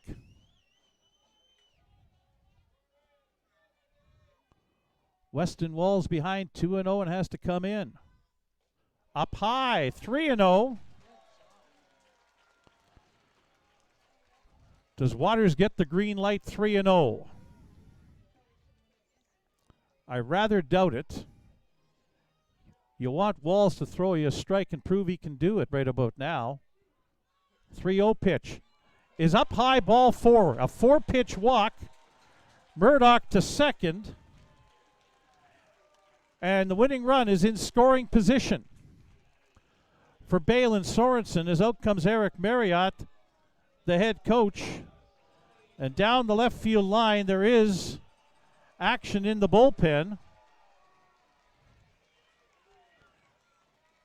And again, the debate is it 36 or is it 38?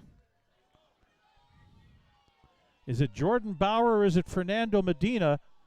But whoever it is, we're going to find out right away, because he's coming into the ball game and Weston Walls is heading to the dugout. And I happen to think this is 38. I think this is Fernando Medina coming into the game. It is. That is an 8 on the back of the jersey. He'll face Balin Sorensen with nobody out in the bottom of the 10th inning.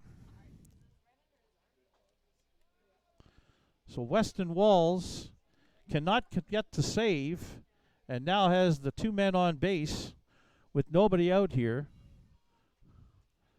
Murdoch on third. Now is the time when you bunt. Balin Sorensen has to bunt it up the third base side and make the third baseman Wallachek play the ball. If that is indeed what you end up doing. Fernando Medina coming into the ball game out of Weston, Florida, a 6 foot, 205-pound right-hander out of USAO. Don't believe he is related to Abiam Medina with the Berries. I think we discussed that once before.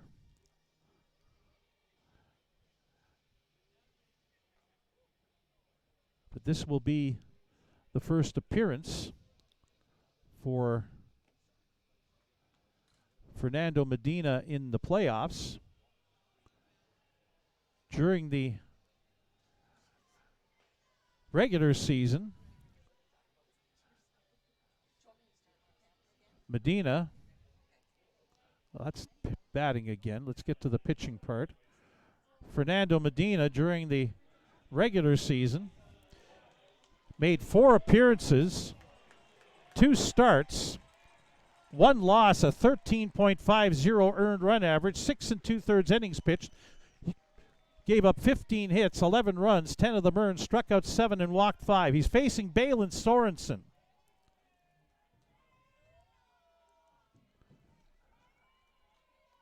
Two men on, nobody out. The key run is at second base. As the infielders start to creep in and Sorensen shows bunt, and Medina steps off and looks back, Murdoch to second base.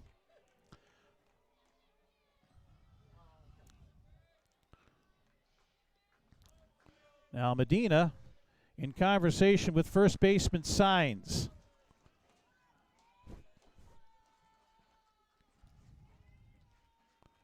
Sorensen shows bunt, pops it up in the air. It's going to be diving and catch. And an out as Andy Rivas able to dive and catch the ball for the first out in foul territory. So 1 away. And now it's Jalen Freeman, the batter. Freeman's 2 for 4. Doubled and scored in the 6th inning, singled in the 3rd, but has grounded out to the pitcher his last 2 times up. Now 1 away here in the bottom of the 10th inning. And the winning run is on second base.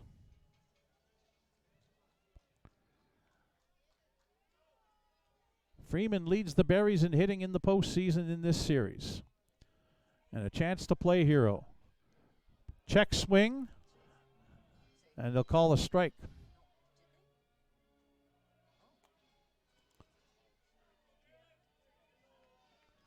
Fernando Medina into the ball game in a pressure situation for Moose Jaw.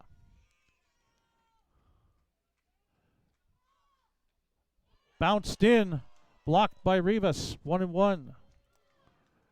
We're past the 4-hour mark of tonight's game. 14 degrees Celsius, smoky skies, a west wind at 12 kilometers per hour. And the Berries on the verge of winning a marathon. An epic marathon, if you will. But they need a big hit yet. 1-1 count on Jalen Freeman. Pitch outside, 2-1. Carter Beck is the next hitter for the Berries. If there's anybody you'd want to come up in that situation, it would be him, as he's 4 for 6 tonight. If Freeman can't get the job done, Beck will get an opportunity. 2-1 pitch. Up high, 3-1.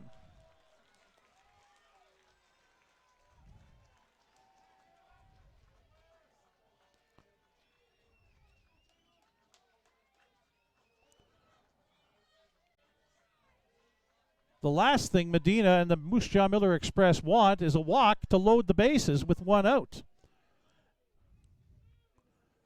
3-1 the count. On the ground towards first, Signs backs up, makes the play over to first, and is safe. First base umpire Scott Mills calls safe for Jalen Freeman. The bases are loaded and still only 1 out. As Freeman dove headlong into first, Signs backed up on the pit and fielded the ball and actually stumbled a touch, and his flip to Medina was close. It was bang, bang, and Freeman diving into the bag, and now Moose Jaw has to play the infield in for Carter Beck. Up high, ball 1.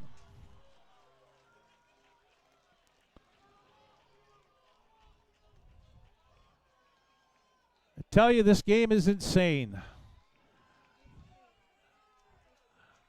The roller coaster of emotions. Ready to burst. 1-0 pitch. Down low and inside. 2-0 to Beck.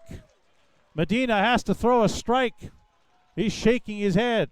He's not happy with the first base umpire in the call on the Freeman play. Not happy with that pitch to make it 2-0. He wants it to be 1-1. Now he's got to compose himself. Best of luck, son. 2-0 the pitch. He did well. Gets a strike. Beck taking.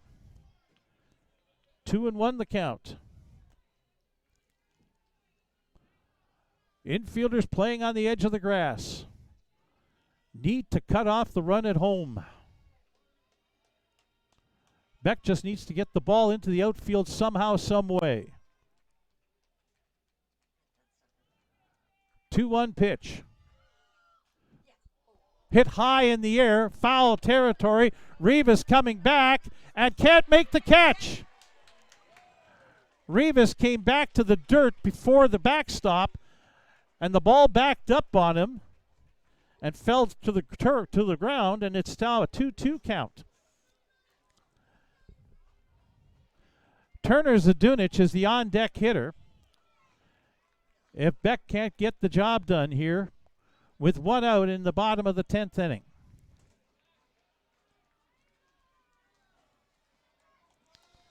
Four for 6 with 2 doubles and 2 singles tonight. Hits in each of his last 4 at-bats. 2-2 pitch coming up to Carter Beck. Down low, blocked by Rivas. Full count. It's the action pitch. Something's got to give right about now.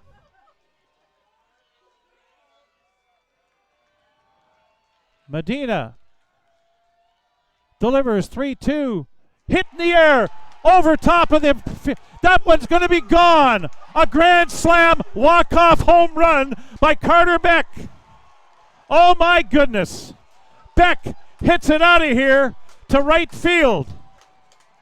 Grand slam, walk-off home run, Carter Beck, and the Berries are advancing to the East Division Final against the Regina Red Sox. A marathon, an epic game, craziness, and the Berries prevail by a final score of 16-12. 4 runs on 3 hits. No Moose Jaw errors and nobody left on base. Moose Jaw had it in the bag, it seemed, when they scored 9 in the top of the 8th.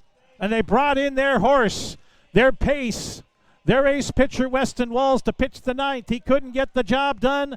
And in the 10th, Carter Beck is the man for the Saskatoon Berries, hitting a walk-off grand slam to make the final score 16-12. The Berries are ready to shake hands post-game. The Miller Express are beside themselves. and now will slowly start making their way to the lineup to shake hands. 4 runs, 3 hits in the bottom of the 10th.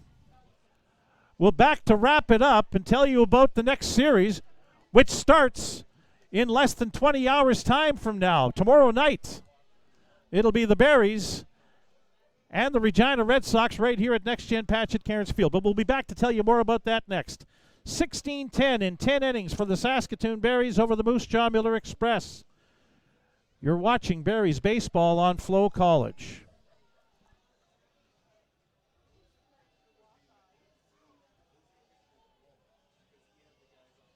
Were you recording that too? What I had just happened? Yeah. Oh, good. I also got pictures for you. Good, good. Thank you. Okay, I got to figure this out now.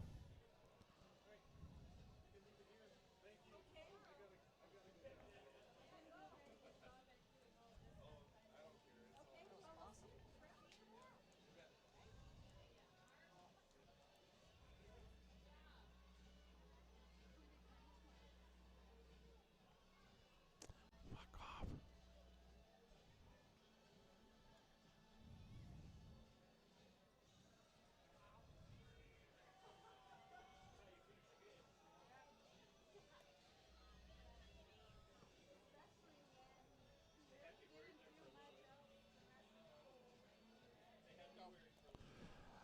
Wow. That's about the only thing you can say. Wow. And you can say it backwards. Wow. What a ball game. The home team comes through. This one looked like it was done when the Berries scored 3 in the 4th, 2 in the 5th, and 5 in the 6th inning to go up 10-3. And then Moose Jaw scored 9 in the top of the 8th inning and looked like they had it. 1 here in Game 3, the deciding game of the best of 3 East Division semifinal series, leading 12-10. And they brought their ace, Weston Walls, in to pitch the bottom of the 9th. But the Berries scored 2 in the bottom of the 9th to tie it up and then win it in the bottom of the 10th on a grand slam walk-off home run by Carter Beck. Your final totals from tonight's game for the Saskatoon Berries: 16 runs on 22 hits. They committed 3 errors. They left 11 runners on base. For the Moose Jaw Miller Express, 12 runs on 18 hits. They committed 1 error, and they left 9 runners on base. The winning pitcher is Noah McCombs, the last of 8 Saskatoon Berries pitchers in relief. And the losing pitcher is Weston Walls, who will go 1-1 in the postseason. 1,759 the attendance tonight. It'll probably grow by a few hundred if you talk to anybody who wasn't here but says they were. Everybody will have been at this ball game at some point in time in the future. A game that took 4 hours and 7 minutes to play. Crazy. Anyway, the Berries win the best of 3 East Division semifinal 2-1. They advance to the East Division final. Game 1 is tomorrow night here against the Regina Red Sox at 6 o'clock at Next Gen Patch at Cairns Field. So guess what?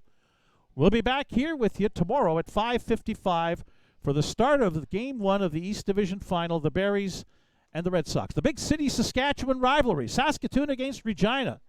It don't get much better than that, do it? We'll be back for that tomorrow at 5:55. On behalf of everybody with Flow Sports, FloCollege, all the gang with the Saskatoon Berries, I'm Les Lazaruk. What a night. There's not much of it left. Enjoy what you have left of it, and we'll talk to you tomorrow as you have been watching Saskatoon Berries baseball on FloCollege.